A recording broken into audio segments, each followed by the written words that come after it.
Astonishing results _4. Sister Xiaoxi, don't get agitated. Actually, I think Dad makes a lot of sense, Sheng Guansu began. Zuoling really isn't suitable for you. Grandpa, Grandma, what do you think? Sheng Guanxi looked towards Elder Zheng and Madame Zheng.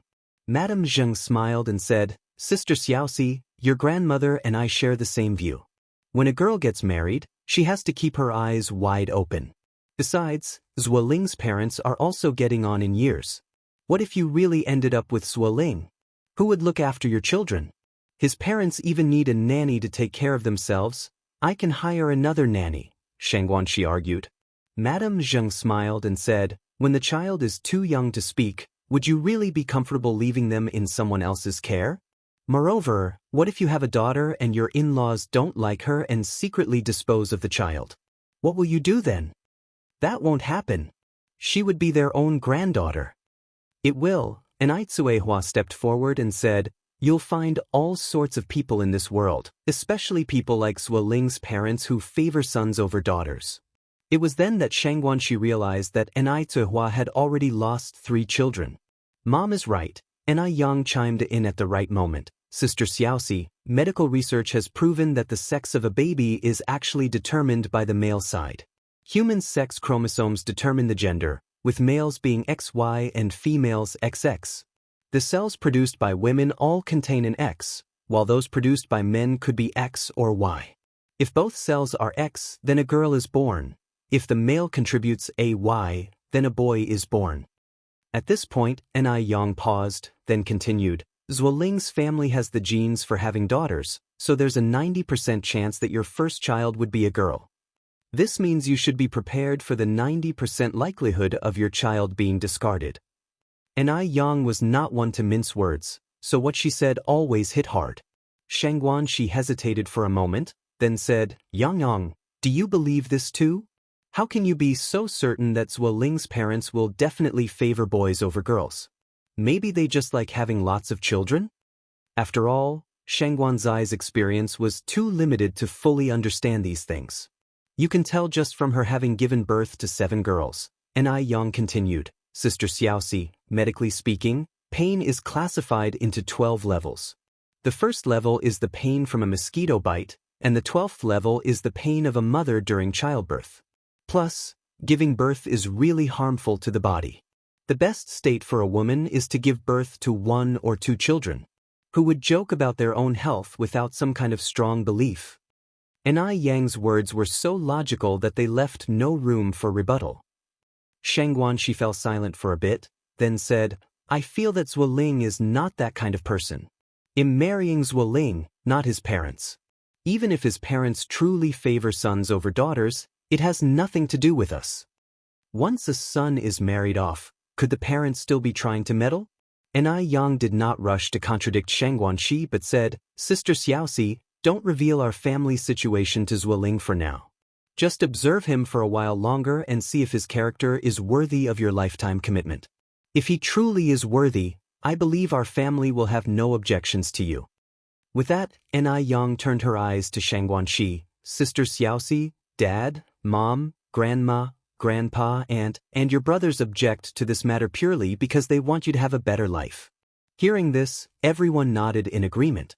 Especially Su Lian, who now looked at Enai Yang differently.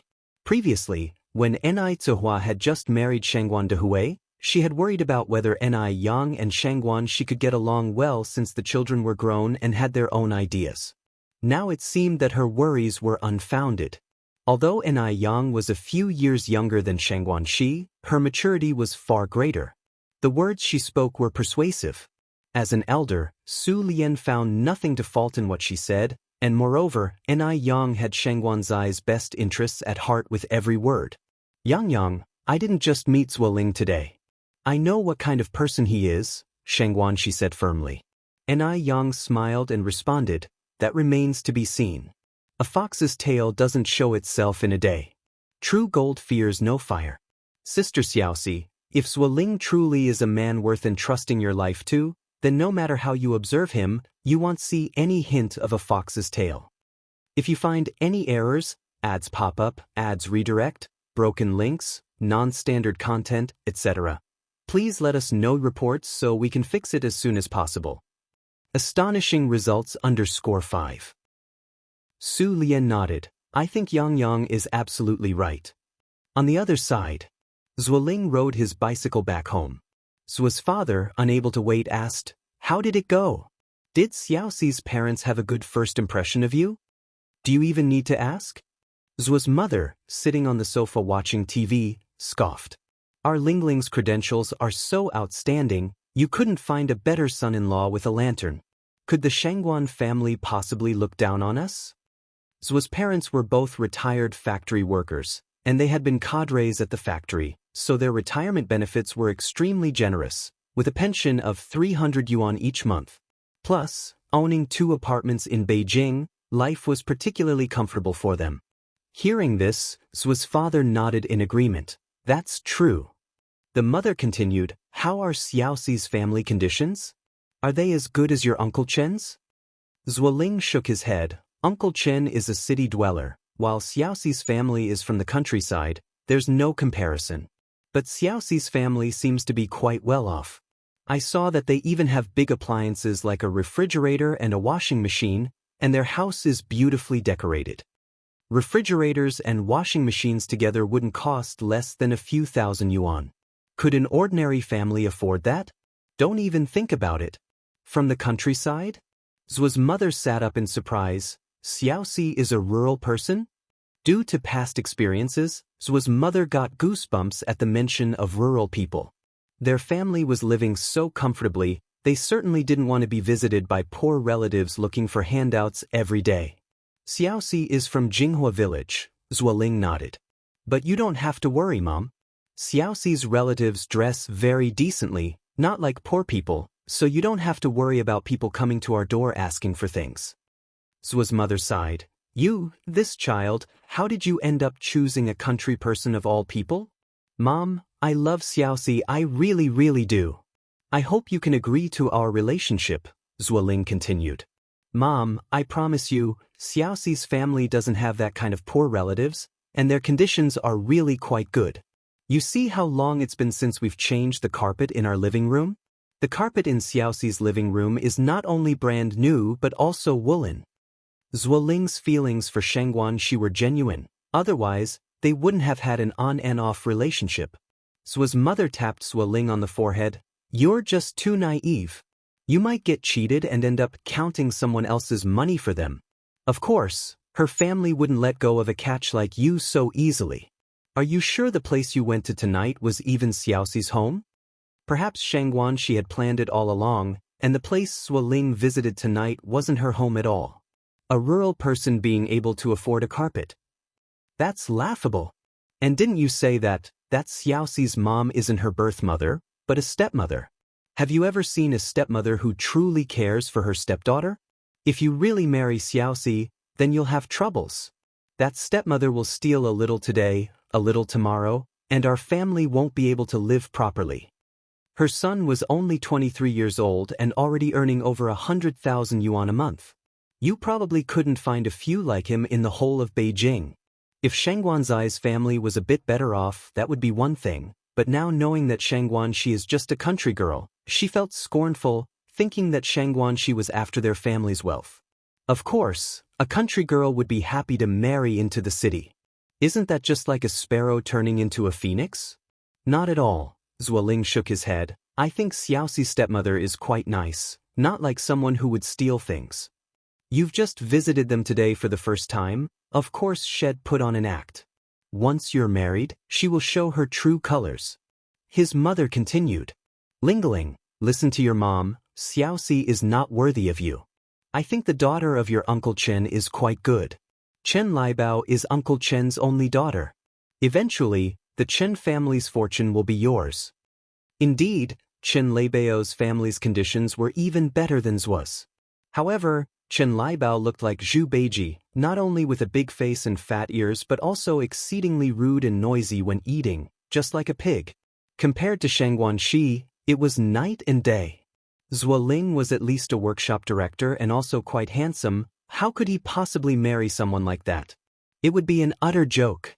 Though Shangguan Zai's family wasn't as well off, she was good-looking and also a university student. Plus, their relationship was a love match he would have faced when bringing her out. If you find any errors, ads pop up, ads redirect, broken links, non-standard content, etc., please let us know reports so we can fix it as soon as possible. Astonishing results _6. No, I just like Xiaoxi, Zuoling asserted stubbornly. Zuo's mother sighed. You used to be such an obedient child, what has changed now? I know you don't find Lai Bao attractive, but haven't you heard the saying, beauty is a source of trouble? Being beautiful is not necessarily a good thing. King Zhou of Shang lost his kingdom because of Daji, Tang Xuanzong faced the Ensure rebellion because of Yang Yuhuan, and King Yu of Zhou was overthrown because of Bao Si. The words of the ancients contain profound wisdom. The saying beauty is a source of trouble is not without basis. At this point, Zuo's mother paused and continued, actually, women are all the same when the lights go out. There's nothing more to them, nothing less. Whether one is beautiful or not is just about looks. And besides, Lingling, you are destined for great things in the future. You can't let your heart be taken by youthful love, and you certainly can't let Xiaoxi hold you back. What you're lacking is a wise and virtuous wife, not a fairy who is above the mundane world. Lai Bao, that child, definitely looks like she's blessed with good fortune, big head, big bottoms, surely someone who can bear sons. After you marry, you'll give me a fair and plump grandson. As she spoke, Zuo's mother started to dream of a wonderful future. Her grandson. She gave birth to 8 children, all for the day she could hold her grandson in her arms. Zuoling shook his head. No, Mom, please stop talking. Just the thought of having to sleep next to a pig in the future makes me so nauseous that I won't be able to eat breakfast tomorrow. You child, his mother chided, how can you speak like that? How has Lai Bao disgusted you? I think she's very nice. Your Uncle Chen said that if you're willing to marry Lai Bao, not only will our family not have to pay a penny for the dowry, but we'll also get 5,000 yuan as part of her dowry. Can Xiaoxi's family offer 5,000 yuan for a dowry? I bet they can't even come up with 50 yuan. That's 5,000 yuan. Where could you find such a favorable marriage offer? But Zuoling sneered at the 5,000 yuan, knowing that one can't have the best of both worlds. Even if Chen Leibao's family offered 50,000 yuan for the dowry, there's absolutely no way I'd marry a pig. Having said this, Zuoling turned and walked away. Zuo's mother was so infuriated by Zuoling that she was more convinced than ever that Shangguan Shi was the reincarnation of the millennial fox spirit Su Daji. Let it be, Zuo's father said, just don't meddle with the child's affairs. Nowadays, people value love marriages, and arranged marriages by parents are out of fashion. When Zuo's father was at work, he held a lower position than Zuo's mother, so she had always been in charge, which meant that at home, Zuo's mother had the final say. Moreover, Zuo's mother didn't have any preference for sons over daughters. The reason she had 8 children was to prove her worth. Because a life without a son was considered incomplete. A daughter married off is like water splashed out.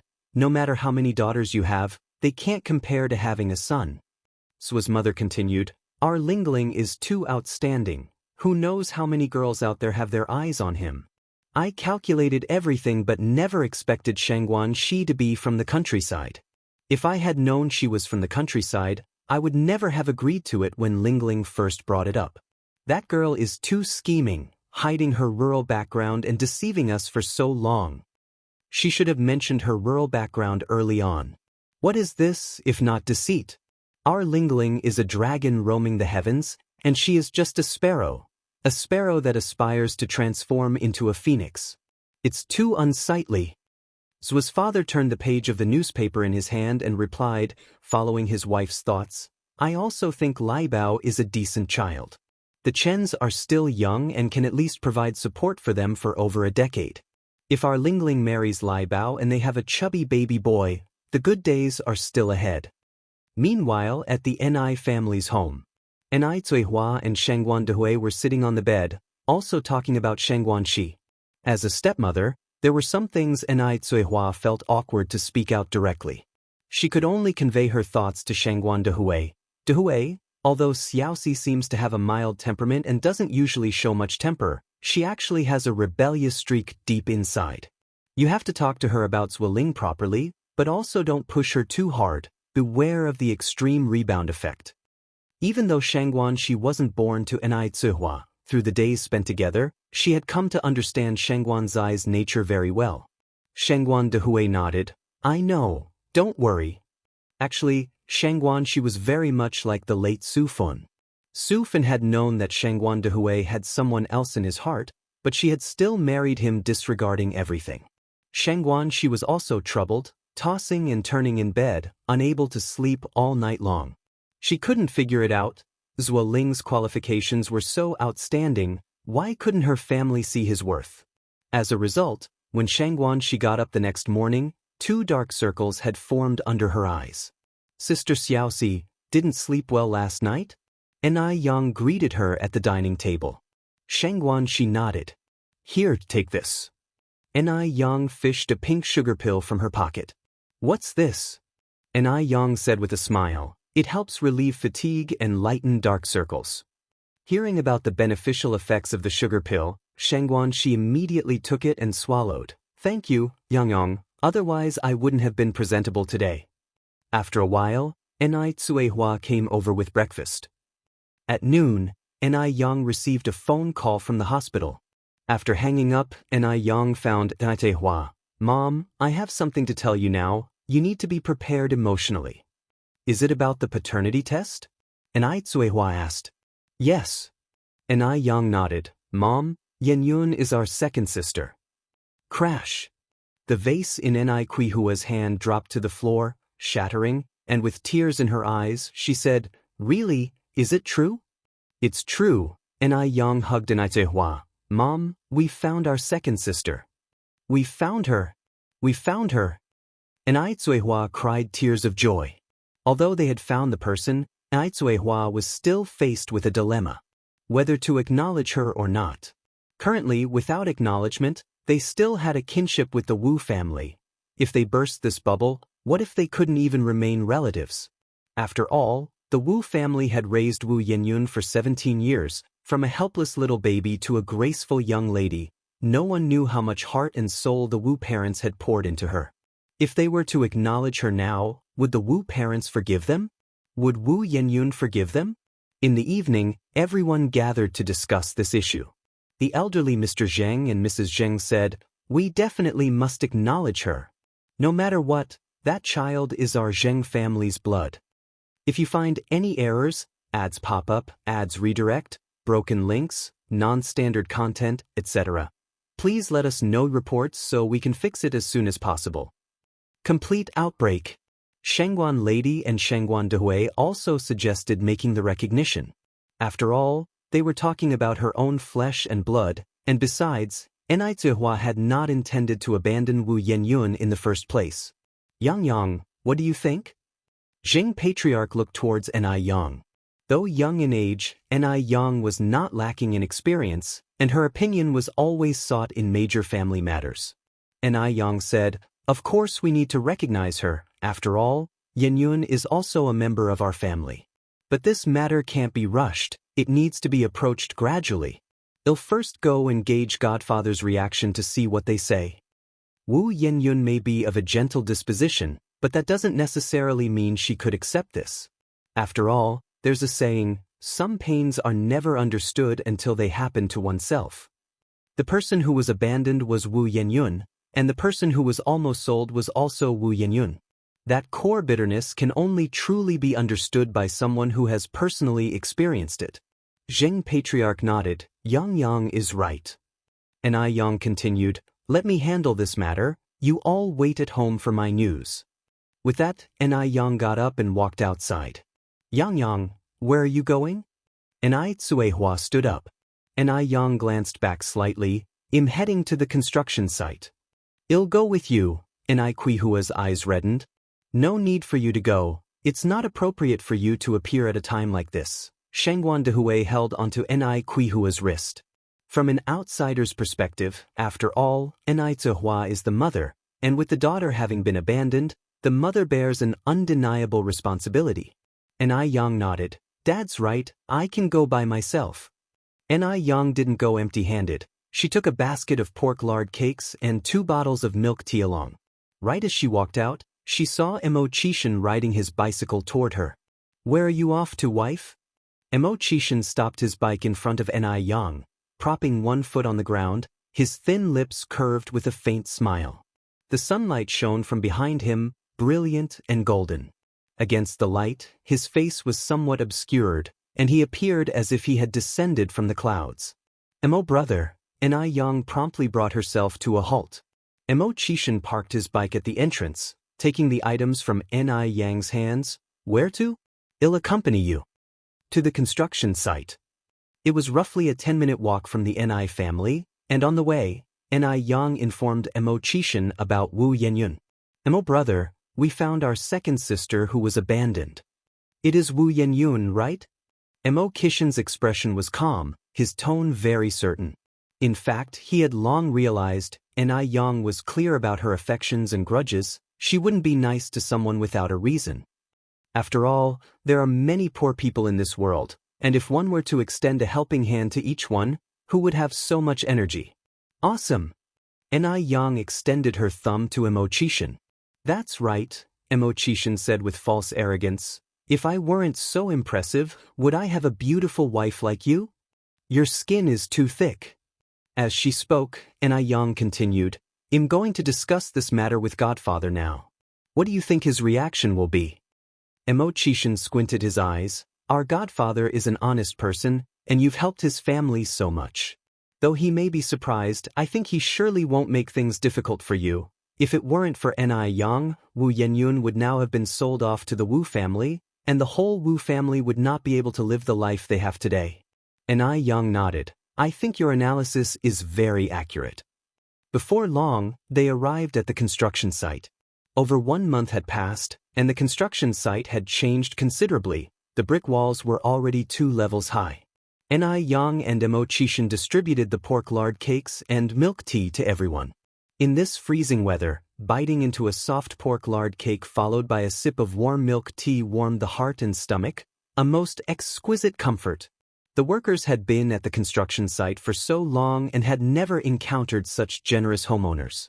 Mo Chishan knew Ni Yang had something to say to Wu Jinshu, so he took some cigarettes and went to distribute them among the workers. Ni Yang, with food in hand, found Wu Jinshu. Yang, you really don't need to be so polite. We've already had our fill at lunch. With Ni Yang being so courteous, Wu Jinshu felt somewhat embarrassed. These days the Ni family nearly sent food over every afternoon, but sometimes it was Grandmother Zheng and Patriarch Zheng and Lady Shangwan who came. Ni Yang was busy and couldn't possibly come every day. Ni Yang smiled. Everyone's working hard, and the weather's so cold. Eating something is a good way to warm up. After speaking, Ni Yang added, Actually, Godfather, there's something else I need to talk to you about. If you find any errors, ads pop up, ads redirect, broken links, non-standard content, etc., please let us know reports so we can fix it as soon as possible. Total outbreak. _2. Hearing that Ni Yang had something to say, Wu Jinshu immediately put down his teacup, as he had never treated Ni Yang like a child. Yang, go ahead. Ni Yang continued, This is about Yenyun. Yenyun? Wu Jinshu asked anxiously, Yang, is that child causing you trouble? No. Ni Yang shook her head, getting straight to the point. Godfather, actually, Yenyun is my sister. Wu Jinshu smiled and said, Yenyun is already your sister, isn't she? Realizing Wu Jinshu might have misunderstood her, Ni Yang continued, Godfather, Yenyun is my full-blooded younger sister. What? Wu Jinshu was taken aback. Full-blooded younger sister? Wu Jinshu looked at Ni Yang and couldn't speak for a long while, not knowing what to say. Ni Yang then spoke of the past. Godfather, it's like this. When Ni Tsuehua gave birth to Wu Yenyun that year, Ni Yang was only 1 year old. She didn't know what exactly happened, but when Mrs. Mu abandoned her 3 younger sisters and little Ni Yun, Ni Yang already had memories. At that time, Ni Tsuehua simply had no ability to resist. If it weren't for the fact that the first child couldn't be abandoned, she too would not have escaped Mrs. Mu's clutches. Wu Yenyun had her own hardships, and Enai Cuihua had hers. Wu Jinshi's eyebrows were deeply furrowed as he listened to Enai Yang. Were they intending to take Wu Yenyun back? The Enai family was wealthy, their conditions were much better than his family's. If Wu Yenyun could be acknowledged by Enai Yang, she would be a young lady with a large fortune, and surely that would be better than staying with them. But Yenyun was, after all, the daughter they had raised with their own hands. He couldn't bear to let her go, he truly couldn't bear it. Enai Yang seemed to perceive Wu Jinshi's thoughts and went on, "Godfather, rest assured, I'm not here to take Yenyun away. It wasn't easy for you and Godmother to raise Yenyun to this age. The grace of upbringing is greater than heaven. No matter what, you are Yenyun's parents." Enai Yang wasn't the kind of person without a conscience.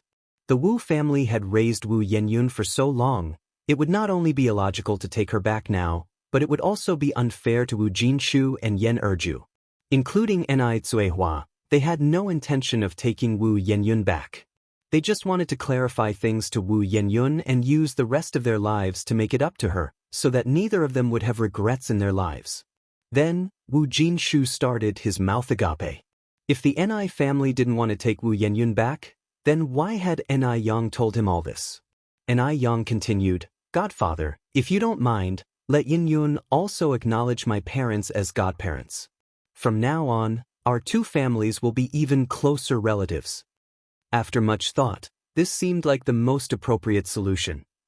Upon hearing this, Wu Jinshu breathed a sigh of relief. "Yang, I can't decide this alone. I need to go back and discuss this with your godmother and then see what Yenyun thinks." "Yes, that's only proper," Enai Yang nodded, standing up and dusting herself off. "I'll head back first, godfather." "All right." Wu Jinshu stood to see Enai Yang off. Although Wu Jinshu wasn't well educated, he understood the ways of the world. The reason Enai Yang hadn't gone directly to Wu Yenyun, but instead had come to him, was out of respect for him. It showed that he, as her godfather, mattered to Enai Yang. If it had been someone without conscience, they could have just pushed him, the foster father, aside. But Enai Yang hadn't done that. Watching Enai Yang walk away, Mo Chishan quickly jogged over. "How did it go? What did our godfather say?" Enai Yang replied, "It's just like you guessed. Godfather didn't make it difficult for me, but I don't know what Yenyun will think." Mo Chishan wrapped an arm around Enai Yang's shoulders, his thin lips parting lightly. "Do your best and let fate decide. As a sister, you've done well enough. Don't put too much pressure on yourself." Enai Yang was only Wu Yenyun's sister. In other families, a sister simply couldn't do so much, especially since she wasn't the one who caused this mess, to begin with. Enai Yang nodded. "Let's hurry back. My parents and grandparents are still at home waiting for the result." Sure enough, as soon as they arrived home, Enai Cuihua and the rest were eager to ask Enai Yang what Wu Jinshu had said. Enai Yang shared, "Mom, Dad, Grandma, Grandpa, don't be anxious. My godfather didn't make things difficult for me. He said that we'll need to wait for Yenyun's feelings on this matter, and we'll probably know the result by tomorrow. If you find any errors, ads pop up, ads redirect, broken links, non-standard content, etc., please let us know reports so we can fix it as soon as possible. Total outburst. _3. Enai Cuihua nodded, her eyes still red. Lady Shangguan said, "I see that Yenyun is quite gentle and sensible. I think she will definitely understand you, Daya. Don't worry."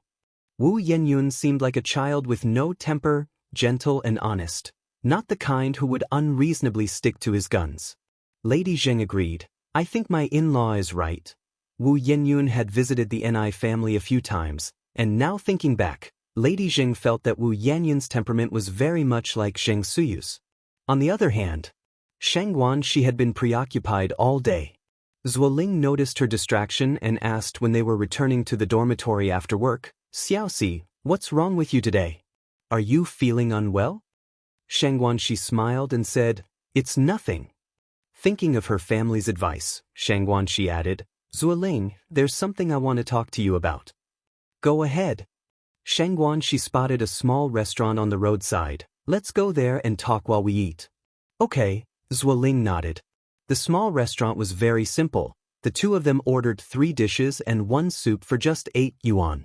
As they ate and talked, Shang Guanxi asked, Zuoling, do you hope your future child is a boy or a girl? When Shang Guanxi suddenly asked this, Zuoling was stunned for a moment. Then he smiled and said, Boy or girl, I like both equally. Didn't the great man say that men and women are now equal? Hearing this, Shang Guanxi breathed a sigh of relief. She knew Zuoling wasn't biased in favor of boys. Xiaoxi, why would you suddenly ask that? Zuoling looked up at Shang Guanxi. Tell me, are you thinking about having children with me? Cough, cough, cough. Shang Guanxi choked on her soup, tears streaming from her eyes. Xiaoxi, are you all right? Zuoling quickly stood up to pat her back. Take it easy, no one's rushing you. I was startled by you, all right? Shang Guanxi rolled her eyes at Zuoling, her face turning red. Who said I want to have children with you? Zuoling laughed. If not with me, then who else would you want to have them with? Shang Guanxi pushed him lightly, straightened her expression and said, Zuoling, be serious. I'm talking about something important here. Who says I'm not being serious? I am very serious and solemn. Zuoling continued, Xiaoxi, we are not young anymore. I met your parents yesterday. When can we get our marriage certificate? Then we can have a bunch of kids. A bunch? Shang Guanxi widened her eyes. Zuoling, family planning is so strict now. And you still want a bunch? Zuoling slapped his forehead. Right, I forgot. I thought it was still my parents' era where you could have as many children you want. Shang Guanxi continued, I have a question for you, and you must answer me honestly. Aha, Zuoling nodded.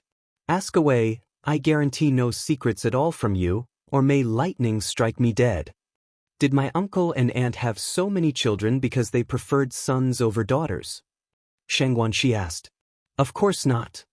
Zuoling immediately denied. Xiaoxi, why would you think that?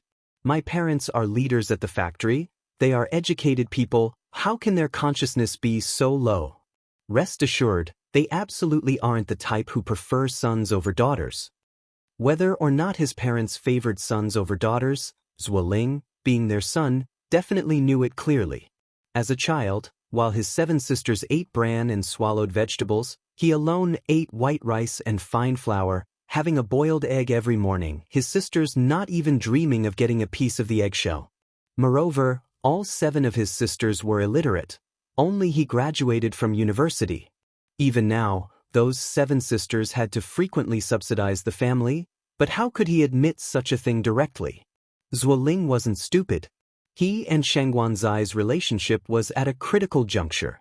What if this broke them up? He certainly didn't want to marry Chen Liebao, that pig. Really? Shang Guanxi pressed on. If uncle and aunt didn't prefer sons over daughters, then why did they have so many children? Zuoling laughed and said, My dad was an only child and my mom had her and my aunt, just 2 people. Seeing other families with many children always seemed very lively. My parents especially envied that. So, my mom gave birth to my 7 sisters and me. Actually, there was another younger sister after me, but when my mom was 8 months pregnant with her, she accidentally fell. Medical skills weren't advanced at that time, so the baby didn't survive, and my mom was very heartbroken. After that, she never conceived again. If you find any errors, ads pop up, ads redirect, broken links, non-standard content, etc., please let us know reports so we can fix it as soon as possible. Total outbreak. _4. Zuoling made up the story about the past pregnancy. His goal was simply to make Shang Guanxi believe him. After all, the Zhuo family had only moved to Beijing 20 years ago, and many old neighbors weren't clear about their old affairs, so even if Shang Guanxi had the intention to inquire, she wouldn't find out anything. Shang Guanxi nodded. Oh, I see. Zuoling continued, My mother still remembers my unborn sister to this day. Every year on Tomb Sweeping Day and the Cold Clothes Festival, she burns paper money for her. Xiaoxi, you must remember never to bring this up in front of my mother. I don't want to resurrect her grief. He knew Shang Guanxi too well. She was simple and kind-hearted. Considering his mother, she would not ask his mother to verify this. I understand. Don't worry, I won't say anything. That's good then. As the conversation ended, Shang Guanxi added, "By the way, Zuoling, there's another thing I want to make clear to you." "Go ahead," Zuoling said with a smile. "I'm all ears." Shang Guanxi said, "Nowadays, birth planning is so strict. If we were to get married in the future, regardless of whether our first child is a boy or a girl, I will not have a second child, and even your parents cannot interfere with our decision. If you agree, then we can continue our relationship. If you don't, then let's just end things here." Some things needed to be made clear in advance.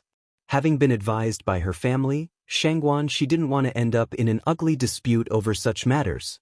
This was absolutely unacceptable. Even though birth planning was strict, if one spouse could resign from work, not both being in employment would allow a second child. Besides, wasn't it a woman's duty to carry on the family line? Would a woman who couldn't bear children be brought home just to be revered like an ancestor? But of course, Zuoling would never speak these thoughts aloud. He was, for now, quite content to revere Shang Guanxi like an honored ancestor. Shang Guanxi was beautiful and well-educated, and they shared deep feelings. Zuoling did not want to part ways over the issue of children. People change. Shang Guanxi, not yet married and still a young woman, was unaware of a woman's duties and mission. Perhaps after getting married, she would understand. By then, she might even be clamoring to have a second, third, or fourth child. That would definitely happen. Thinking this, Zuoling said with a smile, Yes, I'll listen to you. Xiaoxi, don't worry, in the future, whatever you say goes in our family. As for children, you can have as many as you want, and if you don't want any, then we won't have any at all." "Really?"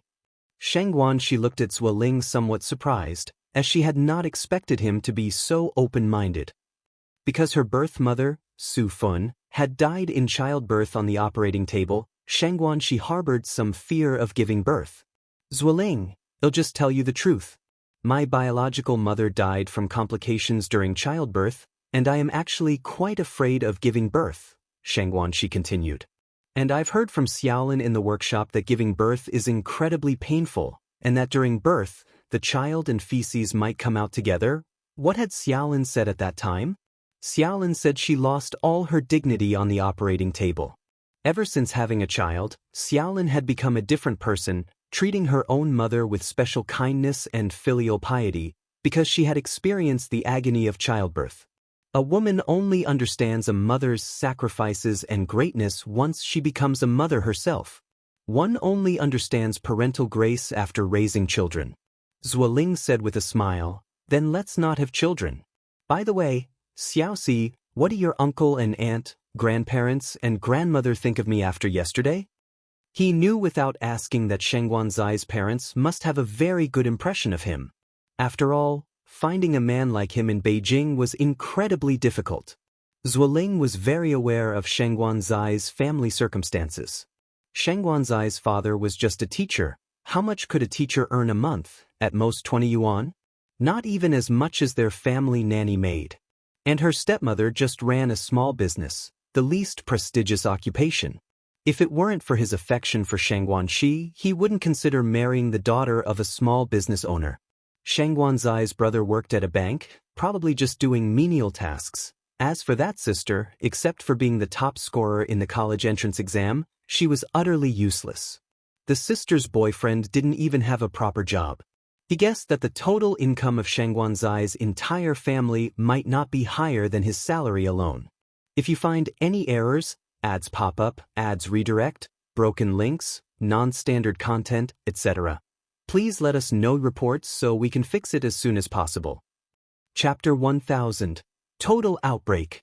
_5. Not only is the income low, but there's also the need to support 3 elders and a child.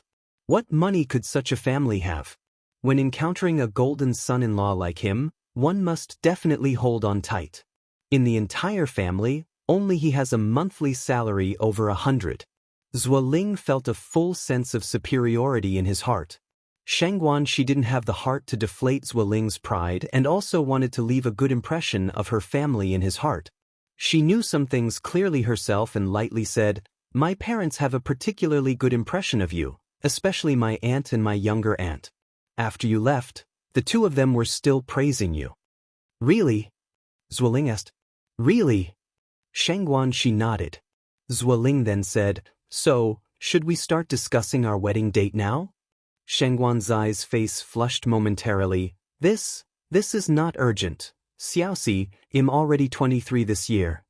The 80s were not like later times. Back then, people advocated for early marriage and childbirth. Some college students were still studying when they had children.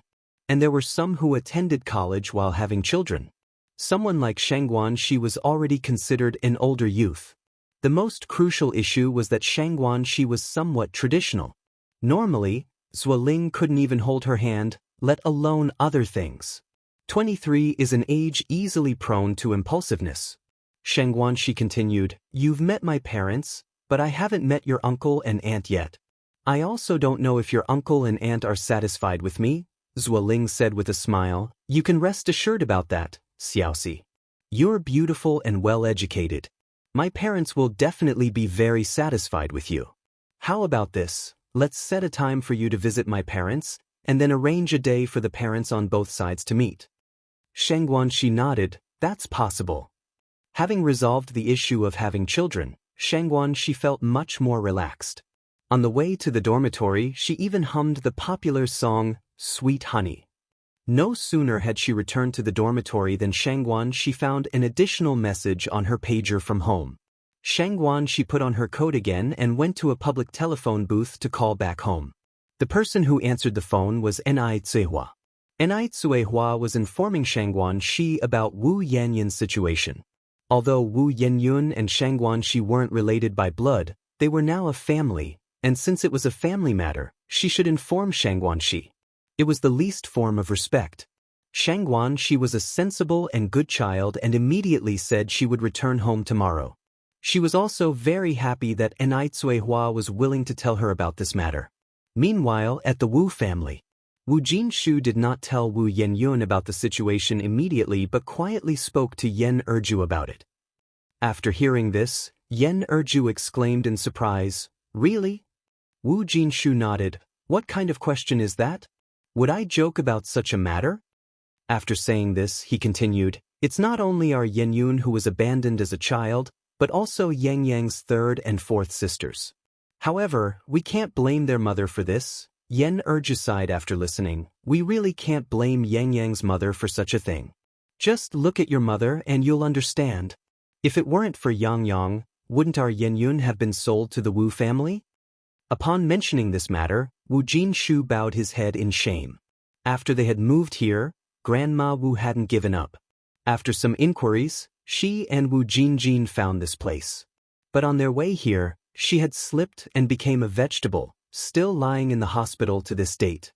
Wu Jinjin was afraid of being responsible and hid himself away. As a son, Wu Jinshu had to take care of her, now bearing a medical expense of 20 yuan per month. Fortunately, the construction company was now making quite a bit of money each month, so this 20 yuan didn't exert too much pressure on them. Otherwise, life would really have been impossible to continue. Also fortunately, Grandma Wu's fall made her a vegetable. Otherwise, who knows how much trouble she could have caused later on. She might even have taken this opportunity to fiercely extort a sum from the Ni family. Wu Jinshu knew it was wrong for a son to have such thoughts, but he couldn't help it. Whenever he thought of his mother's actions, he became very angry. Wu Jinshu then said, When should we tell Yenyun about this matter? What do you think? Yen Erju was unsure as well. At the same time, she was somewhat worried. After all, the Ni family's conditions were so good, what if Wu Yenyun didn't want them as his foster parents after knowing about this matter? If you find any errors, ads pop up, ads redirect, broken links, non-standard content, etc., please let us know reports so we can fix it as soon as possible. Chapter 1001, Total Outbreak. _6. Wu Jinshu said, What I mean is, since Yenyun will have to know about this sooner or later, we might as well tell her now. Isn't there a saying, a swift knife cuts through the mess? If Yenyun really chooses the Ni family and doesn't want us anymore, we can't stop her. After all, blood is thicker than water. No matter what choice Wu Yenyun made, Wu Jinshu would respect it. But out of selfishness, Wu Jinshu still hoped that Wu Yinyun wouldn't abandon them. Okay, Yen Erju nodded and with a sigh said, "I'll go call Xiaoyan." Wu Yinyun now lived in a room by herself. When Yen Erju went to see her, she was revising her schoolwork. Her grades were good, but not top-notch. With Ni Yang as a shining example before her, she wanted to make a push as well, to bring honor to her parents.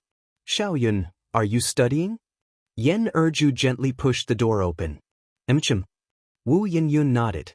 "Mom, is there something you needed from me?" Yen Erju smiled and said, "Xiaoyan, come with Mom for a moment. Your dad and I have something to tell you." "Okay." Wu Yinyun put down her pen and followed Yen Erju to the master bedroom. "Yinyun is here, have a seat."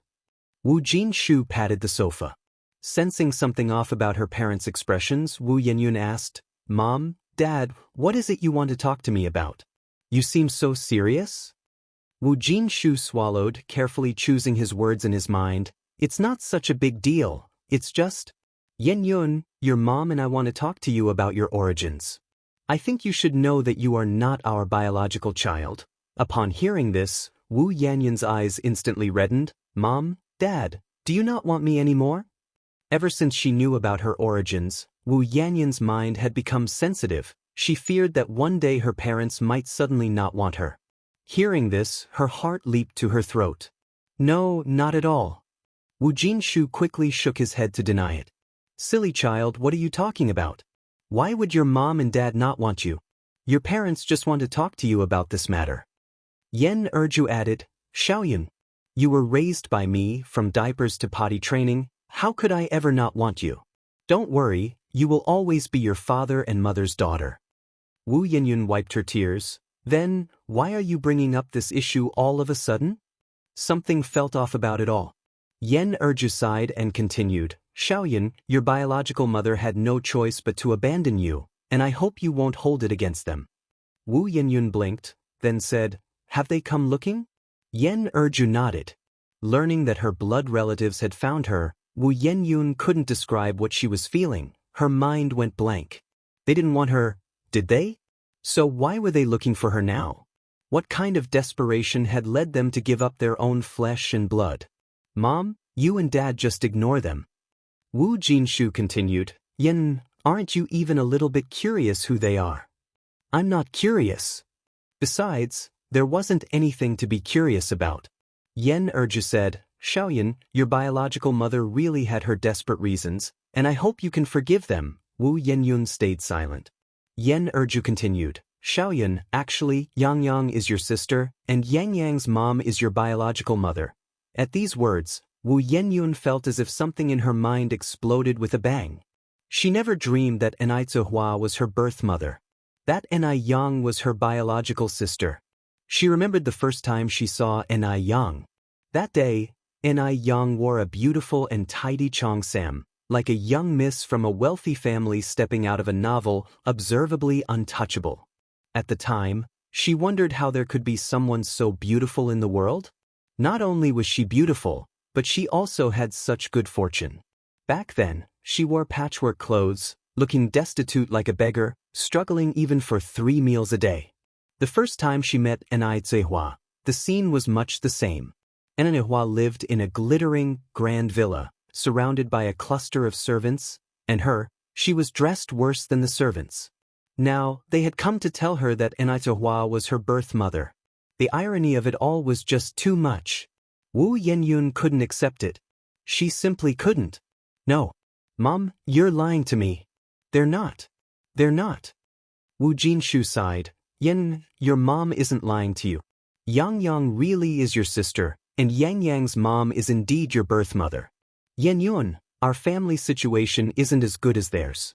If you want to go to the Ni family, your mom and I won't stop you. After all, it wasn't Yang Yang's mom's intention to lose you. No. I won't go to their house. Dad, Mom, I am forever your daughter.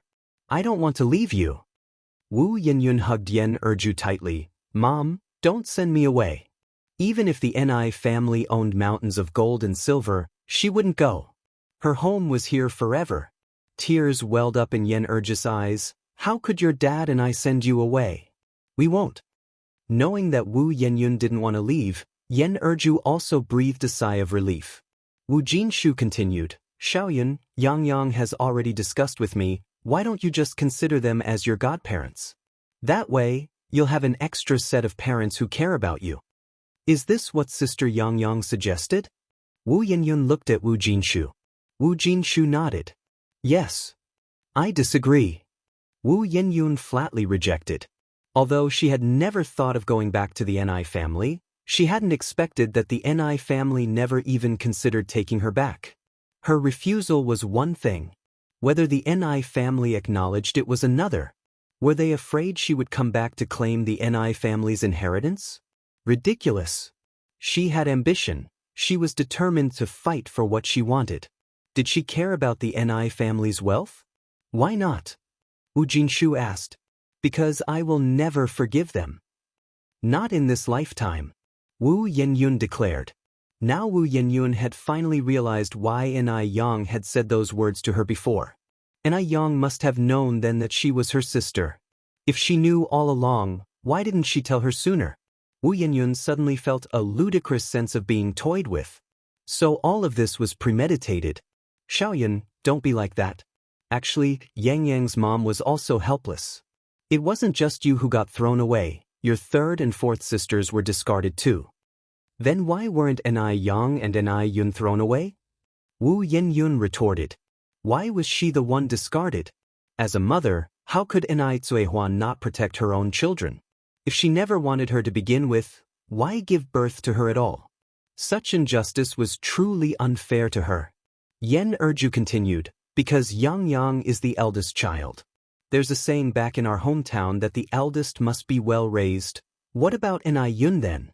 Wu Yenyun pressed on.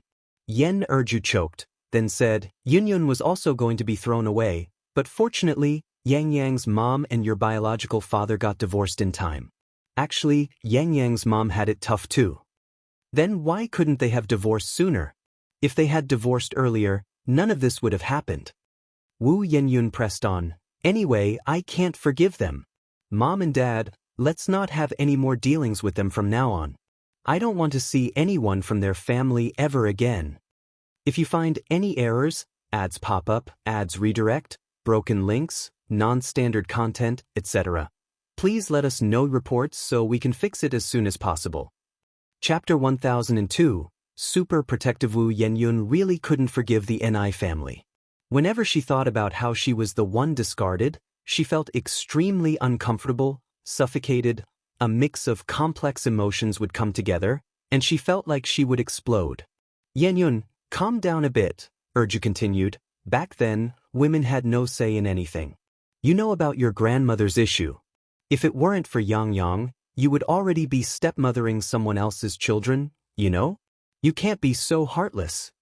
Wu Yenyun looked at Erju and said, if they hadn't discarded me, I wouldn't have almost ended up as someone else's stepmother. At the end of the day, this whole thing was still the Ni family's fault.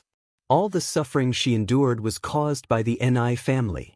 Wu Jinshu said, Yenyun, back then when your grandmother wanted to marry you into the Wu family, your mom and I, we couldn't protect you, just like Yang's mom faced the same situation as your mom and I did back then. Equally helpless, equally desperate. As parents, Wu Jinshu and Erju really understood Ni Zuihua.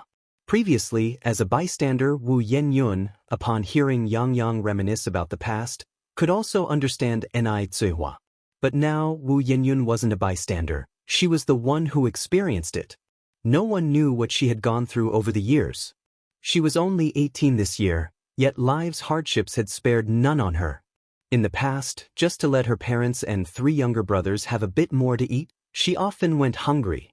In the winter, because she had no cotton shoes, her toes were nearly frostbitten. In her second year of high school, she was forced to drop out due to lack of money. That same year, she nearly became someone's stepmother. Given a choice, she would rather have never experienced life on Earth. Mom, Dad, stop talking, I don't want to hear it. Wu Yenyun stood up, took a deep breath. That's it, I'm going back to my room. I will never set foot in the Ni family's house again. Wu Jinshu wanted to say more but was held back by Erju, who whispered, She's furious right now, let her calm down first. Okay, Wu Jinshu nodded. Before talking to Wu Yenyun about this matter, the couple had thought of many possible outcomes, but they had never expected this one. They hadn't anticipated that Wu Yenyun would get so angry, nor that she would start to hate the people of Ni family. What should I tell Yang Yang tomorrow? Wu Jinshu was somewhat troubled. Failing to resolve this matter, Wu Jinshu felt very guilty, especially since Yang Yang had helped their family out so much. There's no other way but to tell the truth, Erju said. We can't just force Yanyun's head down and make her acknowledge these relatives. Yenyun has been obedient all her life, it's just that she's struggling to accept this outcome right now, maybe she'll come around after a few days. This is the only option left, Wu Jinshu said helplessly. Inside the house, Wu Yenyun sat at her desk, sobbing, nearly out of breath. The air felt oppressive and suffocating. A few days earlier, when she visited the Ni family, she saw little Ni Yun being adored by the whole family, truly treated like a gem held in the palms. Little Ni Yun's food and belongings were things she had never seen in her childhood. Especially the three old folks, who spoiled little Ni Yun to the extreme, giving him whatever he wanted, even sterilizing his eating utensils with hot water. He's already nearly 3 years old and still drinking milk, and her? She didn't even have breast milk as a child. It was Erju who fed her rice water. Because of the lack of nutrition in rice water, her immune system was much weaker than her peers, making her prone to catching colds. Above, Yang Yang outshined her, becoming the national top scholar, basked in endless glory. Below, little Ni Yun lived a better life than hers. Even though they were sisters from the same mother, why did she taste all the bitterness of life while they lived so well? It was better not to think of these things, but when she did, she felt incredibly wronged, incredibly hurt. But why was she the one discarded? What kind of mother doesn't raise her child? She wouldn't forgive them, never would. The next day, early in the morning, Yang Yang was already waiting at the village entrance. In the early winter morning, a thick white fog filled the air, visibility was barely 1 meter, and even Yang Yang, whose senses were extremely sharp, couldn't see through the heavy fog. After a long wait, she finally saw Wu Jinshu leading workers towards her. Godfather. Yang Yang, Wu Jinshu's face looked rather unpleasant. Yenyun Shi, if you find any errors, ads pop up, ads redirect, broken links, non-standard content, etc. Please let us know reports so we can fix it as soon as possible. Chapter 1003, Super Protection of Companions _2. Seeing the look on Wu Jinshu's face, Ni Yang had already guessed the outcome of the matter. In fact, Ni Yang had been mentally prepared for this. From the perspective of a child who had been abandoned, Ni Yang could also understand Wu Yenyun. Godfather, does Yenyun not want to forgive us? Wu Jinshu succinctly relayed last night's events to Ni Yang. He didn't go into details, just said that Wu Yenyun couldn't digest the fact for the time being, and was temporarily unwilling to acknowledge the relationship. I'm sorry. Don't worry, your godmother and I will try our best to persuade Yenyun. That child might just need some time to come around, Wu Jinshu said, believing that Wu Yenyun was just emotionally upset for now, since she had always been sensible from a young age. As long as she could understand this, it would be fine. Ni Yang gave a faint smile. Godfather, you don't need to apologize. The ones who should apologize are us, we are the ones who wronged Yenyun. No matter how you put it, the one who had been abandoned was Wu Yenyun. It was normal for her to feel aggrieved and angry. After bidding farewell to Wu Jinshu, Ni Yang returned home and recounted the situation to her family. Upon hearing the news, both Mr. and Mrs. Zheng, the elders, looked disappointed and put down the things in their hands. These were gifts they had prepared for Wu Yenyun, originally planning to visit the Wu family today. They hadn't expected Wu Yenyun to refuse to recognize them. Anizahua sighed deeply, guiltily saying, "It is my fault, I owe that child an apology." And Aizuehua felt deep remorse for the child she had not even held once after birth. In the past, she was the one who was useless, the one who failed to protect her own child. She hoped to use the rest of her life to make amends. That's why she had been working so hard, so insistently, to run the spicy strip factory and to make the food business bigger. Now that she had finally found her child, Hua did not want to easily give up. She wanted to make amends to the children with her own ability. "We will go with you," said the elderly Mr. and Mrs. Zheng. Shangguan Dehui picked up his coat. "There's no class this morning at school, I will go with you as well." Yang spoke in a muted tone, trying to dissuade them. "Yan Yun is angry right now, going over will not only be unhelpful but might even make things worse. Regardless, I still want to go see for myself," said Hua, her voice already nearing hoarseness. What if Wu Yenyun accepted her apology? Hua was determined to go, and Yang had no choice but to say, "Then go, but you must prepare yourself mentally." "MHM," Hua nodded. The elder Zhengs also took large and small packs of gifts and went with her, while Mrs. Shangguan stayed at home to take care of little Yun. Around 9 o'clock, Shangguan she came home. "Why is nobody at home? Grandma, where are my parents? And how is the situation with Yun? When are we planning the family reunion?" That would mean Wu Yenyun would be her third sister.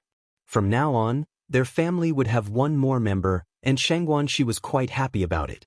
Mrs. Shangguan shook her head. "Don't even mention it, you wouldn't think Yenyun has such a temper, but she refuses to acknowledge us." From Mrs. Shangguan's point of view, Hua and Yang had been good enough to Wu Yenyun, yet Wu Yenyun seemed to be a bit unaware of her good fortune. "Not recognize? Why not?" "It's not my parents' fault," Shangguan she frowned slightly. "I remember Yenyun is 17 this year, right?"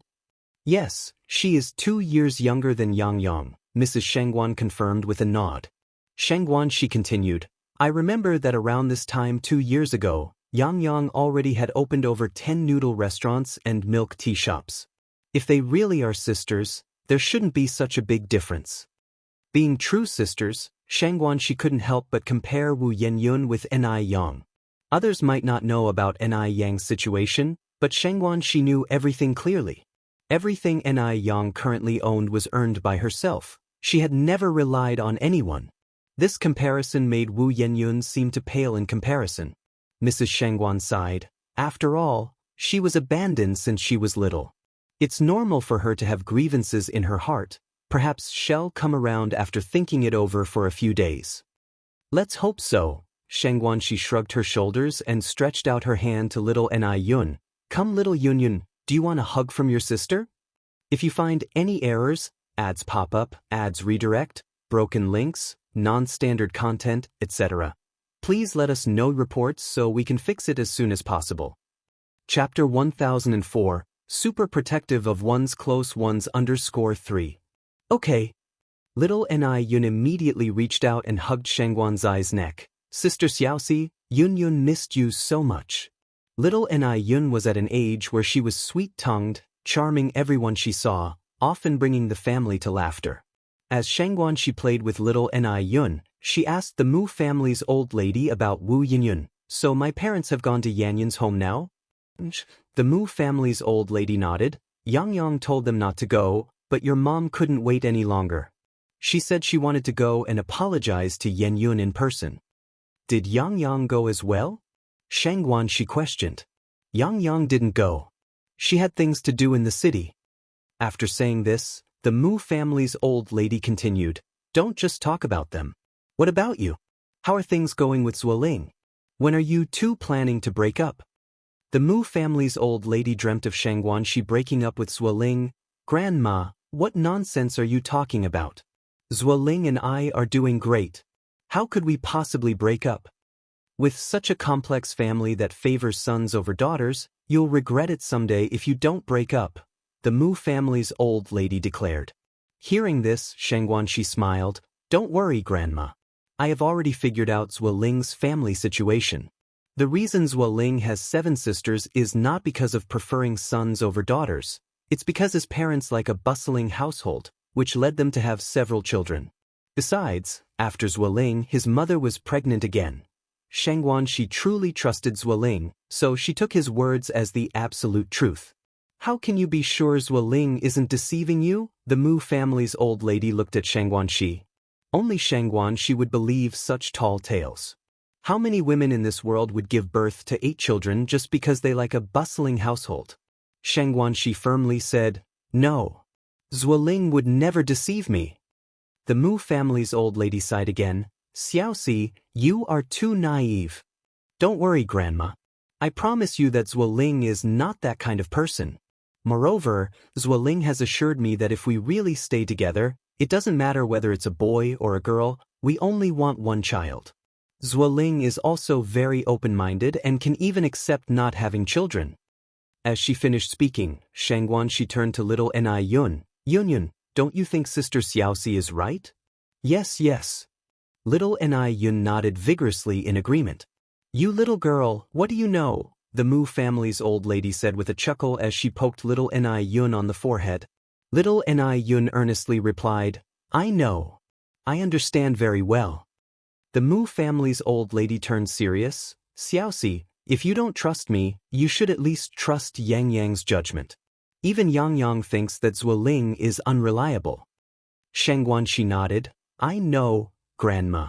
Don't worry, I definitely won't be fooled by anyone. Meanwhile, at the Wu family, Yan Erju warmly welcomed Ni Zihua, Shangguan Dehui, and the elder Mr. and Mrs. Zheng. Uncle, aunt, please have some tea. Yan Erju set the tea on the table. Brother-in-law and Ting, you have some too. Thank you, Sister Erju, Ni Zuehua said with tears in her eyes. Sister Erju, may we see Yan Yun? Yan Erju nodded. I'll go call her. Please wait a moment. Since the night before, Wu Yenyun had locked herself in her bedroom and had not come out. With the door locked from the inside, Yan Erju had no choice but to knock. Shaoyin. She called out many times without a response. Sighing, Yan Erju spoke softly. Shaoyin, why are you so stubborn? It wasn't Yang Yang's mom who abandoned you. With such a mother-in-law, she had no choice. She's just as much a victim of fate as your mother. When your grandma wanted to sell you, I was powerless too. Have you forgotten all this? Just as Yan Erju was about to give up, the door opened. Wu Yenyun was no longer as agitated as the day before and spoke calmly. Mom, do you believe everything they say? Since the Mu family's old lady is already dead, there's no one left to verify the truth. They can say whatever they want. Yan Erju replied, Shaoyun, it's not right to think like that. I don't think Yang Yang's mom is the kind of person who would lie. To abandon one's own child is nothing. What would lying be to her?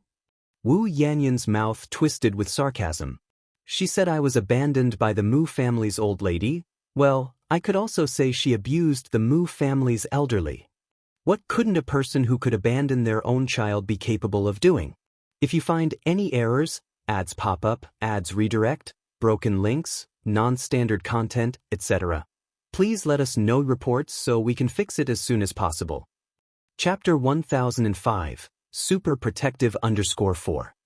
What does abuse of the elderly amount to compared to abandoning a child? Yan Erju sighed. Shaoyun, stop being so stubborn.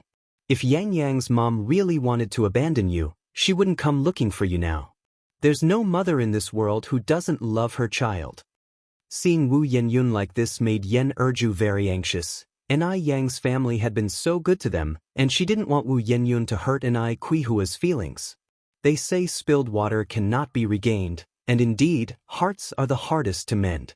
Some things, once lost, can never be retrieved. On the other hand, Yan Erju also didn't want Wu Yenyun to do something she would regret. Love. Wu Yenyun retorted. How can she throw me away if she loves her child? Isn't it said that a mother should be strong? I think she doesn't deserve to be a mother. Yan Erju continued. Shaoyun, calm down. Sit down peacefully and talk it out with Yang Yang's mom and listen to what they have to say. Can't you be a bit more flexible? Even if just for mom's sake?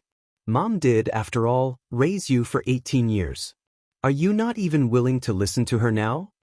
Upon hearing this, Wu Yanyun's expression changed. She didn't want Yan Erju to worry about her anymore.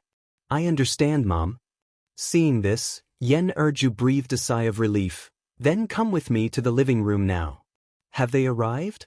Wu Yenyun asked. Yes, Yan Erju nodded. Yang Yang's dad, Yang Yang's mom, and your grandparents are all here. Shaoyin, be good, and don't say those hurtful things anymore. Wu Yenyun didn't respond and turned to walk to the living room. Yan Erju followed Wu Yanyun's steps. When Wu Yenyun emerged, Enai Quihua's face tensed up. She didn't know what to say. Should she call her child, or should she just call her by her name, Wu Yenyun? The table was piled with many gifts that Enai Cuihua and others had brought. Wu Yenyun walked up to the table. With a sweep, she stretched out her hand and swept everything on the table onto the floor, pointing outside and yelling, "Leave! Get out of here fast! We don't welcome you people in our home." No one expected Wu Yenyun to react like this, including Yen Erju, who thought Wu Yenyun had calmed down. "Xiaoyun, what are you doing?" Yen Erju hurried over and scolded loudly, "What you are doing is very rude, don't you know?" After speaking, Yen Erju immediately apologized to Enai Cuihua. "I'm sorry, Tingting. Xiaoyun didn't mean to." Before Enai Cuihua could respond, Wu Yenyun picked a gift box from the floor and threw it at Enai Cuihua. "It was intentional. I did it on purpose. Take these things and get out of my house." Shengguan Dehui frowned slightly, wanting to reprimand Wu Yenyun, but considering Enai Quihua's position, he suppressed his anger. If he had any blood relation with Wu Yenyun today, he wouldn't stand idly by. Enai Cuihua was stunned, tears streaming down. "Child, I'm sorry. It's my fault. I know you hate me. But I really didn't do it on purpose. I didn't mean to abandon you. It's just that I was too incapable. Leave. Get out now." More things were hurled at Enai Cuihua and the Elder Zheng. A gift box corner hit Elder Zheng's forehead, instantly swelling up. "What on earth is wrong with you?" Yen Erju stepped forward and slapped Wu Yin. "They are your elders. You shouldn't act this way. It's offensive. They weren't afraid of divine retribution when they abandoned me. Why should I be?" Wu Yenyun, covering her left cheek and hysterical, yelled, "Leave! Mom, Dad, Dia, let's go." Shengguan Dehui positioned himself in front of Enai Cuihua and her family, guiding them outside. Under these circumstances, Enai Cuihua and others had no choice but to leave temporarily. Yen Erju sighed, her face filled with guilt as she escorted them to the door. "Uncle, Aunt, Sister Tingting, brother-in-law, please don't take today's events to heart. Xiaoyun was just too impulsive. Don't worry, I will certainly teach her a lesson later." Enai Cuihua wiped her tears and grasped Yen Erju's hand. "Sister Erju, it's my fault. She's right to hate me. Don't blame her." Such is the compassion of all parents worldwide. Yen Erju's eyes also turned red. "Yes, I know. Don't worry, I won't blame her. I will talk to her properly. If you find any errors, ads pop up, ads redirect, broken links, non-standard content, etc., please let us know reports so we can fix it as soon as possible." Chapter 1006, Super Protective _5. Enai Cuihua nodded. "Thank you, Sister Erju." "Of course." Shengguan Dehui had known that the outcome of this visit might not be good, but he hadn't expected it to be this bad. Wu Yanyun's reaction had caught him off guard. Previously, he and Mr. Zheng and Mrs. Zheng thought the same, considering Wu Yenyun to be a gentle and honest girl. Now, it seemed that wasn't the case. Several people got into the car. The expressions of Mr. Zheng and Mrs. Zheng were somewhat grim. They had lost their only daughter for decades. They knew too well the feeling of utter despair and had thought that after their explanation, Wu Yenyun would understand them. But Wu Yenyun didn't even give them a chance to explain and even resorted to violence. No matter what, they were her elders. Even if Wu Yenyun didn't regard them as elders, they were still elderly, and her hitting them was simply wrong. In comparison to Enai Yang, Wu Yenyun fell far short. To say he was not disappointed would be a lie. But from another perspective, this child was also pitiful. She had lost her mother at a young age and had almost died. Sigh.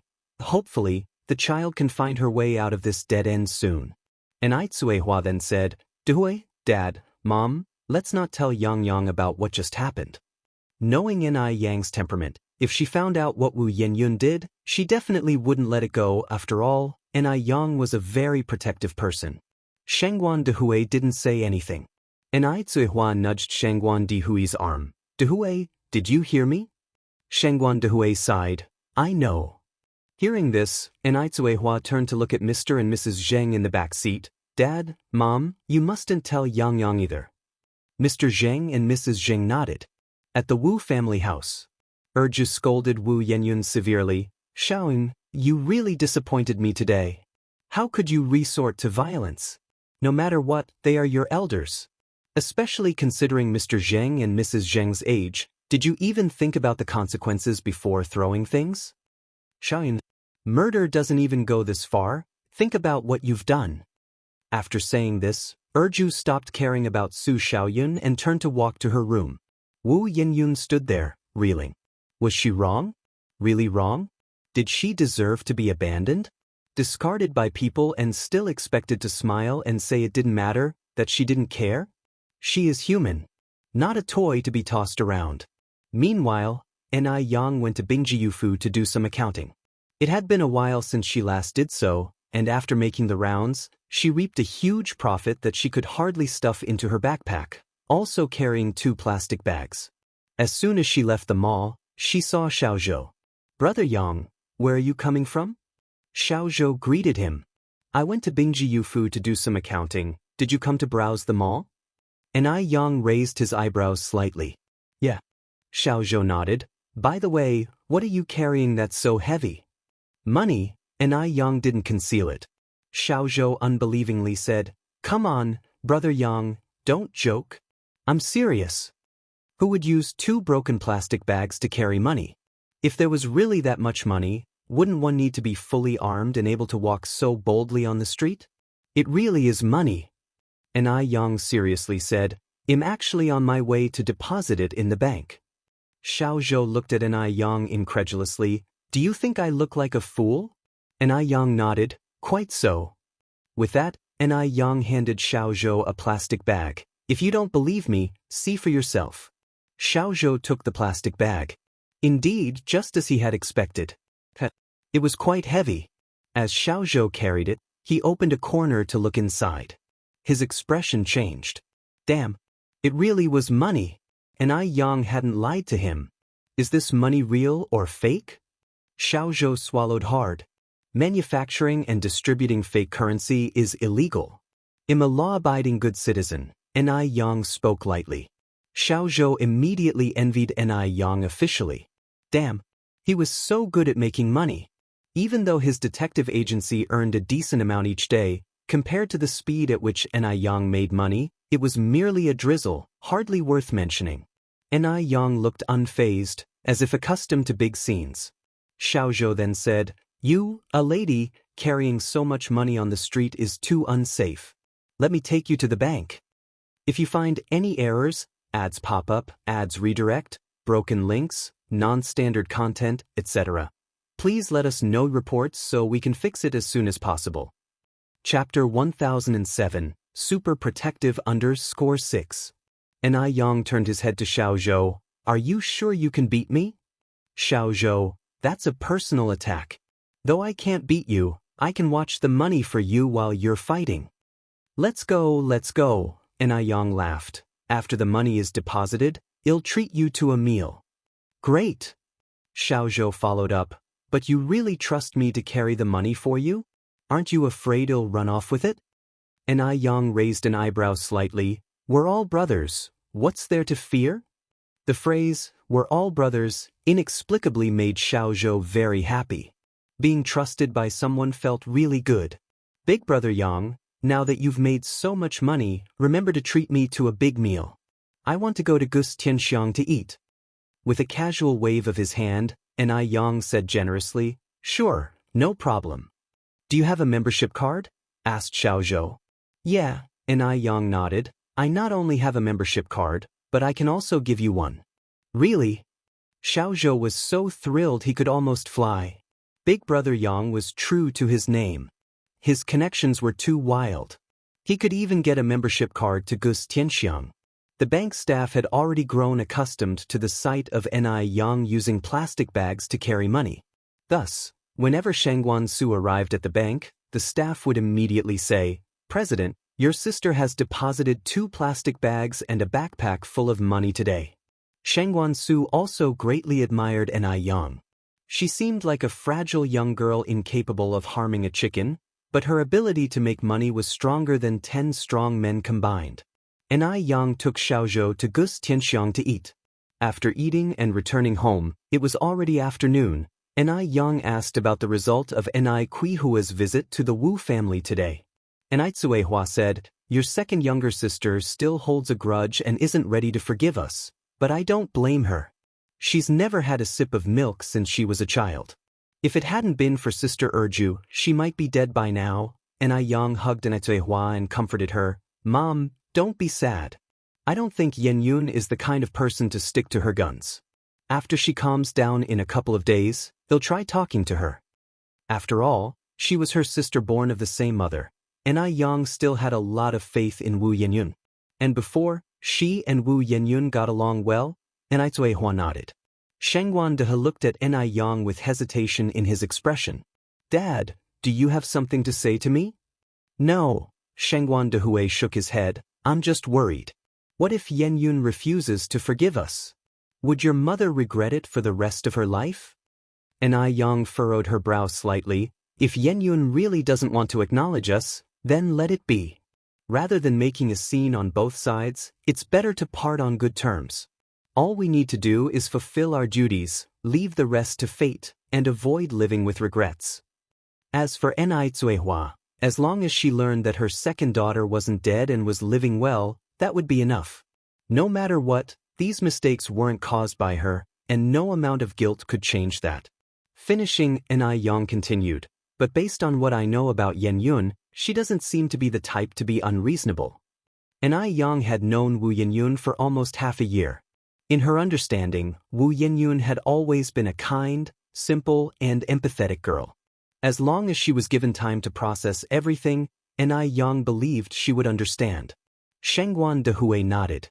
Noticing that Shengwan Dehue seemed a bit off, Yang said again, "Dad, are you hiding something from me?"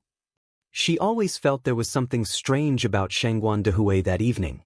"And it's not just a little bit," Shengwan Dehue said with a smile. "Look at you, kid, what could I possibly hide from you? There's nothing to worry about, you're overthinking it." "Really?" And Yang raised an eyebrow slightly. "Dad, we're all family, don't hide anything from me if there's something going on." "Really, there's nothing." Shengwan Dehue repeatedly denied, so Yang did not continue to question him and went back to her room to ask Tsuehua, "Mom, is Dad hiding something from me?" "What thing?" Tsuehua felt somewhat baffled. "You don't know." Tsuehua laughed. "I don't know." Yang then said, "Mom, you went to the Wu family today, did something unpleasant happen?" "Not at all," Tsuehua sighed. "If I had to say something, it's just that Yenyun refused to acknowledge us." Yang knew they were definitely hiding something from her. "Mom, if there's something going on, you have to tell me. We're a family, and if there's a problem, we should solve it together." Tsuehua nodded. "Mom understands." If Tsuehua wasn't talking, Yang could ask all she wanted, but it would be to no avail. Thus, Yang could only give up. During dinner, Yang noticed that Grandpa Jing's forehead was actually swollen, so she asked, "Grandpa, what happened to your forehead?" Hearing this, Kuihua's brow twitched. She looked at Grandpa Jing somewhat nervously. Grandpa Jing touched his forehead, smiling and said, "Oh, it's nothing. I was planting flowers this morning and accidentally got hit by a hoe. It will subside in a little bit." Getting injured by a hoe while working was quite normal, so Yang didn't think much of it. "Be more careful when you work, Grandpa. They'll get you some medicine later to help with the circulation and bruising." "No need, it's a small matter," Grandpa Jing said, unconcerned. Because of Wu Yanyun's situation, Shengwan Su also came back tonight. He had even prepared a gift for his new sister, only to find she hadn't come back at all. The next morning, Yang went out for a run, and Shengwan Shi went to work with her bag. Just as she arrived at the corner, waiting for the bus, a luxurious sedan pulled up in front of Shengwan Shi. The window rolled down, revealing a handsome face.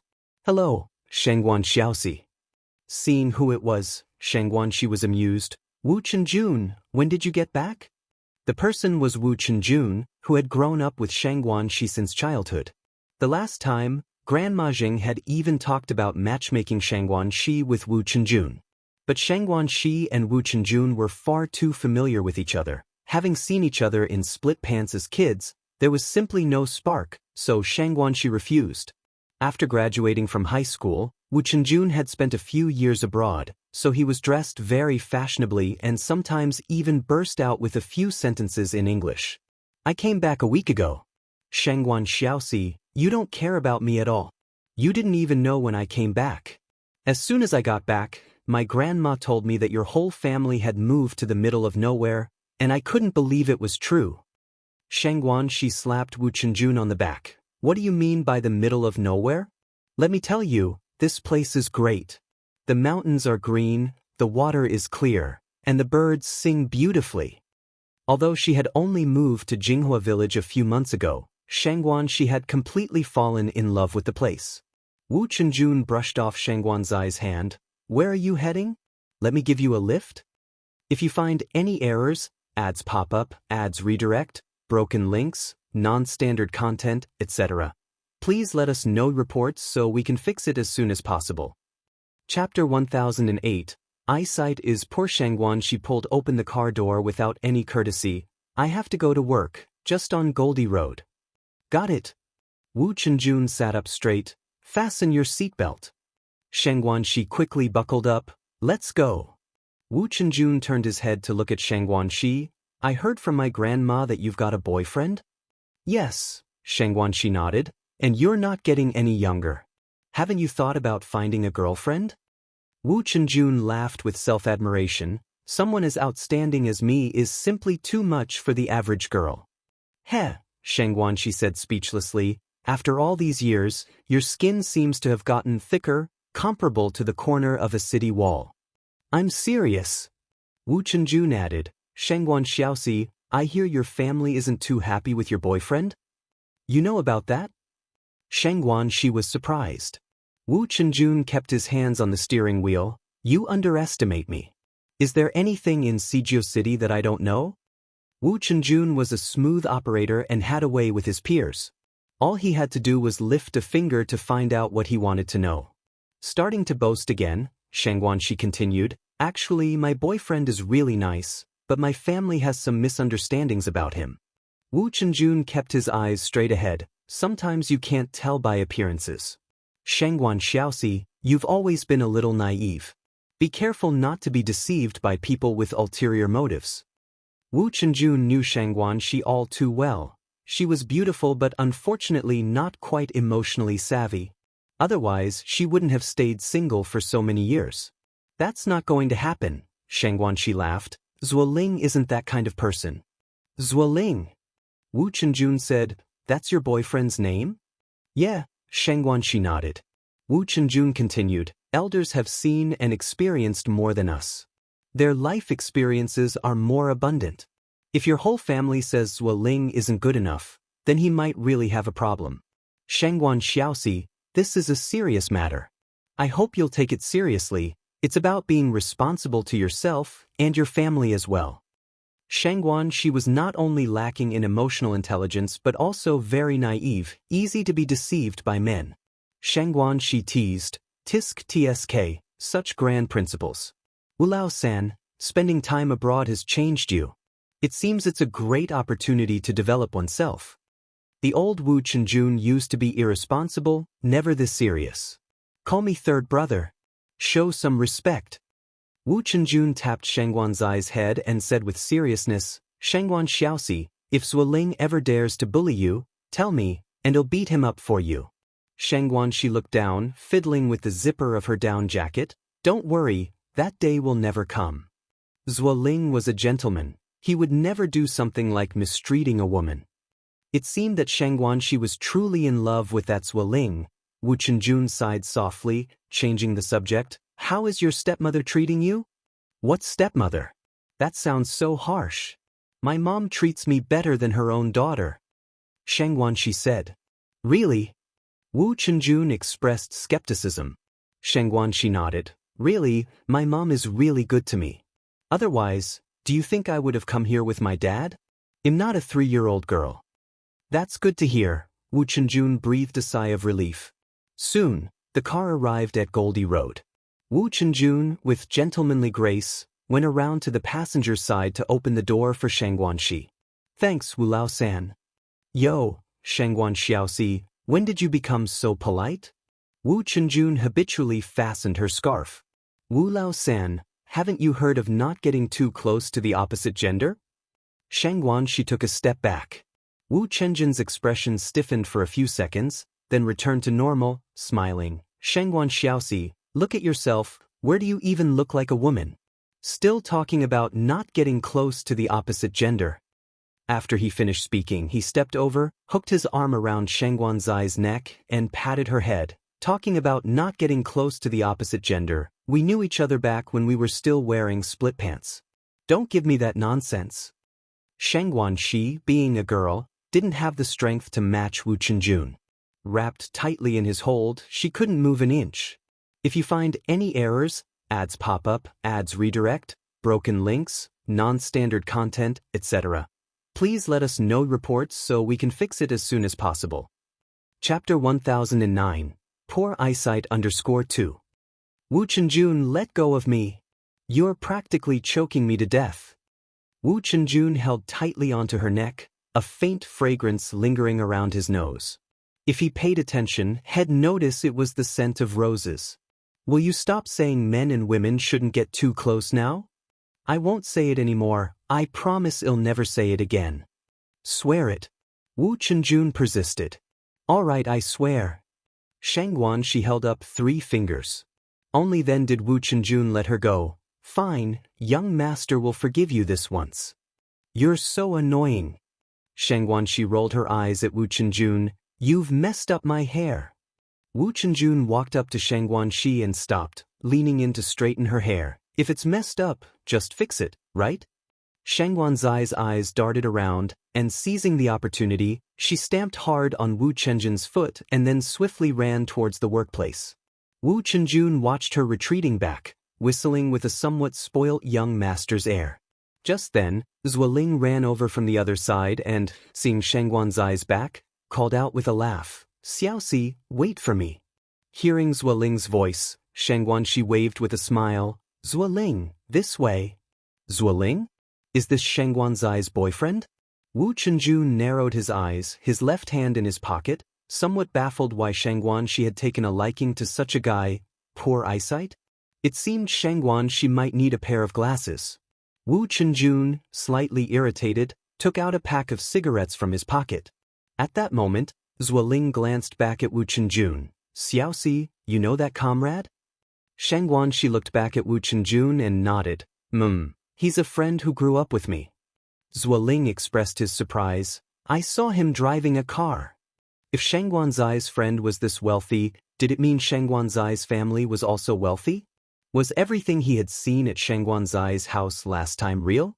Shangguan Shi smiled and said, he won the jackpot in the lottery before, and now he's already living in a villa. Really? Can you actually win the lottery? In the 80s, lotteries had just started, and most people didn't believe you could actually win. It's true. Shangguan Shi nodded her head. Besides winning the lottery, she had no better reason. How much did he win? Zuoling continued to ask. It must be quite a lot, Shangguan Shi said. He's living in a villa, at any rate he's certainly richer than us. Making money from buying lottery tickets, his luck is too good. Zuoling looked enviously at Wu Chenjun as he drove away. When could he also live in a villa and drive a car? Based on his current salary, that seemed a bit difficult. Life is so unfair. Some people work hard and still have no car or villa, while others do nothing and drive off in cars. Maybe after work, he should also buy a lottery ticket? Let's not talk about this. We should hurry inside. Oh, did you have breakfast? Zuoling, his mind on the lottery, didn't even hear Shangguan Zai's words and responded absently, got it. What do you mean got it? Shangguan, she said exasperatedly. I'm asking if you had breakfast? If not, shall I accompany you to the canteen? Oh. Zuoling finally caught on. I've eaten. I'm heading back to the office. In fact, Zuoling hadn't had breakfast at all. Now with thoughts of buying a lottery ticket, how could he even think of eating? Shangguan, she also headed in the direction of the workshop.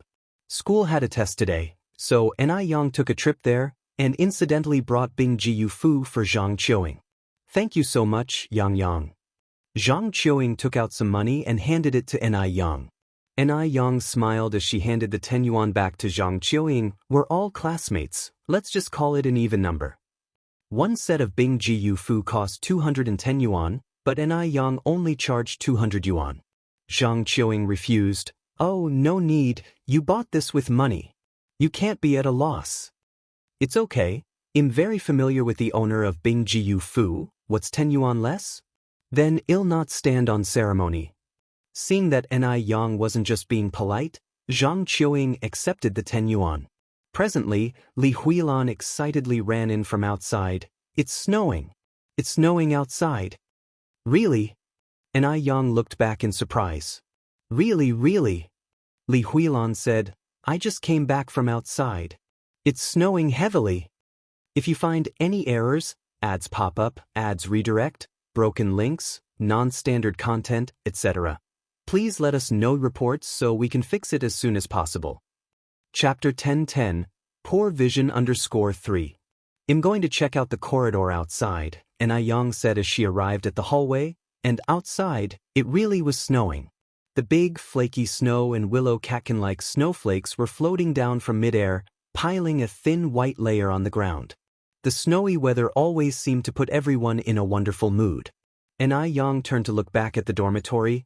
Huilan, Qiuing, let's go out for hot pot tonight? Ill treat. Sure, sure. Zhang Qiuing raised both hands in agreement. Li Huilan also expressed her approval.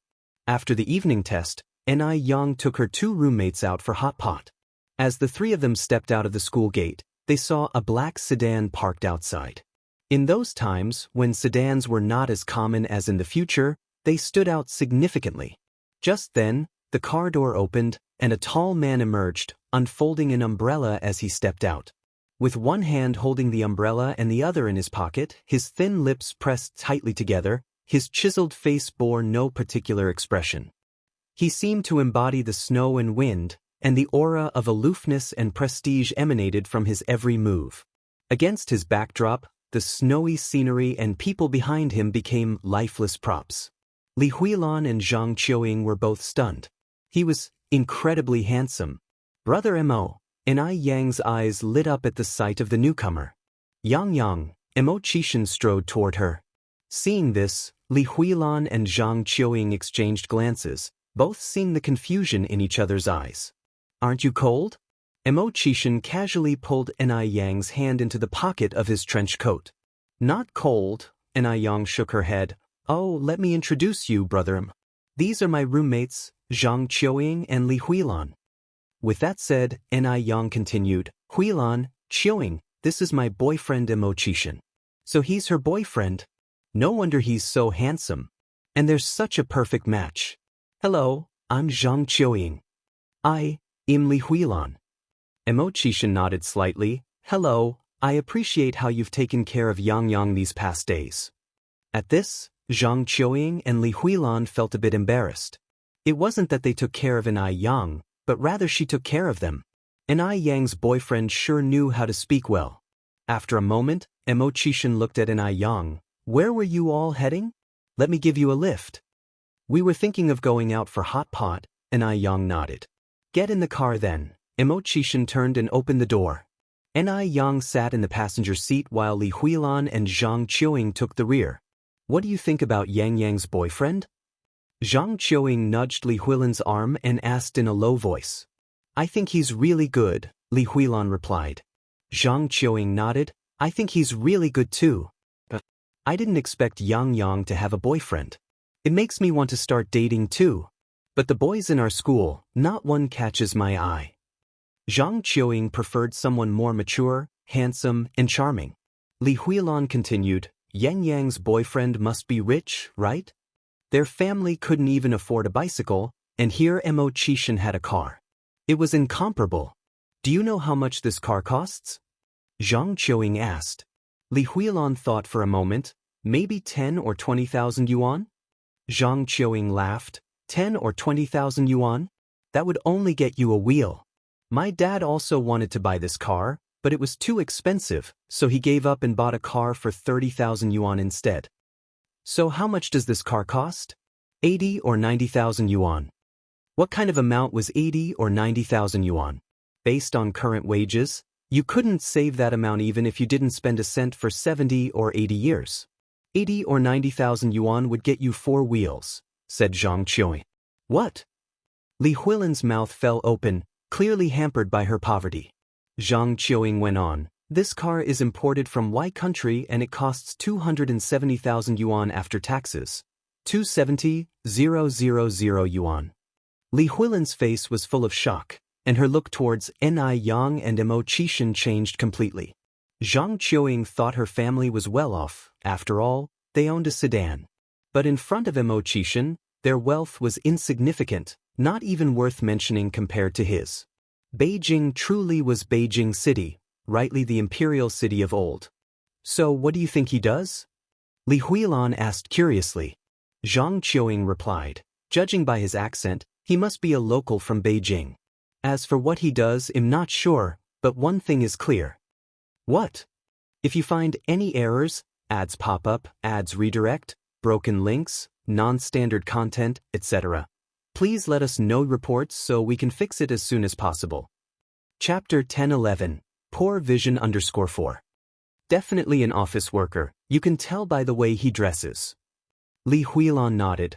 I think you're absolutely right.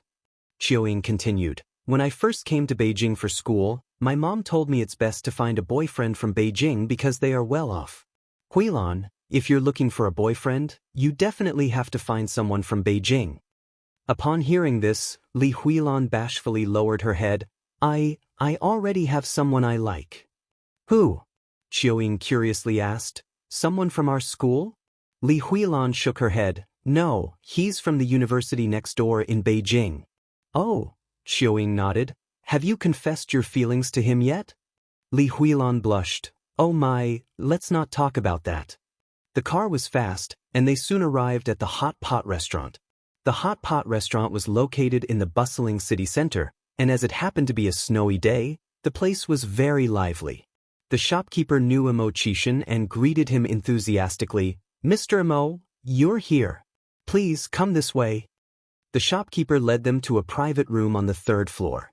The private room was elegantly decorated. After they were seated, Ni Yen handed the menu to Li Huilan and Zhang Qiuing. Huilan, Qiuing my boyfriend is treating today, so don't be polite with him. Qiuing smiled. Since it's my brother-in-law treating, we won't hold back then.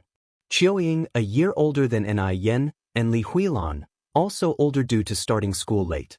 Don't be polite with him, Ni Yen joked. Try to eat him out of bankruptcy. Though they were told not to be polite, Qiuing and Li Huilan still ordered conservatively, mainly avoiding the expensive items. They were not the type to lack manners. After they ordered, Ni Yen took the menu and added several meat dishes and also ordered drinks. Initially, because Mo Qishan was there, Qiuing and Li Huilan were somewhat reserved, but as they ate, they loosened up. On a cold day, having a bite of hot and oily spicy beef that makes your nose sweat, followed by a sip of pear soda. The feeling was incredibly refreshing. After finishing the hot pot, Mo Qishan escorted them back to their dormitory. Qiuing let out a hearty burp without worrying about her image. Thank you so much for the generous treat, brother-in-law. You're welcome. In front of others, Mo Qishan always spoke sparingly. Yang, well, head back first then, Qiuing said as she pulled Li Huilan towards the dormitory. Ni Yen was not staying in the dormitory that night, so she got into the car with Mo Qishan. Yang, do you have an exam tomorrow? Yeah, Ni Yen nodded as she fastened her seatbelt. Then I will pick you up tomorrow morning, Mo Qishan said. Tomorrow? Ni Yang asked in surprise. Aren't you supposed to go to Sea City tomorrow? I will drop you off at school before I go. All right then, thanks for the trouble, Mr. Mo. I'm going to all this trouble, shouldn't you reward me, wife? Mo Qishan turned and looked at Ni Yang. He had been restraining himself because Qiuing and Li Huilan were there. A man's small requests sometimes need to be satisfied. Ni Yang leaned over and kissed Mo Qishan on the cheek. His cheek was as cold as the falling snow outside, cold as ice.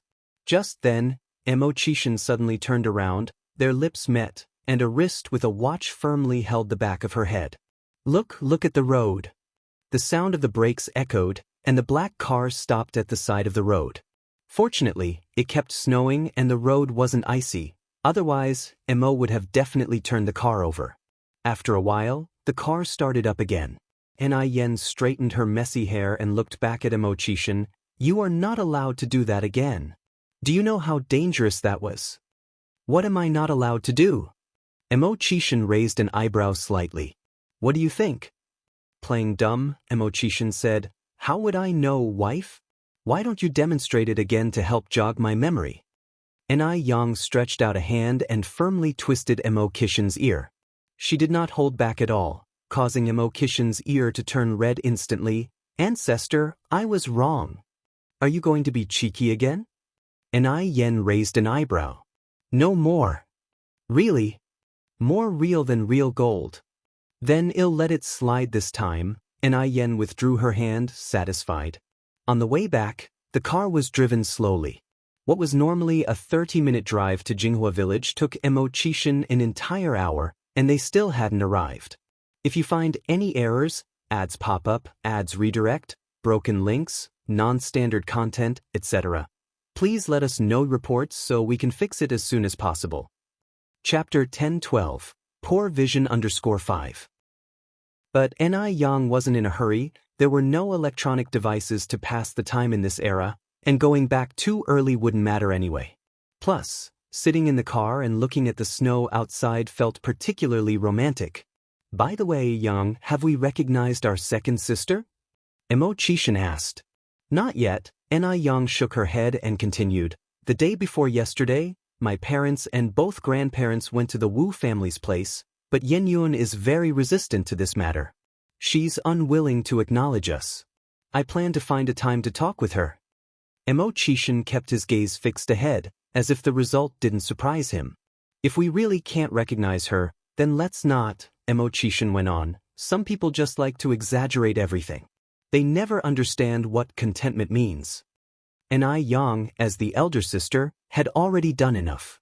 She didn't owe Wu Yenyun anything. More importantly, Mo Chishan didn't have a very high opinion of Wu Yenyun. Although she and Yang were sisters, there was no comparability between them. Yang said, Yenyun just can't accept the reality for the time being. She probably won't blow things out of proportion.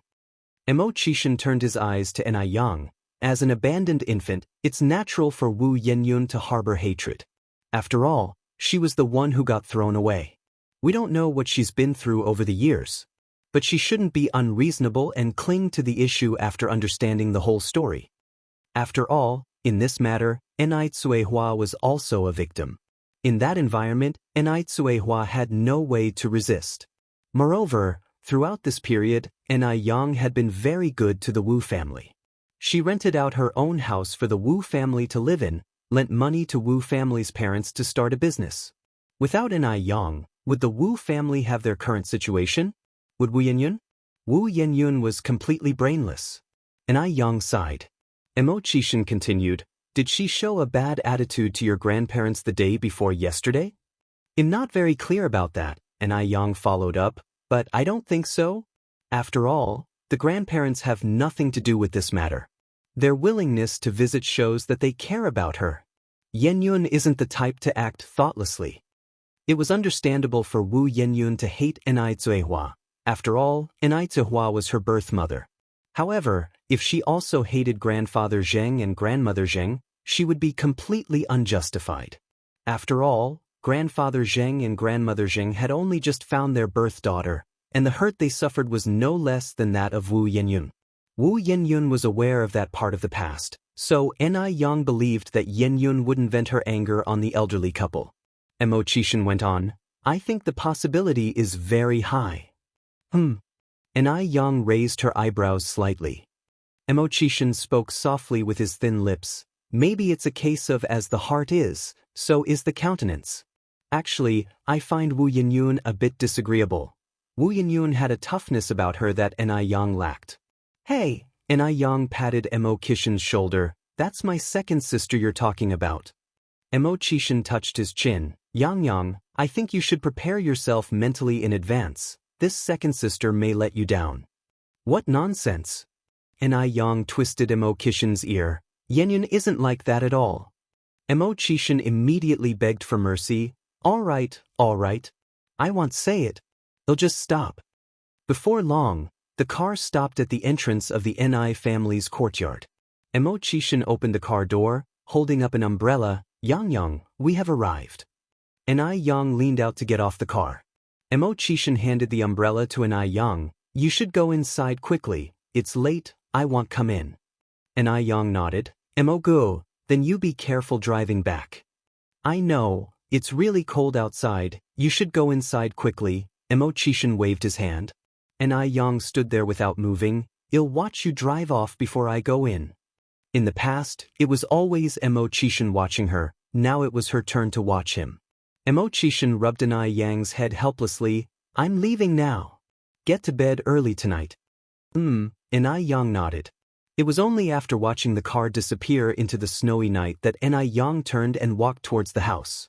Perhaps because of what Emo Chishin had said, after taking a bath, Ni Yang carried 2 cups of milk to Grandmother Zheng's room. Grandpa and Grandma, you haven't slept yet? Grandmother Zheng pointed at the television. This TV show is really interesting, we're going to sleep after this episode ends. The television was broadcasting Yang Jia Jiang.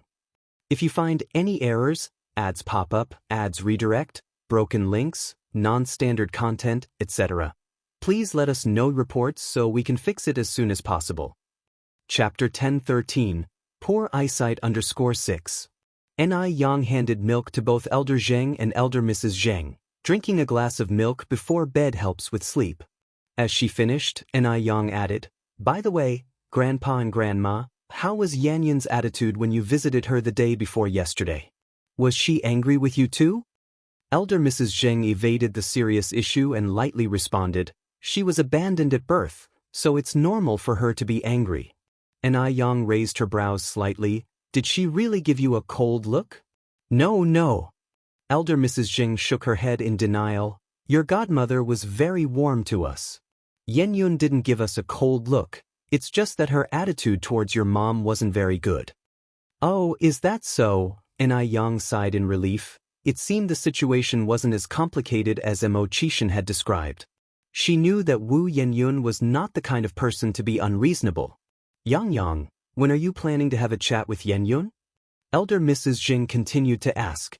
Ni Yang had always had a good relationship with Wu Yenyun, and since Ni Yang had helped her before, Elder Mrs. Zheng thought that once Wu Yenyun had calmed down, she would probably be somewhat receptive to what Ni Yang had to say, right?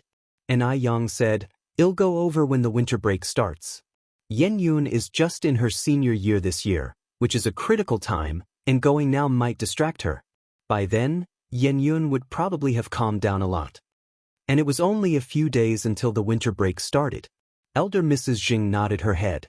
On the other side, in the Yihua University dormitory, Li Muzi saw Zhang Qiuying had switched skincare products and curiously asked, Zhang Qiuying, is this the ice skin jade face that Ni Yang brought you? Yes, Zhang Qiuying nodded. Li Muzi continued, how much is this? It's domestically produced, and it doesn't look that great. 210 yuan, Zhang Qiuying answered. 210? That's so expensive. A sharp scream suddenly rang out from beside them. Zhang Qiuying, you've been tricked by Ni Yang. How can this skincare be worth 200 yuan? The skincare my mom buys in M country isn't even that expensive. 210 yuan. It was absolutely shocking. The person who spoke was Zhou Ling, Li Muzi, and Wang Lisha were usually in sync, either sarcastic in their speech or acting high and mighty, socializing based on wealth, which was why Zhang Qiuying was indifferent towards them. Only someone who hasn't seen the world would make such a fuss. Although their family didn't have a lot of money, they wouldn't bat an eye at a skincare product worth 200 yuan. Wang Lisha appeared out of nowhere. Zhou Ling and Muzi aren't lying. I've already asked someone to inquire back home, and everyone says they've never heard of the Ice Skin Jade Face brand. Zhang Qiuying, I'm giving you friendly advice here, better not use these dubious products, beware of ruining your face. Wang Lisha came from a prosperous city, and her family had a certain influence there. She had already called home to ask, and no one knew of the Ice Skin Jade Face brand. You're the one who's going to ruin your face. Zhang Qiuying continued applying the product on her face. Zhang Qiuying trusted Ni Yang deeply. She knew Ni Yang would not deceive her. Holding her arms, Wang Lisha said, I'm just giving you friendly advice. After all, we share a dorm room. Since you won't listen, then you can't blame me. Keep your false concern to yourself, I don't need it. Seeing how Zhang Qiuying was unappreciative, Wang Lisha snorted coldly and turned to leave. Li Muzi hurriedly followed her. Lisha, don't stoop to her level. She'll be the one regretting it later. Exactly. She's like a dog biting Lu Dongbin, ungrateful. Zhou Ling chimed in with agreement. Wang Lisha's words didn't affect Zhang Qiuying at all. She earnestly applied the product on her face before climbing into bed to sleep. The next day, as soon as Ni Yang came downstairs, she saw Mo Qishan sitting in the living room having breakfast, looking as calm and composed as if the Ni family's home was his own. Brother Mo, why are you so early? Lowering his voice, Mo Qishan said, the earlier I come, the more I get to see you. His voice was naturally deep, and when lowered, it carried an indescribable magnetism, especially pleasing to the ear. This man was simply too good at flirting. Ni Yang pinched his face and said, have you no shame? Just then, footsteps suddenly sounded from upstairs. Ni Yang, without a blush or a skipped beat, let go and walked to the kitchen to serve the rice. Sixth brother has arrived. The newcomer was elder Lady Shangguan. Good morning, Grandma. Good morning. After breakfast, Mo Qishan drove Ni Yang to school. Snow had fallen all night, and the outside world looked stunningly beautiful, as if cloaked in silver. When getting out of the car, Mo Qishan took off his scarf and carefully tied it around Ni Yang's neck. Wife, wait for me to come back. The soft scarf carried a faint scent of tobacco. Ni Yang nodded. Okay, Brother Mo, I wish you all the best. Wu Yenyun stayed home bored for a day and went to school the next day. After 2 days of snow, the roadside was piled with a layer of snow. It was then that she saw a familiar figure. Amid the icy snowscape, he walked forward in a thin robe, holding Buddha beads in his hand, leaving a trail of footprints in the snow. This man was none other than Grandpa Du. Seeing Grandpa Du, Wu Yenyun felt the accumulation of melancholy in her heart sweep away. Just as she was about to go over and greet him, she suddenly saw a middle-aged man in tattered clothes kneeling by the roadside begging. It was so bitterly cold, and he looked so pitiful that Wu Yenyun took 50 cents out of her pocket and gave it to him. Uncle, go buy a bowl of noodles. The middle-aged man gratefully said, Thank you, young comrade. You're such a good person. Wu Yenyun smiled, then turned her head to look in Grandpa Du's direction, the smile freezing on her lips. Who was that standing beside Grandpa Du? Ni Yang? What was she doing here? 3 or 4 days had passed, and Ni Yang had neither shown up nor contacted her. She thought Ni Yang must have been really busy, but it turned out Ni Yang was just busy chatting with someone else. Ni Yang had already known they were sisters, but she kept it a secret. After the truth came out, Ni Yang even suggested becoming sworn kin. So this was her dear sister. Ni Yang was probably worried that she'd fight over the family fortune, but was she that kind of person? Even if the Ni family's wealth were put before her, she wouldn't glance at it twice. Wu Yenyun clenched her fists tight and walked away in the opposite direction. Ni Yang glanced that way. Frowning slightly, she called out, Yenyun. Hearing Ni Yang's voice, Wu Yenyun ran faster. There was an alley nearby, and she quickly turned into it, her voice disappearing down the alley. Did I mistake her for someone else? Ni Yang scratched her head. Grandpa Du also glanced in that direction. Who did you see?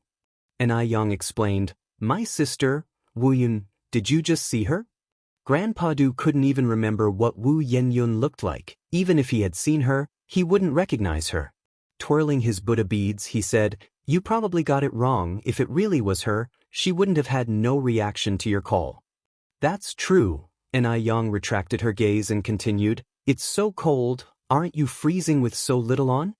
If you find any errors, ads pop up, ads redirect, broken links, non-standard content, etc., Please let us know reports so we can fix it as soon as possible. Chapter 10:14. Tit for tat in the winter cold. Ni Yang, even clad in a thick down jacket, felt cold. However, Grandfather Du still wore that same old-fashioned long robe, stepping around in a pair of cloth shoes. I was born with a cold constitution. I fear neither cold nor heat, Grandfather Du stated indifferently. Ni Yang nodded as if she had just remembered something. Oh, right, I think I've heard you say that before. Back in summer at the airport, when they were seeing Imo Chishanov, Ni Yang had even joked that Grandfather Du's physique was ideal for medical experiments. Why are you alone? Where's Peiji? Grandfather Du twisted his Buddha beads, continuing to inquire. He's gone to Sea City, Ni Yang replied. Grandfather Du nodded slightly. As he passed the middle-aged man begging for alms, he instinctively reached for a banknote from his person to throw into the bowl. But just as he was about to toss it, a pale hand blocked his. Don't give it to him. The middle-aged beggar was stunned, having thought he was about to score a small fortune today, only to have someone block his money-making path. This young girl was just too cruel. Not giving money was one thing, but to prevent others from giving. Couldn't she see how pitiful he was? Compared to the comrade who had just readily parted with 50 cents, she was far worse. The middle-aged man's face looked unpleasant. Grandfather Du looked up. The owner of the hand was Ni Yang, his face showing bewilderment, as he knew that Ni Yang was not someone without compassion. He's a professional beggar, Ni Yang explained. A professional beggar? Grandfather Du was somewhat puzzled. Ni Yang continued, simply put, someone who lives off begging. Don't think he looks pitiable now. When it comes time to clock out, his food and drink, his clothes and housing are all better than anyone else's. Though poor, he held firm to his pride. True paupers would not beg. It was the 80s. China's economy was thriving. As long as one had strength and wasn't disabled, basically no one would starve to death. In the future, professional beggars could be seen almost everywhere. In subways, in malls, some professional beggars were worth millions, owning dozens of apartments in the city. This middle-aged man could be considered a pioneer among professional beggars. How can you tell that he is a professional beggar? Grandfather Du asked. Ni Yang's tone was indifferent, not afraid of being overheard by the kneeling professional beggar. Look at how physically strong he is. He doesn't seem disabled at all. Since he's not disabled and in the prime of life, why can't he earn money with his own labor? The rice shop ahead offers 3 cents for carrying a sack of rice, and they hire year-round. Moreover, I've observed that regardless of wind or rain, he never misses a day. Such people exploit the sympathy of others for personal gain and satisfaction, and they truly don't deserve compassion. That's enough to conclude he's a professional beggar? Grandfather Du asked, still twisting his Buddha beads. Of course there's more. Ni Yang's eyes were clear and voice was soft. Even though he seems thin, his features are bright and animated. True beggars, due to constant inadequate nutrition, should appear thin and pale. Does he look like someone who can't get enough to eat to you? On hearing this, the middle-aged man on the ground broke into a cold sweat. He had been begging here for so long, and it was the first time someone had exposed him, and the person was a young girl, barely 18 or 19 years old. The feeling was indeed, it seemed he needed to find a new spot. The middle-aged man glanced up at Ni Yang, then got up and ran away in an embarrassing manner. Watching the middle-aged man's retreating figure, a smile appeared on Ni Yang's face, her dimples showing lightly. See, he fled in panic. Smiles are contagious. A slight curve also appeared on Grandfather Du's lips, like a flower blooming in the icy snow, ushering in a rebirth of all things. Wu Yenyun had not gone far. Instead, she hid behind an alley and watched. Because she was too far away, she couldn't clearly hear what they were saying, but she saw Ni Yang stopping Grandfather Du from giving money very clearly. What was Ni Yang doing? Was it intentional? Had she actually seen her already? Just because she had given the beggar 50 cents, should Ni Yang prevent Grandfather Du from giving money? It was one thing not to give money, but she actually drove away the poor beggar. Why did she do that? That was just too much. Wu Yenyun bit her lip tightly, staring angrily at the back of Ni Yang. It's already noon, have you eaten? Ni Yang pulled out a wristwatch from her pocket, looked at the time, and asked Grandfather Du if you find any errors, ads pop up, ads redirect, broken links, non-standard content, etc. Please let us know reports so we can fix it as soon as possible. Chapter 10:15, Tit for Tat _2. No, Grandpa Du shook his head. With the idea of caring for the elderly who live alone in mind, and recalling Mo Kishin's advice, Ni Yang continued, then let's go have dinner together. I haven't eaten either. Okay. Grandpa Du originally thought Ni Yang would take him somewhere fancy, but instead, she took him to an unknown food street.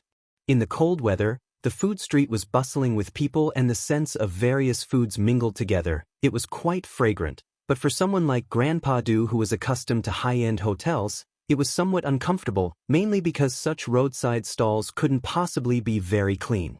Grandpa Du glanced at Ni Yang and saw no sign of disgust in her eyes. This person really isn't picky. In fact, Ni Yang wasn't particular about food at all. She could be seen in high-end Western restaurants elegantly eating steak or sitting at a roadside stall eating spicy hot soup without any care for her image. As long as it tastes good, what's the fuss about? If you're always worried about this and that in life, what's the fun in that? Sit down. Ni Yang led Grandpa Du to a wonton stall and sat down. Don't be fooled by the simplicity of this stall. It's actually quite tasty. Technology is advancing, and the times are progressing. In the past, wontons were only available in Guangguan, but now, as more people start businesses, Beijing's delicacies have also increased. Grandpa Du leaned forward and sat opposite Ni Yang, placing the Buddha beads on the table and taking out a handkerchief from his pocket, meticulously wiping the bowls and chopsticks. Ni Yang raised her eyebrows slightly. This person is quite particular. Eating at a roadside stall and still worrying about hygiene? Boss, give me a bowl of chicken soup wontons. As she spoke, Ni Yang looked at Grandpa Du. What would you like? They have rice noodle rolls here as well. The same as you. Grandpa Du glanced down. Okay. Ni Yang nodded and told the shopkeeper, then we'll have 2 portions of chicken soup wontons, and also 1 spicy duck head and 1 gizzard. That's all. All right, just a moment. Soon, the wontons and braised duck head were served. Ni Yang grabbed a duck head immediately. I'm starting, don't be shy. First, she took a bite of the spicy duck head, letting the spicy and fresh taste fill her mouth, then followed it with a sip of delicious chicken soup. It was incredibly satisfying.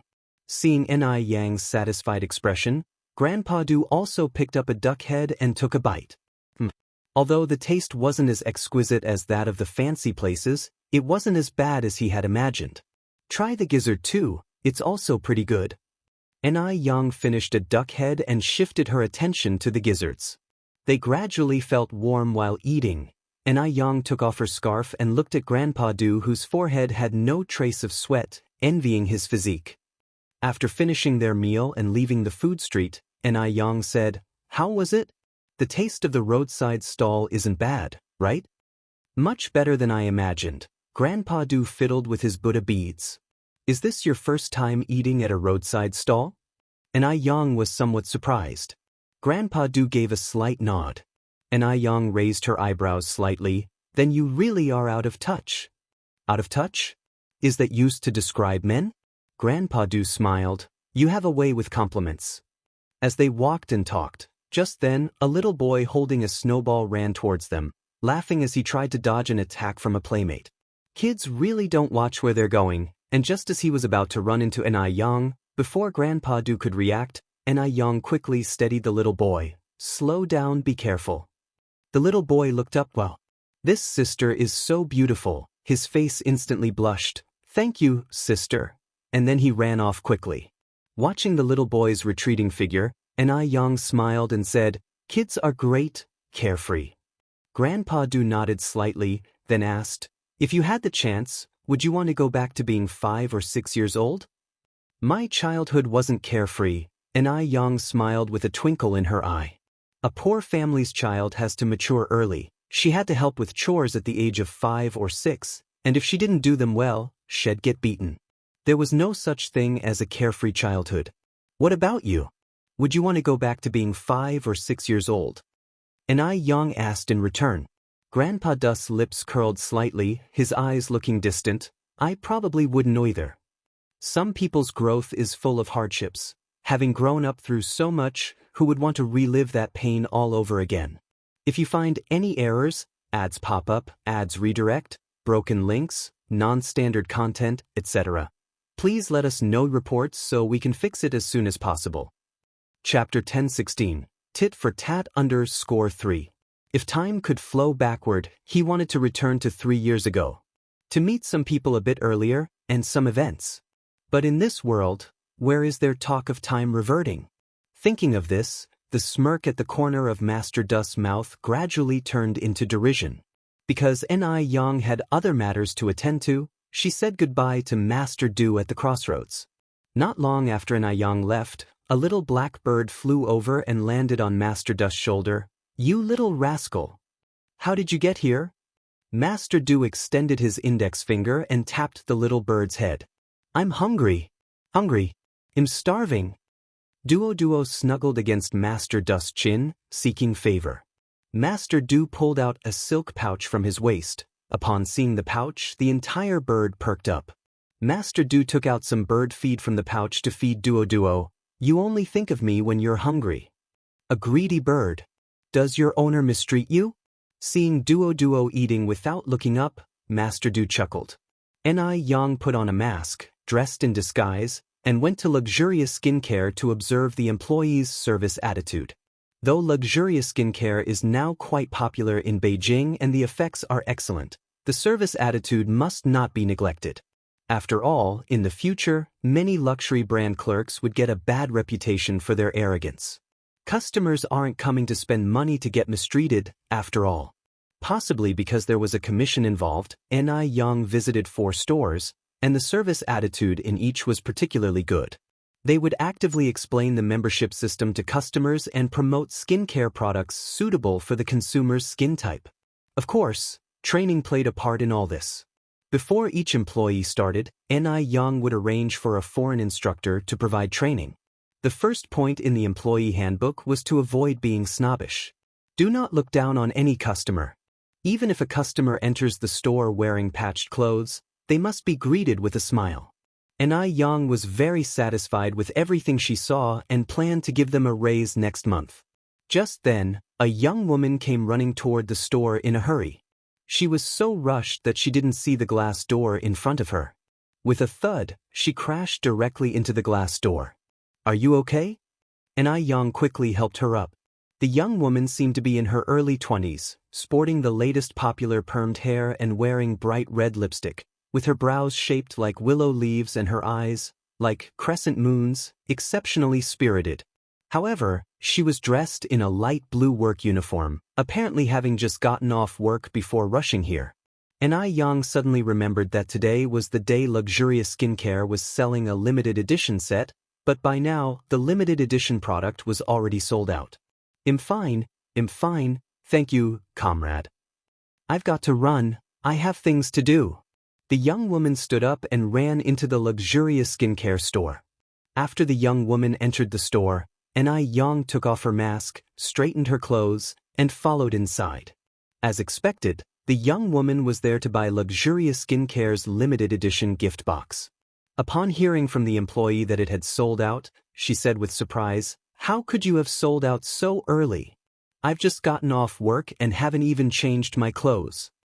Luxurious Skincare would be sold in 2 time slots at the beginning and end of each month. One at 9 in the morning and the other at 3:30 in the afternoon. It wasn't even 5 o'clock yet. Sold out already? The employee smiled and said, some customers who didn't get it in the morning lined up early to buy it together in the afternoon. The gift boxes were already sold out by 4 o'clock. Is that so? If I knew this, I would have taken a day off today. The young woman looked disappointed. The employee continued, although we don't have the limited edition set anymore, we do have non-limited editions available. Would you like me to recommend something? The young woman waved her hand. I can buy the non-limited edition anytime. I'm buying the limited edition as a gift. Can't you make an exception for me?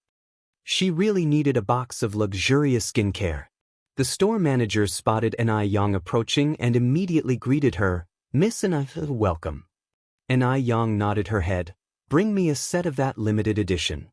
Although the sets were officially sold out, the store still kept a spare in reserve, just in case. "Of course, one moment, please." The store manager took out a box of the luxurious skincare set and handed it to Ni Yang. "Thank you." Ni Yang took the gift box and walked out at a leisurely pace. Just as Ni Yang stepped out of the store, the young woman who had just approached ran after her. "Comrade, wait up. If you find any errors, ads pop up, ads redirect, broken links, non-standard content, etc., please let us know reports so we can fix it as soon as possible." Chapter 10:17, Tit for Tat _4. "Is there something you need?" Ni Yang glanced back slightly. The young woman was taken aback, apparently not expecting Ni Yang to be so attractive. "Comrade, may I ask how you managed to buy this limited edition of Ice Skin Jade Skin? When I went to buy it just now, they said it was already sold out." Ni Yang smiled slightly. "I know the store manager at their place a bit, and this was specially reserved for me." The young woman nodded and then said, "Comrade, wait a moment, can we discuss something?" "What is it?" asked Ni Yang. The young woman continued, "Comrade, let me introduce myself first. My name is Li Tong and I work at Morning Light Group at number 85 Goldie Road. Don't worry, I'm not a bad person." Ni Yang replied with a smile, "I know you're not a bad person." Li Tong said, "Hey, race the thing, comrade, I urgently need a set of the limited edition Ice Skin Jade Skin gift box for a gift. Would you be willing to sell me the one you have? I'm willing to pay 3 times the price. Is that okay?" Li Tong was very sincere. Ni Yang hesitated for a moment, then said, "I can't." "Why not?" "Each box of Ice Skin Jade Skin costs 210 yuan, and 3 times that is 630 yuan. That would be quite a profit." Li Tong became anxious. "Comrade, do you think the money is too little? If 3 times isn't enough, I can do 5 times. We can negotiate the price. Since you know the store manager, you could just ask him to reserve another box for you later. That way, you could make a nice little profit." Ni Yang said with a laugh, "It's not about the money, I also need it for a gift. How about you leave your contact info, and I'll sell you a box tomorrow." "Ah, what a coincidence." Although a bit disappointed, Li Tong was still not ready to give up. "Comrade, please sell it to me. The person I want to give it to has their birthday today, and it won't mean as much after today." Li Tong was really in a hurry.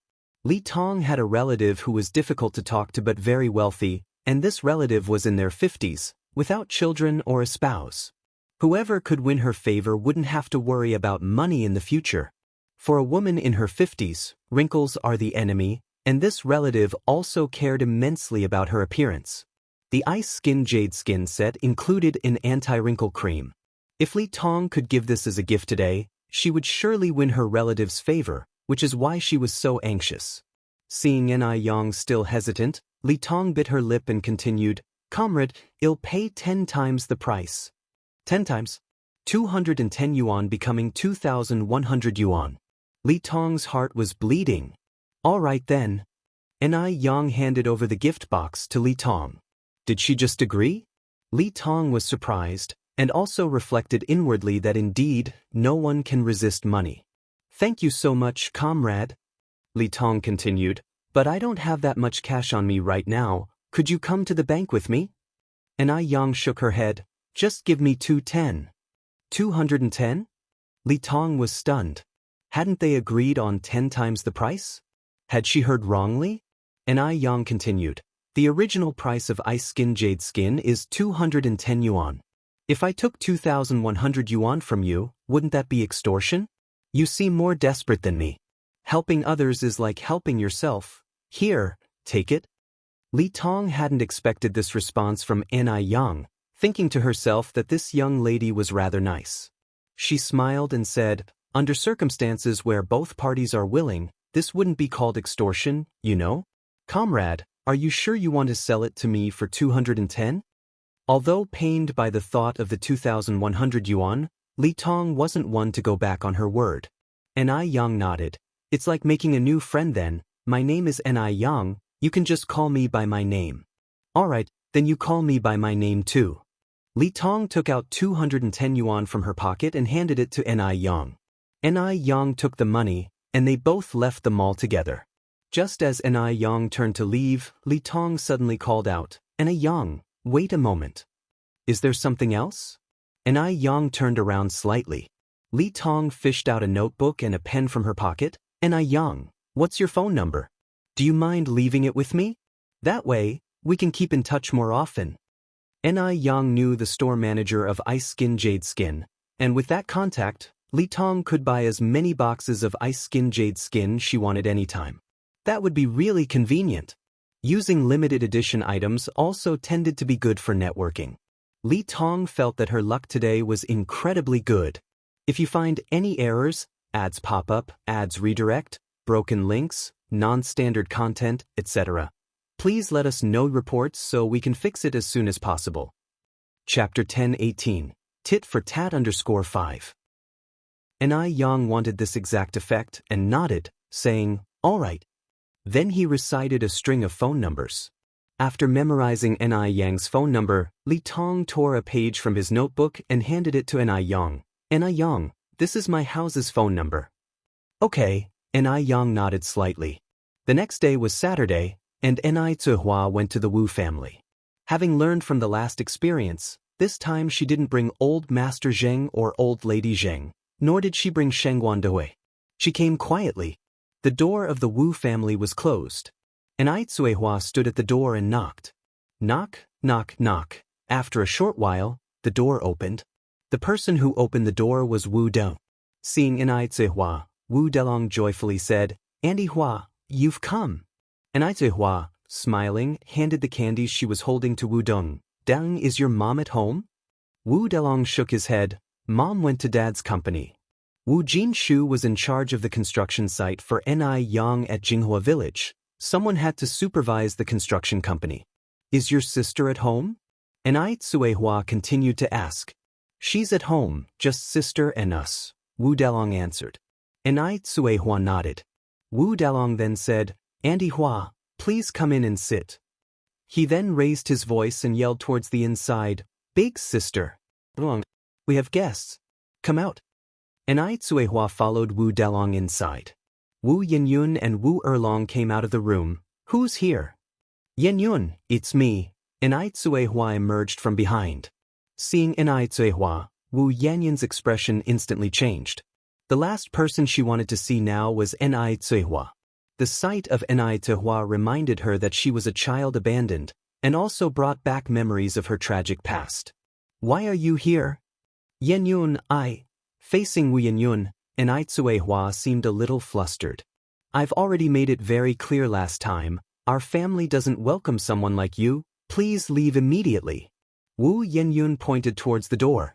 Wu Delong frowned, Big sister. How can you speak to Auntie Hua like that? You're being so rude. That's right, big sister. How can you ask Auntie Hua to leave? She's a guest. She's also an elder. Wu Erlong also seemed upset.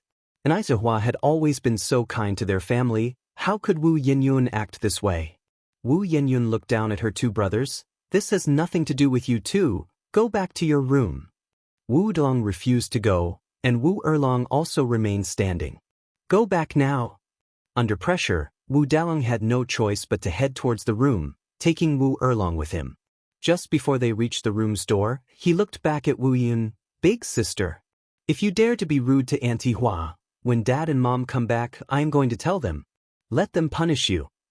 After Wu Dalong and Wu Erlong went into the room, Wu Yenyun coldly faced Ni Zihua. A person lives with a face, a tree lives with a bark, what exactly do you want, to stop harassing me?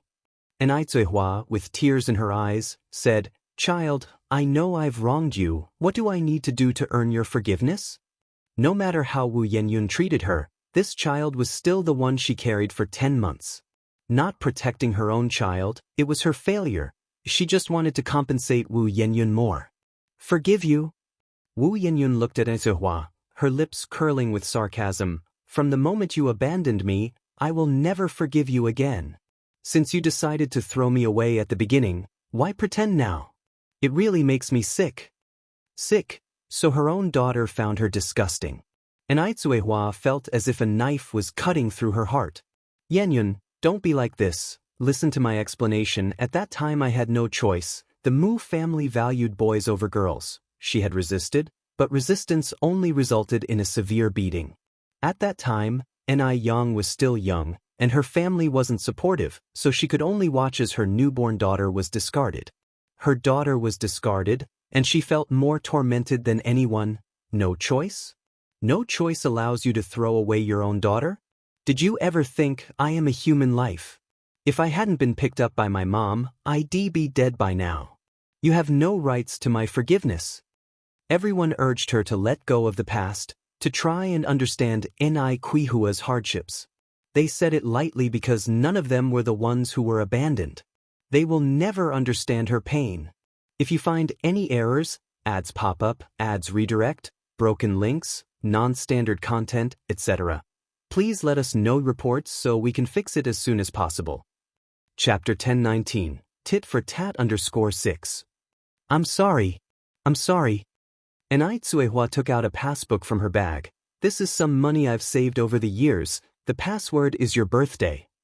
That money was all saved from selling spicy strips by Ai Zuehua, adding up to more than 90,000 yuan. 90,000 yuan was already a huge sum of money in those days. I don't need it. Wu Yenyun swatted away the passbook being offered. Do you think this money can make up for the hurt you've caused me? Never in a million years. And Ai Zuehua reached out to pick up the passbook, her face streaked with tears. Wu Yenyun looked down at Ai Zuehua. Do you want me to forgive you? And Ai Zuehua looked at Wu Yenyun, a flash of joy in her eyes. Yenyun, are you willing to forgive me? There's one way you can earn my forgiveness. Tell me. And Ai Zuehua said eagerly. Wu Yenyun continued, you just throw away Ai Yun as well, let her taste what it's like to be abandoned, and he'll forgive you. Why should she be the only one to endure all this pain? It would only be fair if everyone took their turn. Otherwise, she would never forgive Ai Zuehua. What? Ai Zuehua looked at Wu Yenyun in disbelief. Ai Zuehua could never have imagined Wu Yenyun would make such a demand. To throw away little Ai Yun too? How could she do such a thing? What's the matter? Can't bear it? Wu Yenyun's mouth curved with a mocking arc. If you could abandon me when there was no other way, why can't you abandon Ai Yun when there's no other way? Just because she's your most beloved youngest daughter? Do you think that's fair? Ai Zuehua said to Wu Yenyun, she's your sister. Not taking good care of her own child was her responsibility, but how could Wu Yenyun transfer that anger onto little Ai Yun? What did this have to do with little Ai Yun? This wasn't a matter of fairness at all. Ai Zuehua looked at Wu Yenyun in front of her, feeling this person was excessively strange. I have only 3 younger brothers. No sisters. And certainly no beloved younger sister treasured like a pearl by the family. Look, the moment you talk about throwing away Ai Yun, Ai Zuehua changes. Because she simply can't bear to part with Ai Yun. All that talk of having no choice, of being forced, it was all excuses. All of it just excuses. Apart from that demand, I can meet any other request of yours. Ai Zuehua closed her eyes in agony. Don't need them, I have only this one demand. Wu Yenyun continued, now go and abandon your most beloved youngest daughter, and then when she comes of age, find her again and give her some money, see if your most loved little girl will forgive you. Ai Zuehua looked at Wu Yenyun with tearful eyes. Yenyun, isn't this asking too much of me? This is all my fault. You can beat me or scold me, but it has nothing to do with Yun. The child is innocent, I beg you not to do this. Wu Yenyun sighed. Her heart was filled with immense sorrow. She didn't know why fate had assigned her such a mother, so cruel and so biased. Ai Yun is already 3 years old in nominal age. I had just been born when I was abandoned. Playing favorites like this, what right do you have to be a mother?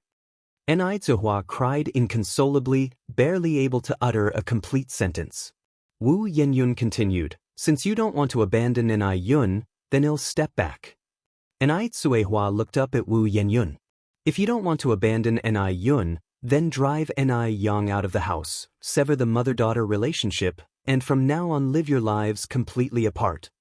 Wu Yenyun enunciated each word, making Ni Hua's heart grow colder. Are you joking with me?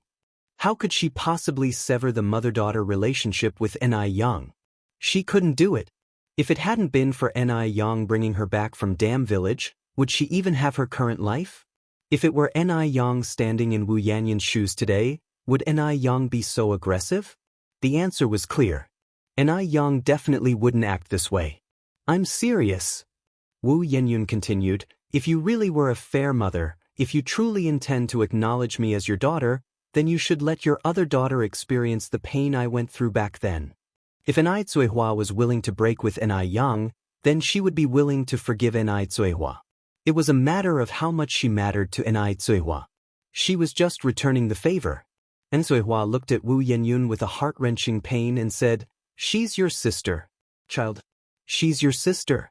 If it hadn't been for your sister, I would be dead by now. You wouldn't have what you have now.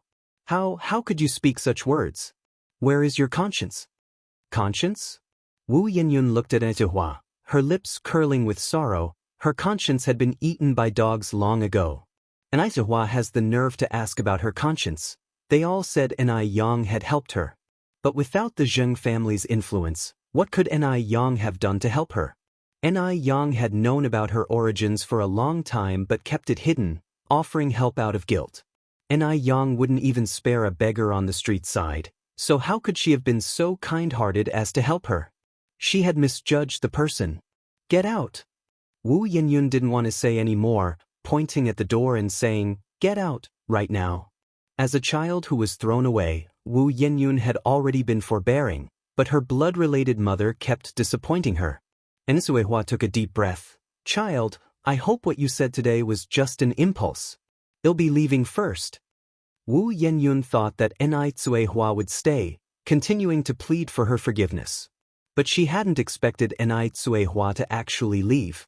She left without looking back. She was the one who'd been cast aside, so why should she suffer so much pain and humiliation? Wu Yenyun sat in the chair and sobbed silently. Ni Zuihua walked down the road, her soul seemingly in tatters. She didn't understand why Wu Yenyun had become like this. This child wasn't like this before. 2 hours later, Ni Zuihua finally returned to Jinghua village. Ni Yang saw that something was wrong with her and asked her what had happened. Ni Zuihua sighed. I went to see Yenyun, but she still can't let go of the past. Yang, didn't you say you wanted to have a good talk with Yenyun? She's still very angry now, so it's best if you don't go recently, lest she takes out her anger on you. She didn't mention the 2 conditions that Wu Yenyun raised. Subconsciously, she still hoped Wu Yenyun would come around. People say things they don't mean when they're extremely emotional. Maybe after some time, she'll have a change of heart. Ni Yang slightly furrowed her brow. Is Yenyun still very angry? Ni Zuihua nodded her head. A misunderstanding could be resolved. Ni Zuihua had made trip after trip, pouring out a mother's sorrow. Ni Yang didn't understand what grudge still lingered in Wu Yanyan's heart. Could it be just as Mo Qishan had said, that Wu Yenyun was making a big deal out of it? Let's leave it at that. I'm going upstairs to sleep for a while, Ni Zuihua said as she walked upstairs. If you find any errors, ads pop up, ads redirect, broken links, non-standard content, etc., please let us know reports so we can fix it as soon as possible. Chapter 1020. Yang got angry and Yang watched Ni Hua's figure, her thoughts deepening. Today was Saturday, and during dinner, Shangguan Su and Shangguan Shi came back. Ni Zuihua, after an afternoon of rest, was in much better spirits and looked at Shangguan Shi. Xiaoxi, how are things going with you and Zuoling? Shangguan Shi was her daughter too, and she couldn't neglect her just because of the issues with Wu Yenyun. Considering Zuoling's family situation, if Shangguan Shi really married into it, the tough days would be yet to come. Shangguan Shi smiled and said, my relationship with Zuoling is very stable, and we've cleared up the misunderstanding from last time. Actually, it's not true that his family prefers boys over girls. After all, Zuoling is a college graduate, his level of thinking and awareness aren't that low. Mom, you can rest assured. Really? Ni Zuihua was somewhat doubtful. She always felt that there was more to the situation. Really? Shangguan she nodded her head. Shangguan Dehui continued, "You are just too stubborn, child. You won't learn your lesson until you face some hardships." Shangguan she said with a laugh, "As long as Zuoling is not that type of person, everyone can stop worrying." Shangguan Granny helplessly shook her head, her eyes filled with concern.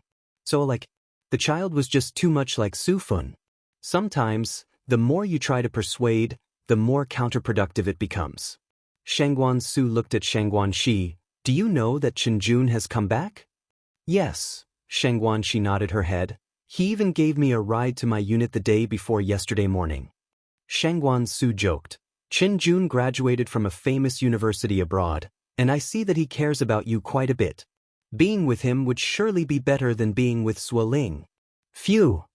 Shangguan she spit out a mouthful of rice and couldn't stop coughing. Enai Zuihua quickly grabbed a tissue and handed it to Shangguan Shi, patting her back. Slow down, slow down." Shangguan she casually wiped her mouth and looked at Shangguan Su with an expression of disbelief. "Brother, what are you joking about? Wu Lao-san and it's impossible." Shangguan Su said calmly, "How do you know it's impossible without trying? When it comes to family background, looks, and capability, he is at least 100 times better than Zuoling." Compared with Wu Chenjun, what was Zuoling? It was Shangguan Zai's lack of judgment that made her fancy someone like Zuoling. Brother, please stop." An uncomfortable Shangguan she said, "Wu Lao-san and I grew up together like close buddies. Can buddies become partners? Don't try to matchmake randomly." Shangguan Su picked up a piece of braised pork. "If you really have no thoughts about it, just ignore what I said. But if you end up with Zuoling and suffer in their family, don't come crying to me." Shangguan Shi laughed. "Don't worry, bro. I guarantee I won't come crying to you." Shangguan Su didn't say anything more. Shangguan Shi then said, "By the way, Mom and Dad, I plan to visit Zuoling's parents this week." And Zuihua was startled. This quickly? If both sets of parents had met, engagement wouldn't be far off. Shangguan Dehui looked at Shangguan Shi. "Xiaoxi, are you sure about this?"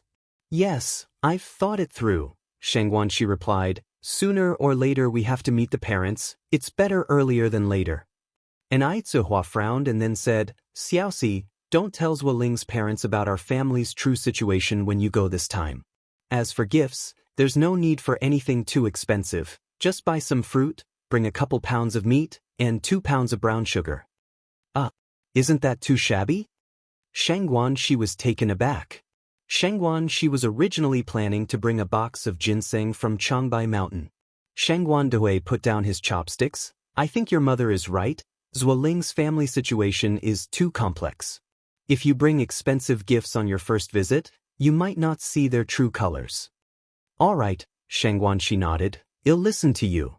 Shangguan she was stubborn when it came to emotional matters, but she would still take her parents' advice on some things. After all, her parents were looking out for her best interests. After dinner, Grandma Jing found Enai Zuihua. "Ting, did you go to see Yin Yun again today?" Enai Zuihua responded with surprise. "Mom, how did you find out?" Grandma Jing said, "I could tell something was wrong with you this afternoon. Is Yen Yun still unwilling to forgive us?" Enai Zuihua nodded her head. Grandma Jing sighed. "Maybe you just don't have that mother-daughter fate with her. If you find any errors, ads pop up, ads redirect, broken links, non-standard content, etc., please let us know reports so we can fix it as soon as possible." Chapter 1021. Yang Yang got angry _2. It would be normal for Wu Yenyun to have harbored some resentment, but after such a long time, it should have faded. She had her own suffering, but Enai Zuihua had her own grievances too. And besides, Wu Yenyun wasn't young anymore. Grandma Jing patted Enai Zuihua on the hand. "Ting, I'm going to say something you might not want to hear, but if you really can't recognize her as your daughter, then let it be. A twisted melon is never sweet." Enai Kuihua's eyes reddened. "But she is still my daughter." She was the one who had wronged Wu Yenyun. No matter what, she still hoped that Wu Yenyun could forgive her. As a mother herself, Grandma Jing understood the pain in Enai Kuihua's heart. The next day was Sunday. Enai Zuihua and Shangguan Dehui, as usual, paid a visit to the children at the orphanage. Shangguan she went back with Zuoling to meet his parents. Shangguan she didn't bring anything expensive, just some apples and bananas, and then 2 pounds of meat and 2 pounds of brown sugar. Zuoling, do you think your uncle and auntie will like me? Shangguan she was a bit nervous. Zuoling smiled. No way, I guarantee they'll love you. Although Zuoling's parents had a preference for Chen Liebao, Zuoling had made his intentions clear to them. Even if they didn't like Shangguan Shi, they'd have to feign their approval. After saying this, Zuoling continued, Xiaoxi, it's Sunday today and the nanny has the day off. It's just my dad and mom at home. There's something I need to tell you in advance. Go ahead. Zuoling explained, my mom used to be a little leader at her workplace, so her temper can be a bit idiosyncratic. If there's any lack of hospitality, please don't take it to heart. She's just used to giving orders, but she's not a bad person at heart. Knowing his mother's character, Zuoling needed to give Shangguan Shi a heads up. Having been with Shangguan Shi for 3 years, Zuoling knew that she was an empathetic and understanding girl. As long as things were explained to her, she would understand. Shangguan Shi nodded, don't worry. Let's go then. It wasn't long before they arrived at the Zhuo family home. The Zhuo family lived in a residence allocated by the unit, within a courtyard where everyone knew each other. The environment in the courtyard was quite nice, neat and tidy, though it paled in comparison to the Ni family's detached courtyard house. Seeing Zuoling bring a young and beautiful girl home, everyone teased him with a smile. Xiaozua, who's this? Your girlfriend? Yes, Auntie 5, this is my girlfriend, Shangguan Shi. Xiaoxi, this is Auntie 5, she lives above us and is also a colleague of my parents. Shangguan Shi greeted her politely, hello, Auntie 5. Hello, this girl is quite pretty. No wonder Zuoling wasn't interested in Chen Liebao. Compared to Shangguan Shi, Chen Liebao just didn't hold a candle. Hearing someone praise Shangguan Zai's looks, Zuoling's face beamed with pride. Marrying a beautiful bride like her was his own achievement. Could Auntie 5's son ever manage to marry someone as beautiful as Shangguan Shi? The Zhuo family lived on the 3rd floor in a spacious 3-bedroom apartment. The place was tidy, which also showed that Zuoling's mother was a person who liked cleanliness. Shangguan Shi, who had a mild case of OCD, was relieved to see how neat and clean the Zhuo family home was. Zuoling's parents were sitting on the sofa. Zuoling introduced Shangguan Shi to them. Dad, Mom, this is my girlfriend, Shangguan Shi. Shangguan Shi, very politely, placed the gifts she had brought aside. Hello, Uncle and Auntie. I'm Shangguan Shi, you can just call me Xiaoxi. Zuoling's mother glanced sideways at the gifts Shangguan Shi had brought. Bananas, apples, meat, brown sugar, just ordinary things nobody wanted. Did they seem like a family that couldn't afford meat to her? Not bringing some nutritious and valuable gifts on the first visit, it seemed like she had no home training. Every time Chen Liebao visited, she would bring bags of good stuff. Malted milk, royal bee jelly, bird's nest, and with that, she wanted to marry her son? In her dreams. Zuoling's father stood up with a smile. You girl, there was no need to bring anything. Come, sit down, sit down. Zuoling kept winking at his mother. Seeing it was for her son's sake, Zuoling's mother stood up. We didn't know in advance you were coming, so we didn't prepare anything. Xiaoxi, would you like some tea or a soft drink? Zuoling's family was somewhat better off than average, otherwise, they wouldn't have a nanny. This statement was actually a veiled boast. If you find any errors, ads pop up, ads redirect, broken links, non-standard content, etc., please let us know reports so we can fix it as soon as possible. Chapter 1022, Yang Yang is angry _3. Their family was enjoying drinks already, estimating Shangguan Zai's family probably even struggled to get enough to eat. Auntie, you're too kind, water is fine for me. Zuoling didn't dare challenge his mother's authority. He immediately stood up and said, Mom, please sit, I'll get Xiaoxi some water. Hearing this, Zuoling's mother's face became even more unhappy. Her son was her precious darling. Zuoling had never poured her a glass of water from childhood to adulthood, yet today he actually wanted to pour water for a little girl. They weren't even married yet, and it was already like this. What would it be like after the wedding? A woman actually letting a man serve her. She didn't know who had raised her. Shangguan she had already informed Zueling in advance that his mother had a peculiar temper, so she didn't take the changes in Zueling's mother's expression to heart. Zueling's mother pointed to the sofa and said, "Sit." "Thank you, Auntie." Shangguan she sat on the sofa. Zueling's mother also sat down and then said, "Xiaoxi, I heard from Lingling that your family is from the countryside, is that right?" "Yes." Shangguan she nodded. Zueling's mother smiled and asked, "How many people are in your family altogether?" "Including my grandparents and my grandmother there are 9 people," Shangguan she said, including Wu Yenyun in her count. After all, Wu Yenyun was also a part of their family. In the countryside, supporting 3 elderly people and a few children must be quite difficult for your parents, isn't it? Zueling's mother asked. Shangguan she replied, "It's manageable." Manageable? Mockery filled Zueling's mother's eyes. If it were truly manageable, then Shangguan she wouldn't have needed to cling to Zueling so desperately. She didn't know what kind of love potion this girl had fed to Zueling to make him so determined to marry her.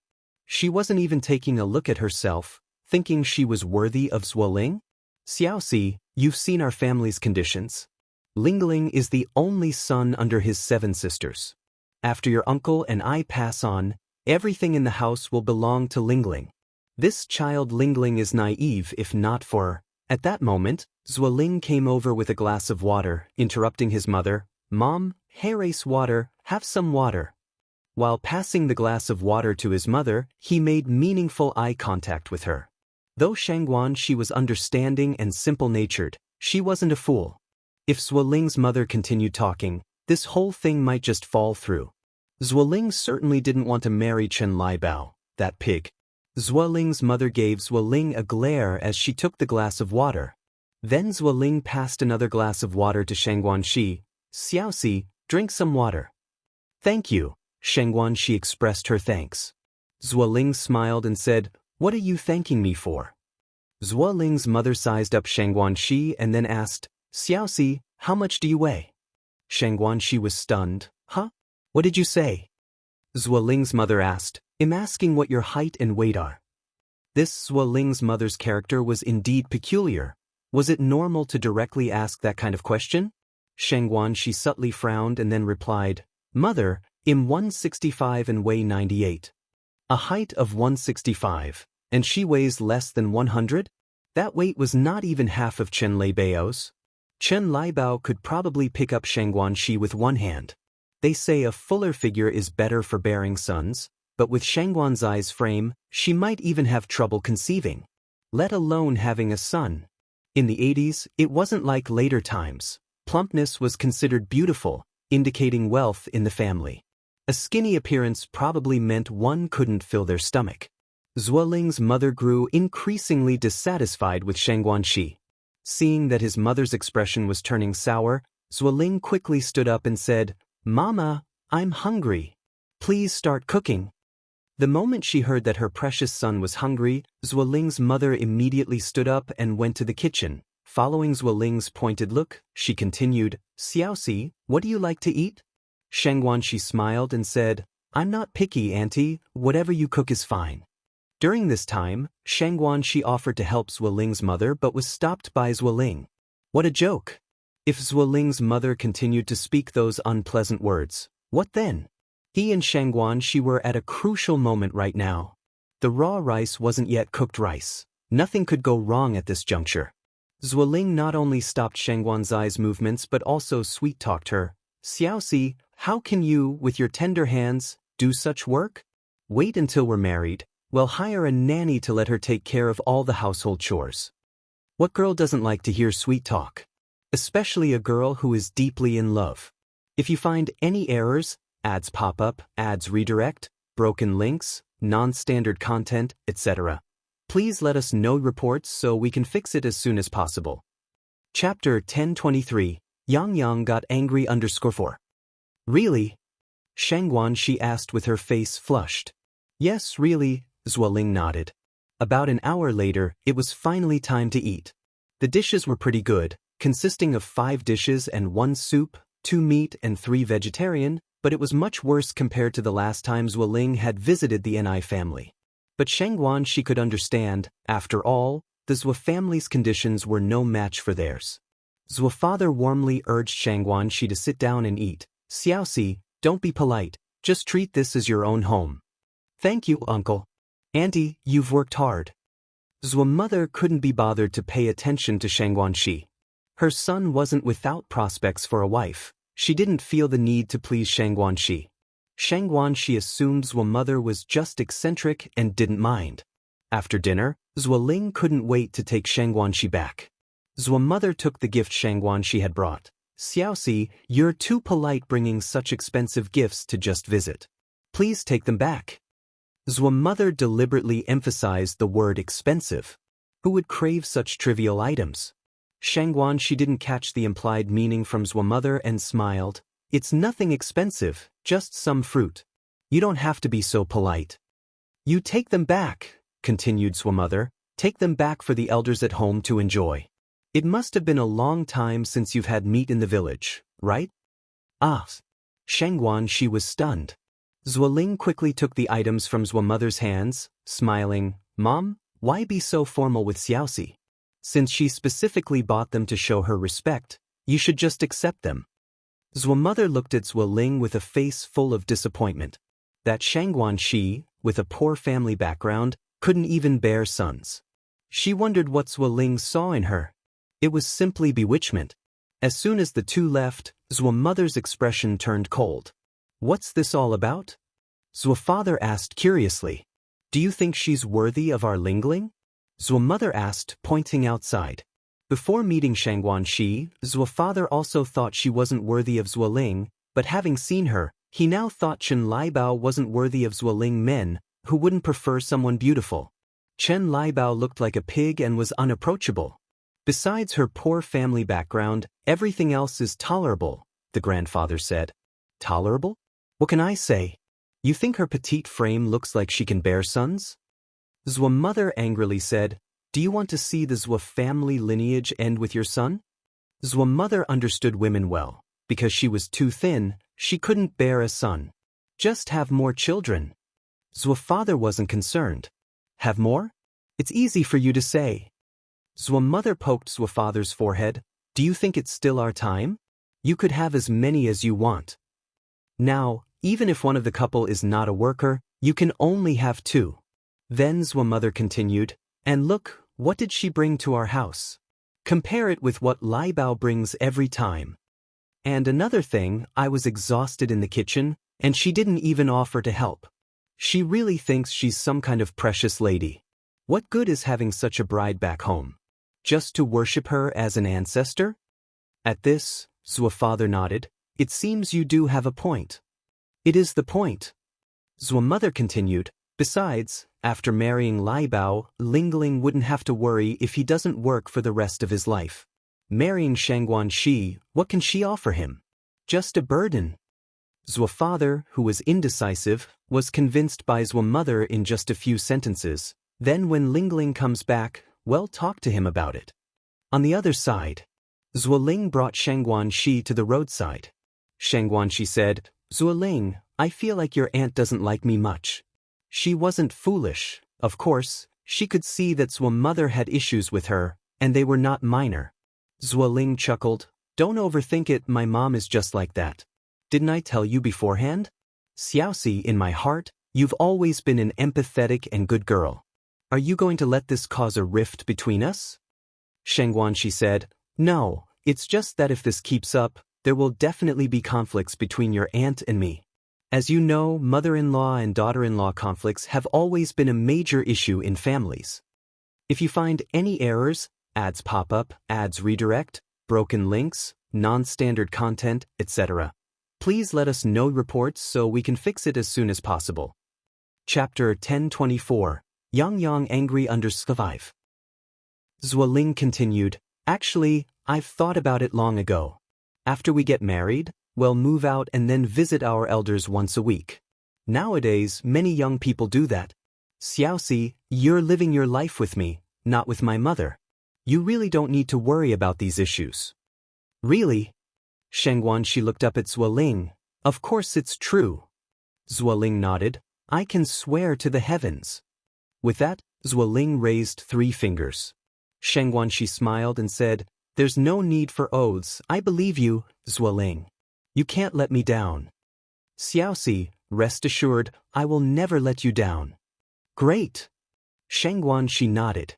Time flew by, and in the blink of an eye, another 10 days passed.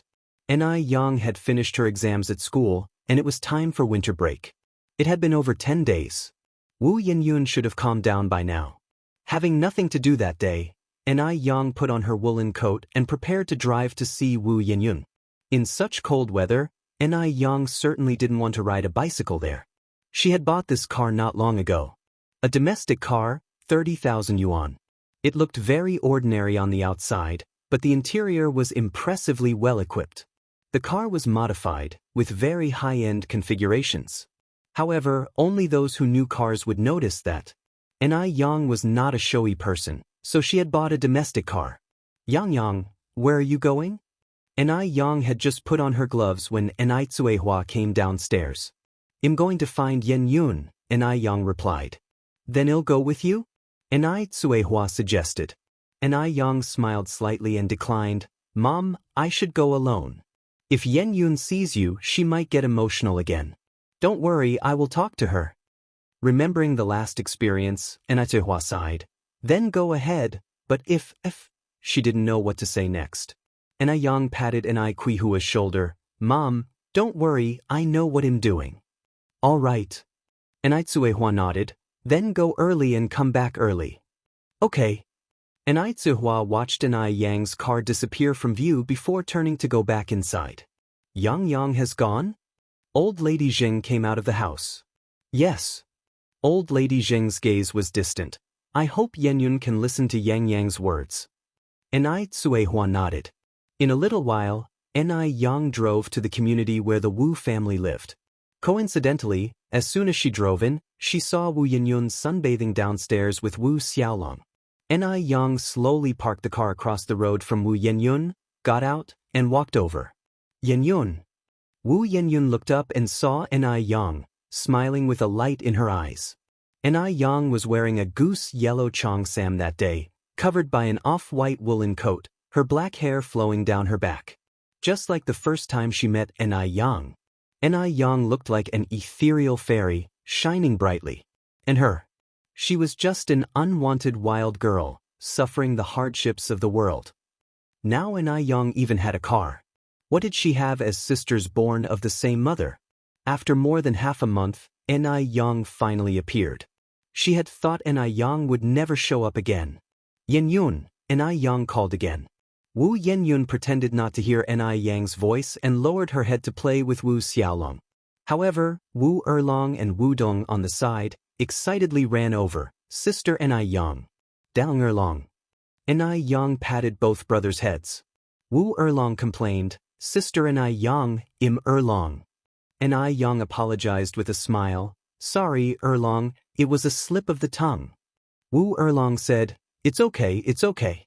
"Oh, Sister Ni Yang, my big sister has been acting like she's sick these few days. She even lost her temper at Auntie Hua last time. Don't be mad at her later. Our teacher says not to argue with sick people." Ni Yang nodded. "I understand, you two go play." Wu Delong and Wu Erlong ran off to play. Ni Yang approached Wu Yenyun. Wu Yenyun acted as if she didn't hear Ni Yang. Ni Yang's expression remained unchanged, and without getting angry, she spoke in a gentle tone. "Yen, can we talk for a bit?" "Talk about what?" Wu Yenyun looked up at Ni Yang, her eyes filled with heavy hostility. Ni Yang kept a smile in her eyes and spoke. "Let's talk about our family's situation. I know you're angry and feel wronged, but Mom really was powerless back then. You haven't experienced it yourself, you don't know what that feeling of helplessness is like. If you find any errors, ads pop up, ads redirect, broken links, non-standard content, etc., please let us know reports so we can fix it as soon as possible."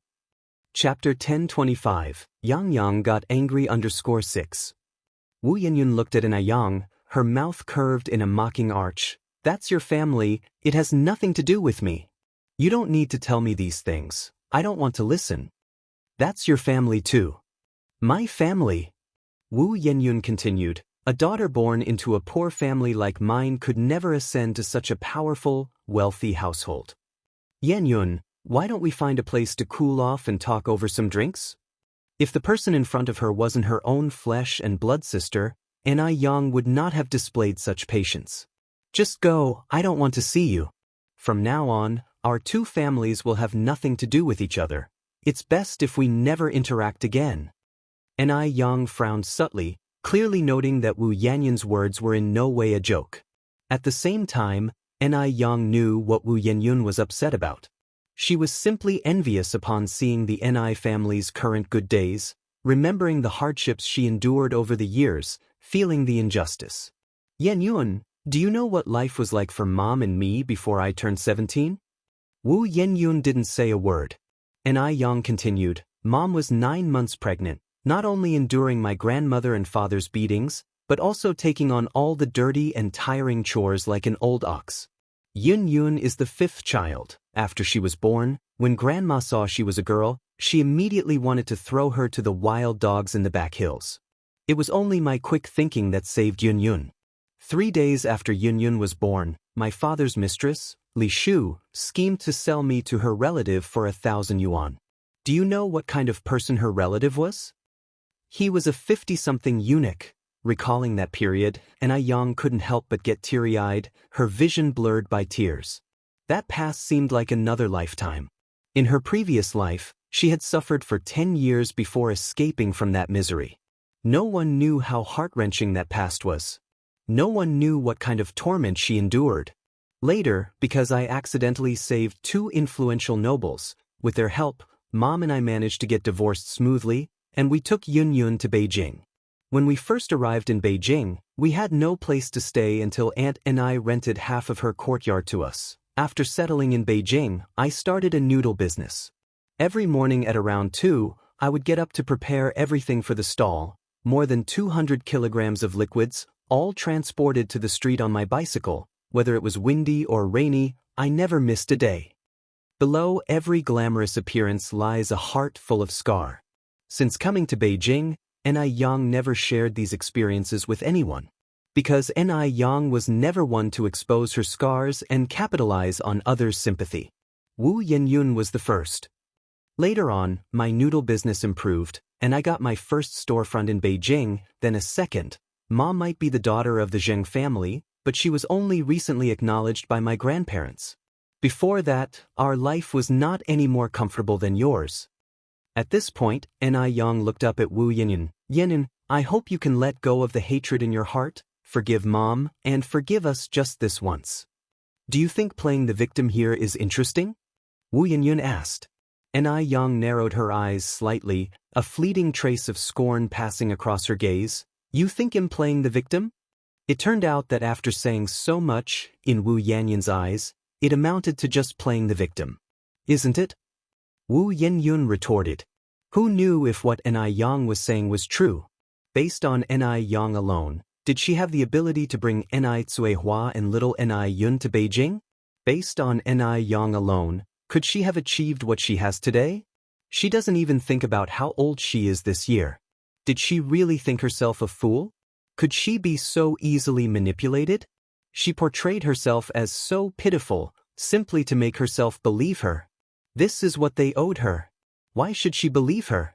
Anai Yang, you clearly knew long ago that I was your sister, yet you kept it to yourself. Do you think I don't know what you're thinking? Do you really think you're the only smart person in the world and everyone else is a fool? Anai Yang's face showed little emotion. Her gaze was chillingly cold.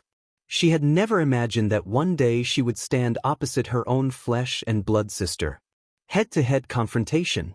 Until the paternity test results came out, I couldn't be sure you were my sister. Once the results were in, I informed Mom immediately.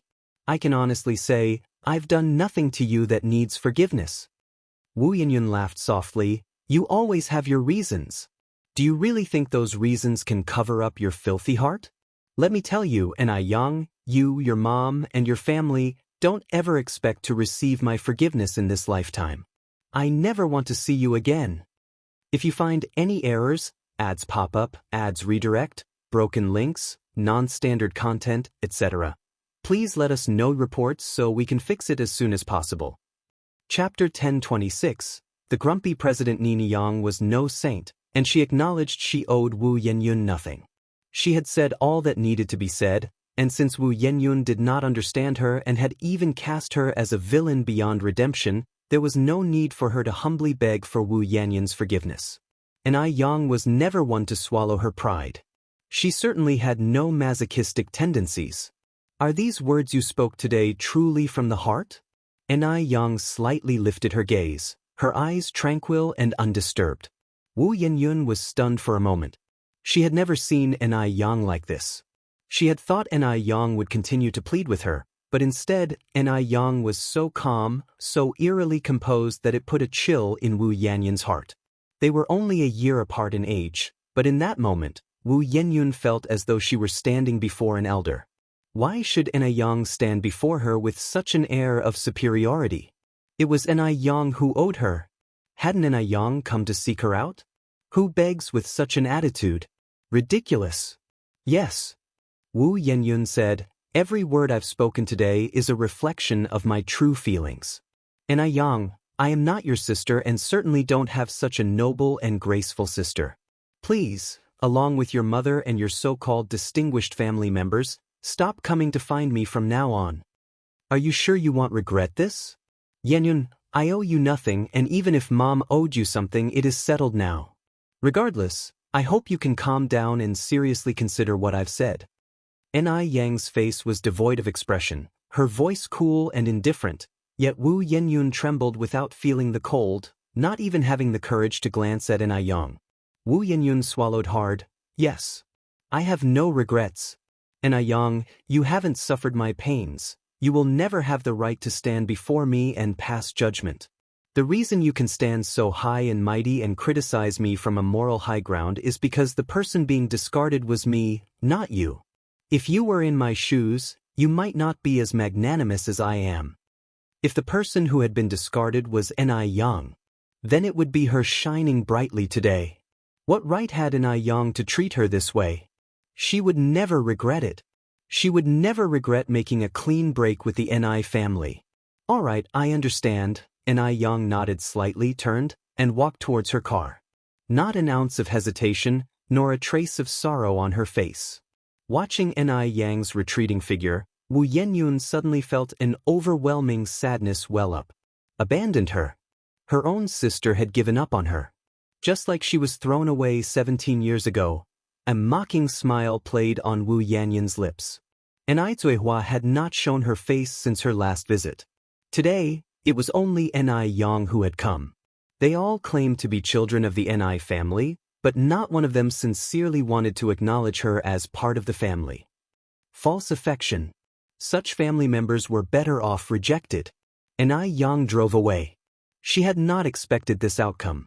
Wu Yenyun was, after all, her biological sister. To say that Nini Yang felt nothing would be a lie. But it wasn't to the point of being devastated. What to do when feeling down? According to President Nini, the answer was street racing. At this time, the roads in Beijing weren't as congested as in previous lifetimes, perfect for racing. Nini Yang gripped the steering wheel with both hands and floored the accelerator. Swift as the wind, the black sedan sped along, and when the adrenaline reached its peak, all worries and vexations were washed away. What a thrilling sensation. After driving for a while and feeling a bit hot, Nini Yang rolled down the left side window. The cold wind poured in, tossing her hair into disarray, creating a wildly beautiful chaos. Seeing the car ahead perform a spectacular drift, Wu Daming quickly pulled off to the side. My God! Who is that? They're driving like they're heading for the sky. Li Ronghua in the passenger seat also gazed ahead in amazement. It looks like the driver is a girl. The girl? Could a girl really be that good? It can't be a girl, right? Wu Daming watched the sedan disappearing into the horizon and finally managed to say, "It is a girl. I saw her hair flying out of the car." Li Ronghua looked disdainfully at Wu Daming. Wu Daming, you're really not up to snuff, to be outdone by a girl. Wu Daming. In his life, he had only been defeated by one girl, and that was Nini Yang. He hadn't expected to lose to another today. If you find any errors, ads pop up, ads redirect, broken links, non-standard content, etc., please let us know reports so we can fix it as soon as possible. Chapter 1027. Grumpy Mr. NI_2. He didn't know which girl was so revered.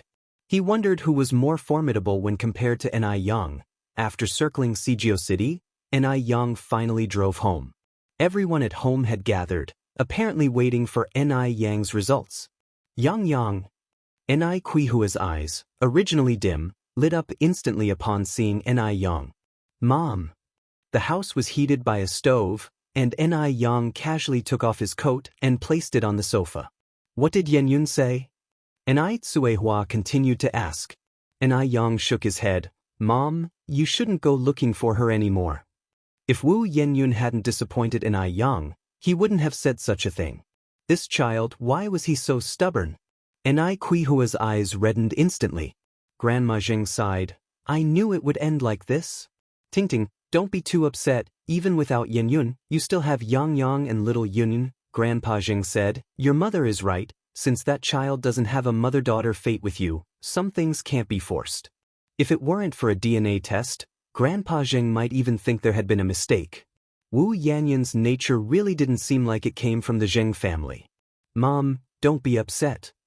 Ni Yang took Ni Qihua's hand. Tell me honestly, when you and my grandparents went to see her before, did she also show them disdain? If Wu Yenyun showed disdain towards Ni Tsuehua, Ni Yang could understand her. If Wu Yenyun despised even the innocent elderly, then Ni Yang could only say that Wu Yenyun was utterly heartless. Extremely heartless. Hearing this, Ni Tsuehua fell silent. It wasn't just disdain, but, reflecting on this, Ni Tsuehua felt a bit guilty, remembering how her elderly parents had been hit by a younger person that day. Seeing Ni Tsuehua like this, Ni Yang knew what had happened. Mom, just forget this daughter from now on, and don't go looking for her anymore. If you don't listen, you will only embarrass yourself. Ni Tsuehua looked up at Ni Yang. Do you think Yenyun will understand when she's older? Wu Yenyun was still young this year. Maybe she would change in a few years? Before Ni Yang could speak, Shengguan Dehui said, Daya, have you forgotten how old Yang Yang was when he brought you out of Dam Village? That year, Ni Yang was exactly 17 years old. Ni Yang was 17 years old, just like Wu Yenyun. The two 17-year-olds were worlds apart. Ni Tsuehua fell silent. Grandpa Jing said, Tingting, let it be. We've tried our best and we can be at peace with that. Grandpa Jing himself also wished to bring back his stranded granddaughter. But this child really couldn't be helped. Children are predestined. Some things simply can't be forced. Ni Tsuehua nodded. So be it. In the first half of her life, she suffered so much due to poor judgment. In the second half, she didn't want to cause any conflicts with her close family over a daughter who had become estranged from her. Did she really have to abandon little Ni Yun? Break the mother-daughter relationship with Ni Yang? Impossible. Never possible. Grandma Zheng and Shengguan Shi went over to comfort Ni Tsuehua. Shengguan Shi had met Wu Yenyun. Her first impression of Wu Yenyun was that she was well-mannered and sensible. She didn't expect Wu Yenyun would do something so heart-wrenching. Quite unexpected. Fortunately, Ni Tsuehua wasn't the type to dwell on things, and after some persuasion from several people, her mood gradually stabilized. Wu Daming was driving Li Ronghua back home. As soon as the car reached the entrance of the village, he was stunned. When was this highway in your village built? You should know that more than half a year ago, Jinghua village still had dirt roads. During rainy days, it would be muddy and cars couldn't enter, but now there was such a spacious concrete road. Li Ronghua said with a smile, Yang Yang paid for the construction. Sixth sister? Yes. Li Ronghua nodded. Sixth sister is really amazing. Wu Daming said enviously, why can't our village have a capable person like sixth sister? Previously, Jinghua village had nothing, being the poorest among the villages in all directions. Since Ni Yang arrived, Jinghua village could be said to change every day. Now, if Jinghua village claimed to be number one, which surrounding village would dare to claim to be number two? If it wasn't seen with one's own eyes, no one would believe that Jinghua village could change so much in such a short time. And Ai Yang was so amazing, and Li Ronghua was also proud. That's right. Yang Yang is really our village's lucky star. Go around the village and ask, from 70 to 80-year-olds to 2 to 3-year-olds, who doesn't like Yang Yang? Even people from the neighboring villages were especially envious of Jinghua village. At that moment, as they drove past the Ni family's small courtyard, Li Ronghua suddenly sat up straight and looked out of the window. Slow down, slow down. What's wrong? Wu Daming was somewhat puzzled. Li Ronghua pointed to a small black car parked outside. Doesn't that car look familiar? Wu Daming squinted his eyes. It does seem a bit. After a moment of thought, Wu Daming continued, isn't that car the one we just saw on the street? Damn. The person driving the car just now couldn't be Ai Yang, could it? Wu Daming swallowed his throat. Li Ronghua and Wu Daming thought of the same thing. The person who was driving just now was Yang Yang, wasn't it? If that's really the case, Sixth Sister is too amazing. Wu Daming exclaimed. Li Ronghua looked at Wu Daming. Anyway, she's much more capable than you. Look at you, Wu Daming. You're not even as good as a girl. Aren't you embarrassed? Wu Daming said meaningfully, then I'm still better than some who can't even drive. After speaking, Wu Daming added, not only can't drive, but they're also fierce like a man. If any man marries her, he's really out of luck. Who are you talking about? Li Ronghua glared at Wu Daming menacingly. Wu Daming grinned and countered, I'm just talking about some girls, not you. Why are you so excited? Do you act like a man? Li Ronghua, unable to vent his frustration, glared fiercely at Wu Daming. Stop the car. Wu Daming didn't hear her properly. Li Ronghua raised his voice and yelled, I told you to stop the car. Deafening. Wu Daming shuddered and immediately hit the brakes. What's wrong? I want to get out. Li Ronghua grabbed her backpack, got out of the car, and slammed the door shut. Wu Daming scratched his head innocently. This person is really sick. Li Ronghua, who hadn't walked far, turned to look at him, her face gentle. What did you say? Wu Daming looked up at the sky and said earnestly, I said the weather today is really nice. Li Ronghua gave him a look and then walked ahead. Wu Daming stretched his neck. Comrade Li Ronghua, are you sure you don't want me to drive you? Li Ronghua, without turning back, waved her hand. No need. Wu Daming had no choice but to turn the car around, preparing to go back. Beep, beep, beep. Just then the right side window was knocked on. Wu Daming rolled down the window, revealing a face as beautiful as a painting. Sixth Sister. Ai Yang smiled and said, Wu Daming, what brought you here? Wu Daming replied, it's all because I had to drive that tomboy back. Tomboy? Ai Yang raised an eyebrow slightly. Who? Wu Daming looked back and whispered very softly, that tomboy Li Ronghua. If you find any errors, ads pop up, ads redirect, broken links, non-standard content, etc., please let us know reports so we can fix it as soon as possible. Chapter 10:28. This is the gap. So, Wu Daming was talking about Li Ronghua. Ai Yang laughed and said, Sister Ronghua is pretty good, isn't she? Where does she look like a tomboy? Wu Daming looked at Ai Yang as if he saw a monster. Even like this, she doesn't look like a tomboy? Ai Yang said, look how good Sister Ronghua is. She's tall, has good looks, a job, and even a high salary. Her personality isn't bad either. She's loving towards her brother and respectful to her parents. For a girl to be like her is already quite remarkable. Compared to other women her age, Li Ronghua really stood out. She had everything that one could ask for, and didn't lose to anyone else. Wu Daming scratched his head. Sixth sister-in-law, you're so close to her, of course, you would speak on her behalf. How come he never noticed all of Li Ronghua's good qualities? To him, Li Ronghua always looked like a tomboy, the kind that can't get married. Ai Yang, smiling, said, I'm just speaking the truth. Oh, by the way, do you want to come over to my place? Wu Daming waved his hands. No, I've got other things to do. All right, sixth sister-in-law. The sixth brother will be back in a couple of days. Ai Yang nodded. I know. How do you know? Wu Daming looked surprised. Ai Yang said, he's in Sea City, not abroad, we talk on the phone every day. Oh.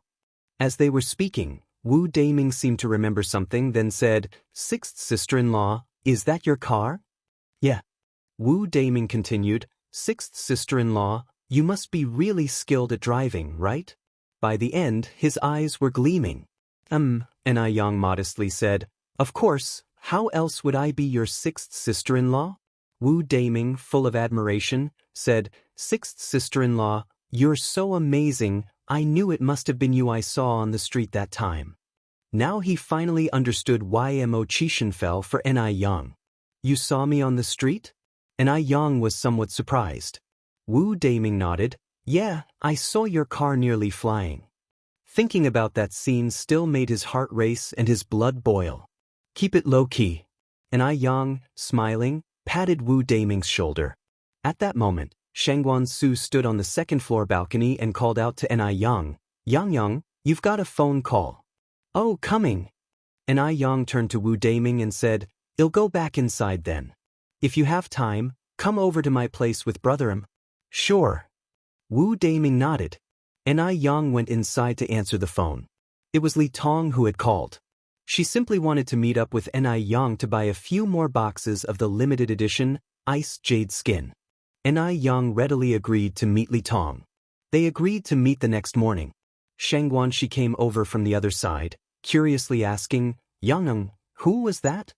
Enai Yang replied, "A new friend I just met, she's looking to buy some Ice Jade Skin from me." "Oh." Shangguan Shi nodded. The next morning, just as Enai Yang was about to leave, two unexpected guests arrived at her home. It was Lu Qi and Lu Ru. "Enai Yang, are your uncle and aunt at home?"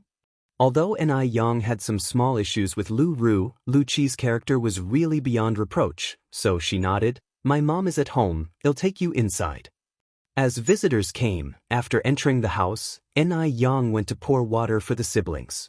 "Thank you," said Lu Ru, accepting the glass and taking the initiative to thank her. Enai Yang looked at Lu Ru with some surprise. "You're welcome. Time really is a wonderful thing. It could even polish a haughty young miss into this." You could tell that Lu Ru had indeed changed a lot. In fact, after all these experiences, Lu Ru had definitely grown up. Looking back, it all felt like a dream. If time could start over, she would definitely not covet those things that didn't belong to her. She would be down to earth. Enai Zihua came downstairs and was surprised to see the siblings.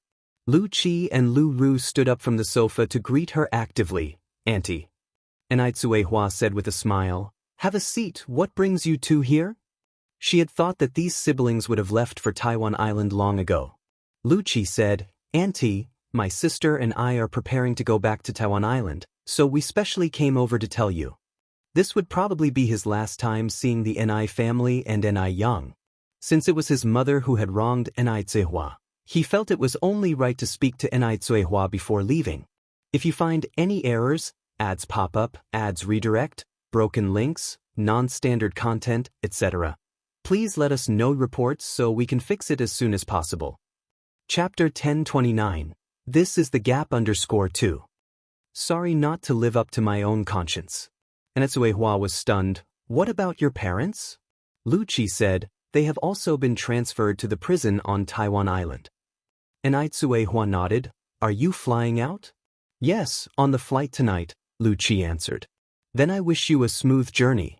"Auntie, thank you." Lu Qi and Lu Ru both stood up and bowed to Enai Zihua. After speaking with Enai Zihua about this matter, the siblings said their goodbyes. Enai Zihua and Enai Yen saw them out to the door. As they stepped out of the Enai family's courtyard, Zhao Shuyue arrived. Zhao Shuyue was carrying a bag of things. "Auntie." Zhao Shuyue nodded and stuffed the things in her hand into Lu Qi's hands. "Take this with you to eat on the way."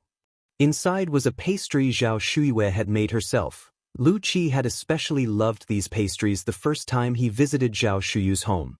"Auntie, thank you." Zhao Shuyue sighed. "Xiaoqi, your parents are your parents, you are you. After returning to Taiwan Island, forget the things of Beijing and start a new life with Xiaoru." "Okay." Lu Qi nodded. "Auntie, you also take good care of yourself."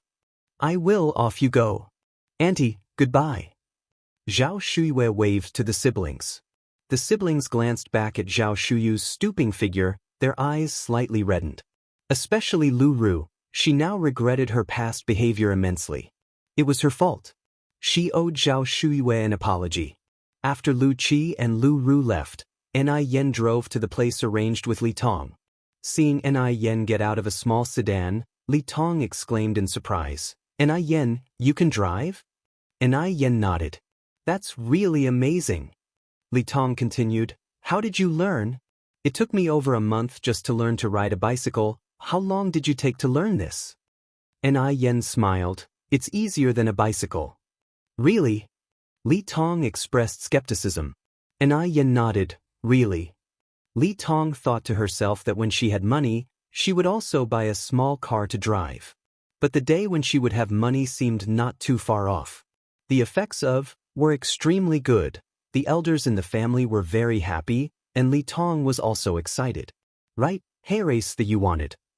Ni Yen took out 3 boxes from the passenger seat and handed them to Li Tong. "Thank you, Ni Yen." Seeing Li Tong's eyes lit up. These were limited edition versions of impossible to buy in the market. It was because Ni Yen was kind and willing to do her this favor. "You're welcome," Ni Yen smiled slightly. Li Tong then said, "It's also time for lunch, let me treat you to lunch." "Then I won't be polite." "Don't be polite with me, we are friends after all." Li Tong took Ni Yen to a restaurant, and the two chatted and ate, getting along splendidly. Elsewhere, at Ihua University. Ever since using, Zhang Qiuying's skin had just gotten better and better. Now, Wang Lisha was becoming restless. Since her skin was somewhat similar to Zhang Qiuying's, both dry, and both prone to flaking in the winter. Seeing Zhang Qiuying's skin becoming increasingly hydrated while her own was drying out, flaking worse, how could she not be distressed? After much inquiring, she finally found a physical store selling and bought facial cleanser and aloe vera gel back. But she hadn't managed to get the best-selling whitening and moisturizing cream. After using the facial cleanser and aloe vera gel for only 2 days, the flakiness of Wang Lisha's skin had improved a lot. Wang Lisha, looking at herself in the mirror, was very happy, but the thought of not managing to buy the whitening moisturizer made her smile fade. If the normal facial cleanser and aloe gel could have such good results, then the limited edition could only be better. One look at Zhang Qiuying was proof enough. Zhang Qiuying's skin now is more than 10 times better than hers. She isn't any less attractive than Zhang Qiuying. If she could use the limited edition products, she would surely be even more beautiful. Just then, footsteps sounded from outside. "Wang Lisha, I was wondering why your skin has been getting better these past few days. It turns out you've been sneakily using the Ice Jade skin cream. I remember just a few days ago, certain people were saying that the Ice Jade skin cream would ruin your face. So, does your face hurt now?"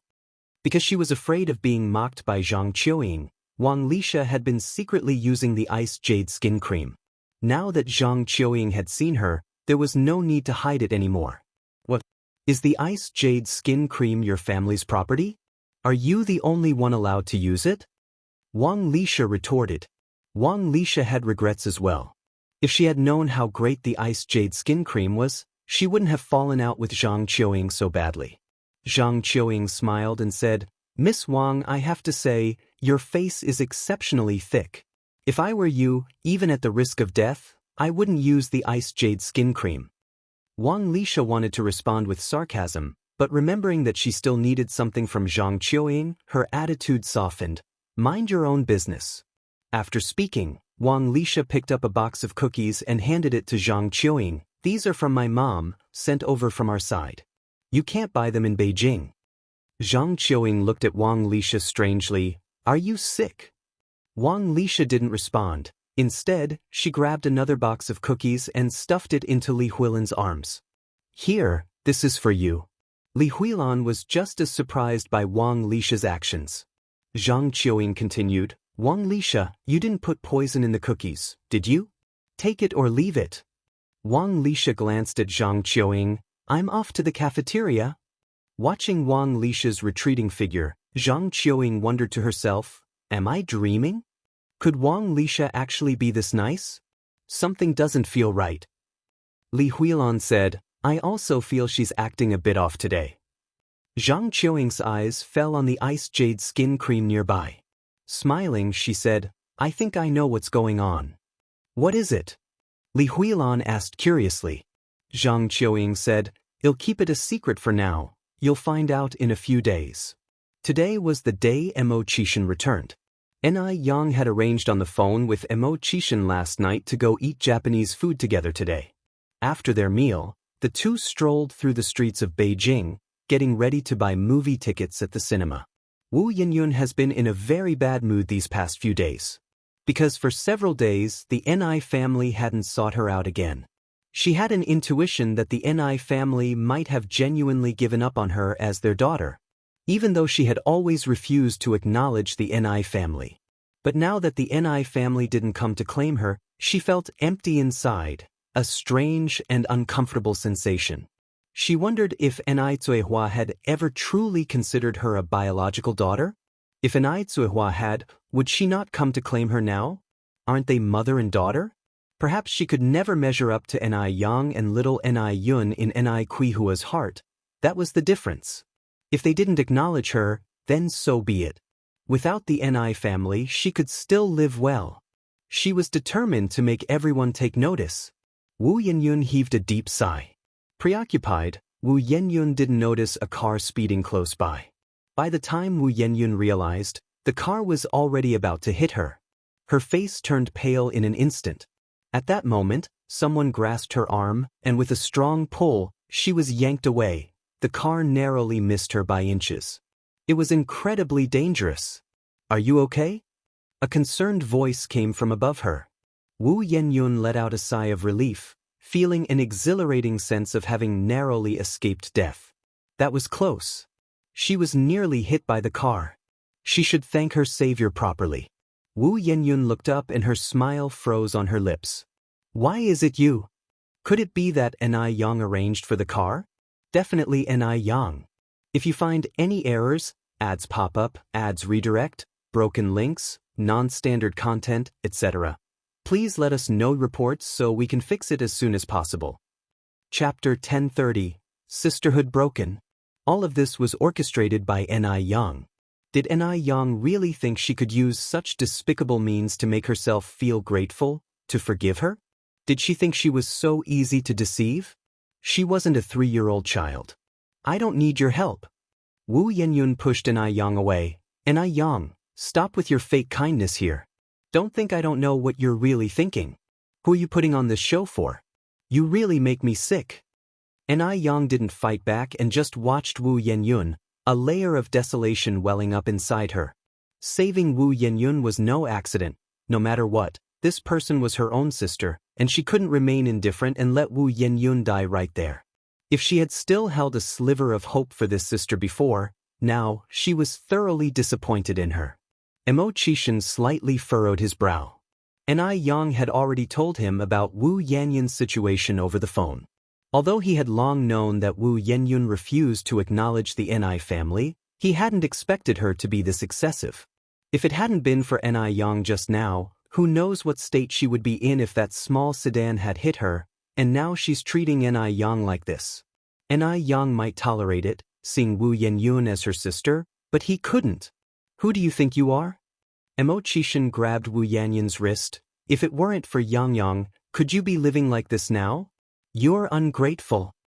Neither Ni Yang nor Ni Zuihua had ever cursed at her like this. Wu Yinyun was stunned, looking incredulously at Mo Qishan. She was the one who had been abandoned, so how could she be the ungrateful one? It was Ni Zuihua and Ni Yang who had wronged her. What right did Mo Qishan have to blame her? Just because he was Ni Yang's boyfriend? Because he was Ni Yang's boyfriend, could Mo Qishan just ignore the facts? Mo Qishan looked at Wu Yinyun with a very cold expression. Even Ni Yang had never seen such a side of Mo Qishan. His lips were tightly pursed, his cold features seemed to be covered with an impenetrable layer of thin ice, and he exuded a violent air that was vastly different from his usual gentle demeanor. Wu Yinyun, ask yourself, if it weren't for Yang Yang, could you live as comfortably as you do now? Your family's house belongs to Yang Yang. Your father's company was funded by Yang Yang's money. Even your life was saved by Yang Yang. Think about it, how many times has Yang Yang saved you? What right do you have to yell at Yang Yang? The kind of person Mo Chishan hated most in his life was an ungrateful one like Wu Yun. If Wu Yenyun weren't Ni Yang's sister, Mo Chishan wouldn't have this kind of patience. But he had to give Ni Yang some face. She owes me. Wu Yenyun choked out. Yang Yang owes you? What does she owe you? As your older sister, she owes you nothing. Mo Chishan continued, if anything, it's you who owes Yang Yang. Think about it yourself, everything you eat, use, and wear, isn't it all because of Yang Yang? Wu Yenyun, if you truly have any pride, then from today on, stop using anything that belongs to Yang Yang. Without Ni Yang's help, what was Wu Yenyun? She wouldn't even be able to attend school. Rest assured, I will never use anything of Ni Yang's again. Wu Yenyun turned to look at Ni Yang. They were all forcing her. All of them. And it wasn't even her fault to begin with. Why were they treating her like this? You'd better remember your words today. Mo Chishan released Wu Yenyun without any mercy. His voice was even colder than ice. Due to the sudden force, Wu Yenyun fell hard to the ground, feeling a sharp pain shoot through her palm as it made contact with the floor. Just then, a dark shadow enveloped Wu Yenyun. She looked up. It was Ni Yang. What did she want to do? Mock her with a few taunting words? Wu Yenyun bit her lip, her eyes filled with resentment. Ni Yang looked down at Wu Yenyun from above, and took a white pearl bracelet off her hand. Now that it's come to this, the sisterly bond between us is also over. As she finished speaking, the pearl necklace slid from Ni Yang's hand to the ground. Snap! The thread broke upon hitting the floor. White pearls scattered all over. In that moment, Wu Yenyun's tears surged forth, just like these beads that had broken off their string. That pearl bracelet was what she had bought with her first month's salary as a gift for Ni Yang. It wasn't expensive. Just 5 yuan. If you find any errors, ads pop up, ads redirect, broken links, non-standard content, etc., please let us know reports so we can fix it as soon as possible. Chapter 1031. Sisterhood Ends. _2. But the significance of this was immense. At that time, she didn't know that Ni Yang was her sister. At that time, they were as close as sisters. Even after the last major fallout, Ni Yang didn't take off the bracelet. But this time, Wu Yenyun couldn't quite describe how she felt. Was she the one who was wrong? But it clearly wasn't her fault. Was being discarded also a mistake? Let's go, said Mo Chishan as he took Ni Yang's hand, but in an instant he reverted to his usual cheerful demeanor. It's as if the man radiating hostility was nothing but an illusion. Wu Yenyun watched their retreating backs, unable to get up from the ground for a long time. Ni Yang! Wu Yenyun shouted, what are you worth without the Zheng family? If the one thrown away were you, I would be you now. You're mistaken, Ni Yang glanced back slightly. Without the Zheng family, I would still be me. And if the one thrown away were me and not you, then you wouldn't necessarily be you. Everything Ni Yang had was earned through her own abilities. She had never relied on anyone. Even in her previous life, when she became the famous entrepreneur Miss Ni, she never depended on anybody. The word rely wasn't in her dictionary. Considering Wu Yenyun's current situation, she might not have the fortitude that Ni Yang possessed. Compared to me, you're living in paradise. Compared to Ni Yang, Wu Yenyun was incredibly fortunate. At least she had parents who loved her, and in times of turmoil, a sister to protect her. Yet she failed to cherish it. In a past life, when Ni Yang was deep in the mire, she wished dearly for a benefactor to reach down and pull her up. But there were none. It took her a full 10 years to climb to a future of success. Wu Yenyun had no right to speak of fairness now. Having said that, Ni Yang walked away, arm in arm with Mo Chishan. Wu Yenyun lay on the ground, sobbing uncontrollably. Yenyun! Just then a familiar voice sounded overhead. Sister Jiao Jiao? Wu Yenyun's voice was hoarse. Du Jiao Jiao quickly helped Wu Yenyun to her feet. What happened? Who bullied you? Nothing. Wu Yenyun hastily wiped away her tears. I just fell down by accident. In her panic, Wu Yenyun glanced behind Du Jiaojiao. Thank goodness. Thank goodness Grandfather Du wasn't there. If Grandfather Du saw her in such a wretched state, she wouldn't have the face to see him again. Du Jiaojiao continued, Are you really okay? Oh, I was about to go find Yang Yang. Do you want to come with me? Wu Yanyun's expression darkened momentarily, shaking her head. I have something else to do, so I won't go. Oh, nodded Du Jiaojiao, but are you really okay? Seeing Wu Yenyun in such an unusual state, Du Jiaojiao was a bit worried. I'm really fine. Wu Yenyun looked at Du Jiaojiao, adding, Sister Jiaojiao, Yang is two-faced and isn't worth getting close to. Be careful not to be deceived by her. After saying that, Wu Yenyun turned and walked away. Du Jiaojiao stared at Wu Yanyun's retreating figure, taking a moment to process the situation. What was going on? Hadn't Wu Yenyun and Yang been on good terms before? Why was she suddenly speaking ill of Yang now? Did Yang do something to betray her? But Yang wasn't that kind of person. How strange. Burdened with doubts, Du Jiaojiao continued to walk forward. After Wu Yenyun returned home, she planned to sort out all the things Yang had given her. But as she was sorting, she realized that almost everything in the house was from Yang. Clothes, review materials, backpacks, even the house was Yang's. It seemed that the only option was to pay Yang back. When Yen Erju and Wu Jinshu got back, Wu Yenyun said, Mom and Dad, can you give me some money? I need to pay Yang back. Yen Erju said, Xiao, Yang is your sister.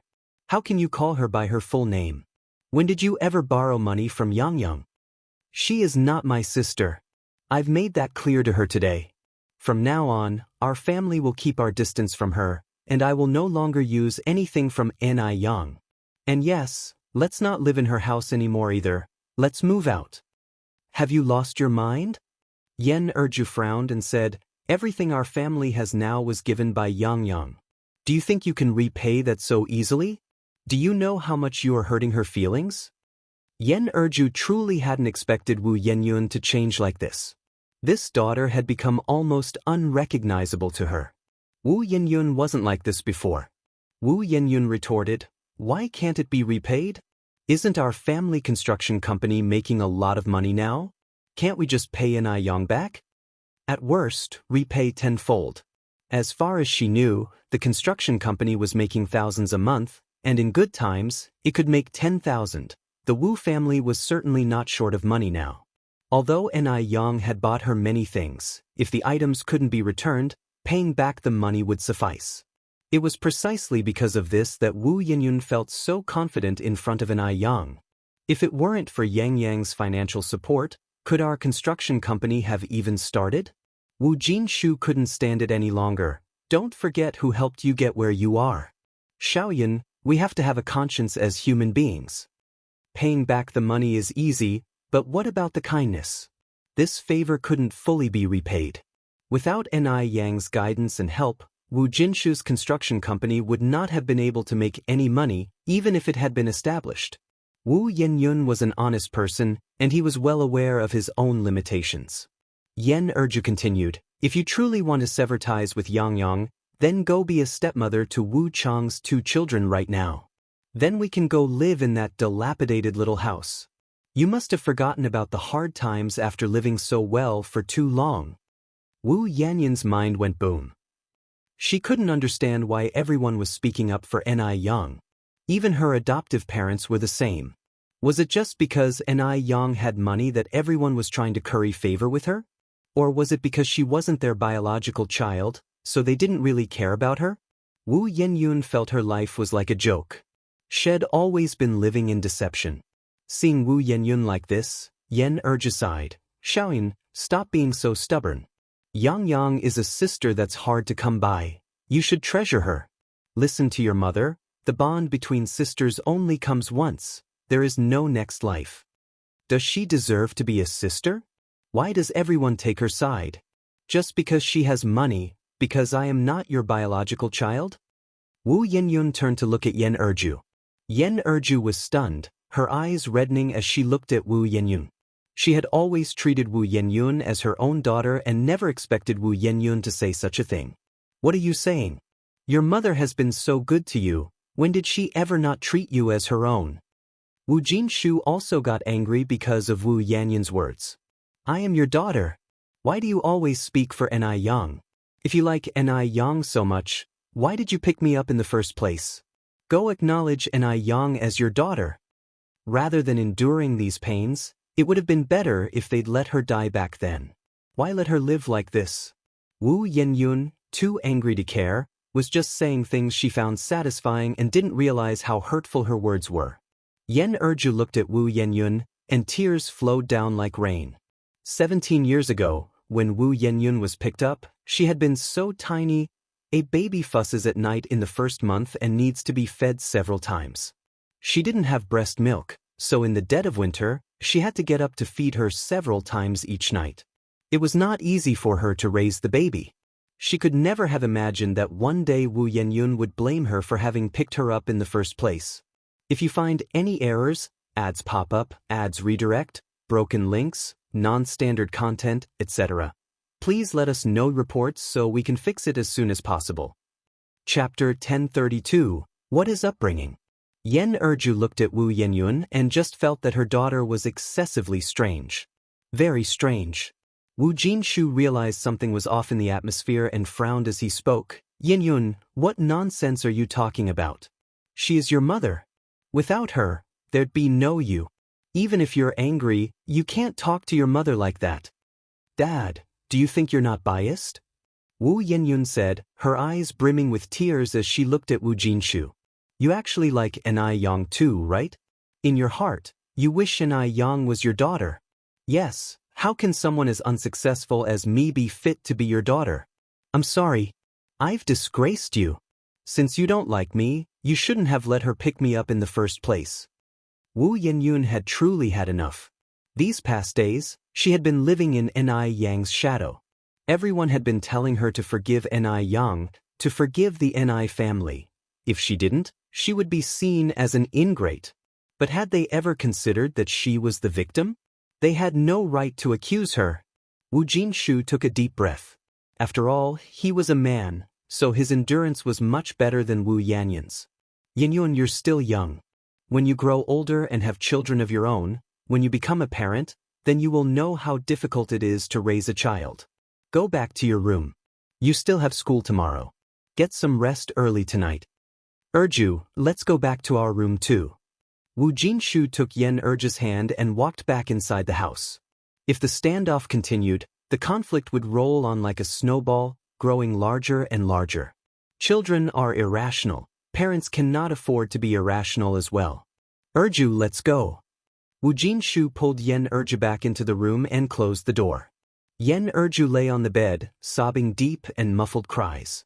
For Wu Yenyun, in her younger days, she had endured so much from her mother-in-law. But now Wu Yenyun was treating her like this. No one could understand the sourness in her heart. Wu Jinshu consoled her. Erju, let it be. She's just a child who hasn't grown up yet. Just give it a few years, she will be fine. Why are you getting angry with your own child? Look at me, I'm not angry at all.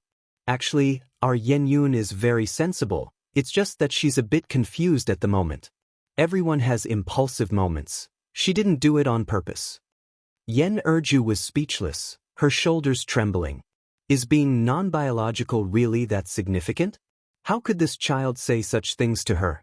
Yen Erju was not angry. She was heartbroken. Wu Jinshu continued. Erju, let it go. Yenyun didn't mean it. Don't be upset. It took quite some time before Yen Erju stopped crying. Only then did Wu Jinshu breathe a sigh of relief. Erju, you sleep first. I'll go check on Yenyun.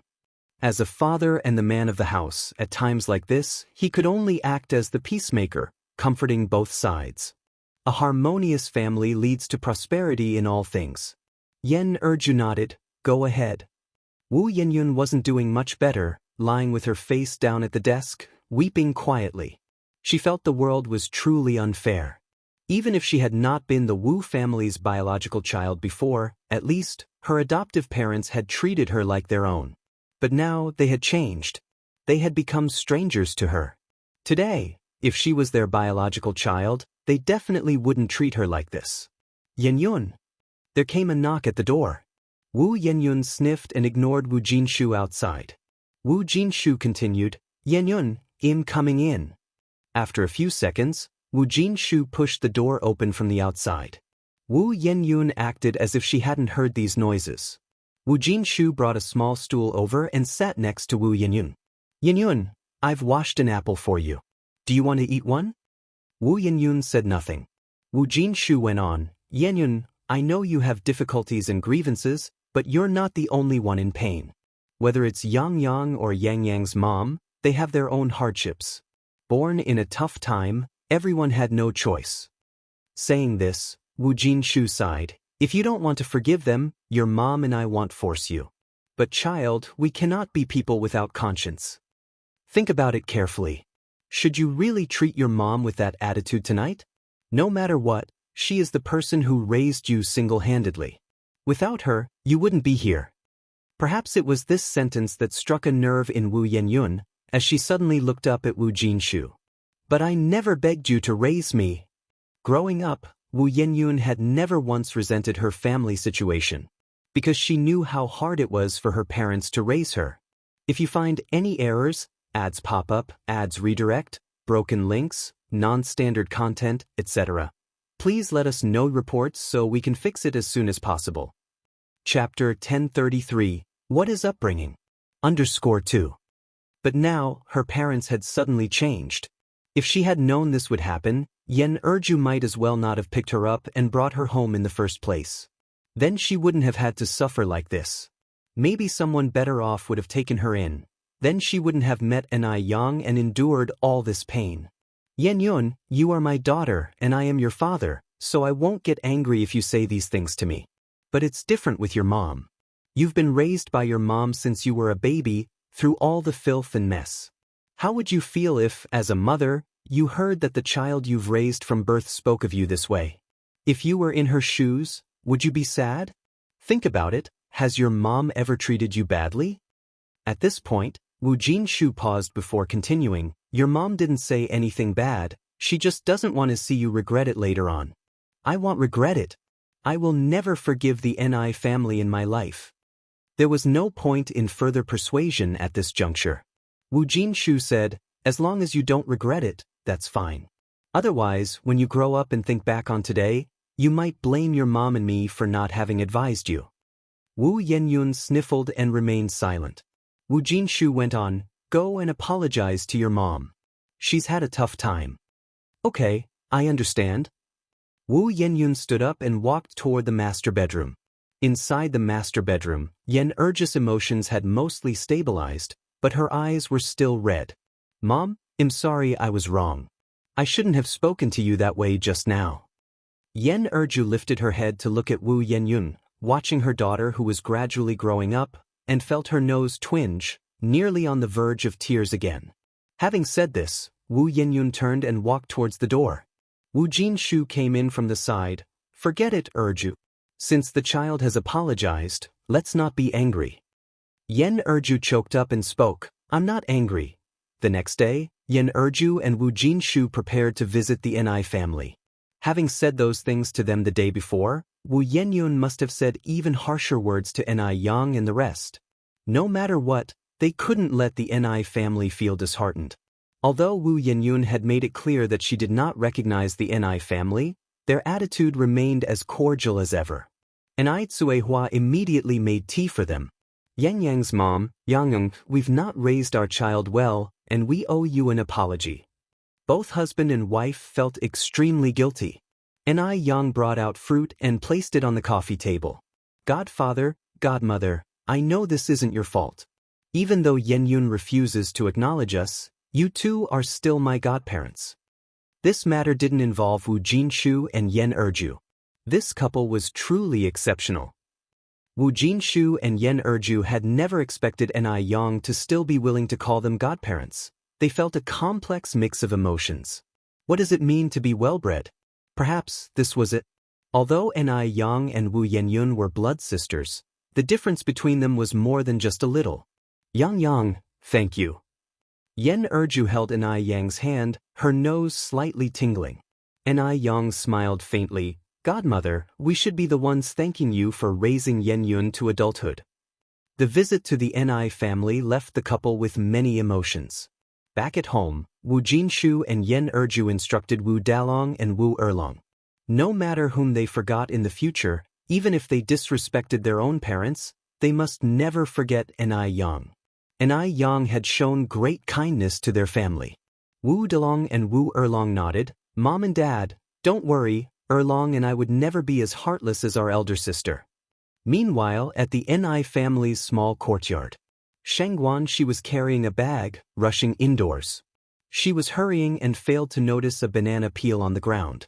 Just as she was about to step on it, Ni Yang came from the opposite side and gently kicked it into a nearby trash can. Shangguan, she gave a thumbs up. Yang, you could go play soccer with skills like that. Ni Yang laughed. I might just give it a try tomorrow. By the way, Sister Xiaoxi, why are you in such a hurry? Shangguan, she said, I'm going back home to change clothes. I have things to do later. How about I give you a ride on my way out? Offered Ni Yang. Sure, Shangguan, she nodded. Then I'll go change right now. Before long, Shangguan, she came downstairs, changed into a pink down jacket, and had even applied lipstick, looking much prettier than usual. A fair lady is a gentleman's good match. Ni Yang teased. Sister Xiaoxi is dressed up so beautifully, are you going on a date? A blush quietly crept onto Shangguan's eyes face. Are you really going on a date? Ni Yang asked. Aha, Shangguan, she nodded. Ni Yang continued. Is your date with Suoling? Shangguan, she nodded again. Shangguan had thought that Ni Yang would definitely try to persuade her not to be with Suoling, but Ni Yang didn't say much. She neatly fastened her seatbelt, started the engine, and drove away. Yang, aren't you going to advise me against being with Suoling anymore? Ni Yang smiled and looked back. If I advised you, would you listen? Shangguan, she shook her head. Ni Yang went on. Since you wouldn't listen to me, there's no use in me saying more. Besides, I've always said that a fox will eventually reveal its tail. Ni Yang now had a better way to make Suoling show his true colors. There was no use in saying more. Suoling is not a fox at all. Shangguan, she claimed. Ni Yang smiled slightly. Sister Xiaoxi, have you only been in love once? Shangguan, she exclaimed in surprise. Yang, how did you know? Suoling was her first love, and she was his. Ni Yang said, I can tell. Mainly because you're too naive, Sister Xiaoxi. Anyone with a bit more experience in love wouldn't be like you. Shangguan, she responded speechlessly. Yang, you're several years younger than me. You talk as if you've been in many relationships. The car was fast, and it didn't take long to arrive downtown. You can stop here, Shangguan, she said. Ni Yang pulled over to the curb. Shangguan, she opened the door and waved at Ni Yang. See you, Yang. Ni Yang followed up. When will you return tonight, Sister Xiaoxi? I'll come to pick you up. Shangguan, she waved her hand. No need, I'll take the bus back. After separating from Ni Yang, Shangguan, she arrived at the cafe where she and Suoling had agreed to meet. By the time she arrived, Suoling was already there. Suoling was a very attentive person and very conscious of time. He never arrived late for a date, only early. Shangguan, she really liked this about him. Xiaoxi, you're here, Suoling said as he immediately stood up from the sofa. Have you been waiting long? Shangguan, she asked somewhat embarrassedly. Suoling shook his head. No, I just got here. As he spoke, he handed the menu to Shangguan. She, choose whatever you like, Xiaoxi. Shangguan, she took the menu. I'll have a caramel macchiato. What about you? I'll have the same as you, Suoling said. In fact, Suoling didn't really like these kinds of drinks. He was just deliberately accommodating Shangguan she to create more common topics of conversation. Shangguan, she nodded. Waiter, 2 caramel macchiatos, please. Sure, please wait a moment. After finishing their coffee, the two went to watch a movie. While buying tickets, a familiar voice rang out from behind. Shangguan Xiaoxi. Shangguan, she glanced back slightly, only to see Wu Chenjun approaching. Wu number 3, you're also here to see a movie. Sister Xiaoxi, hi. Standing next to Wu Chenjun was a girl about 17 or 18 years old, Wu Chenjin's younger cousin. Anan, you're here too. Zhou Anan nodded. I came with my brother. Xiaoxi, I've got the tickets, Zuoling said, coming over from the other side. Oh, then let's go quickly. Wu Chenjun lifted his chin slightly. Shengguan Xiaoxi, aren't you going to introduce us to this gentleman? If you find any errors, ads pop up, ads redirect, broken links, non-standard content, etc., please let us know reports so we can fix it as soon as possible. You're tuning in to the Passion Pages YouTube channel. We're so grateful for your support, and don't forget to subscribe to join us on this incredible journey through captivating stories. Your generosity through donations truly makes a world of difference, as it's the primary source of revenue that allows me to expand and enhance this channel for you. Thank you from the bottom of my heart for being a part of this adventure.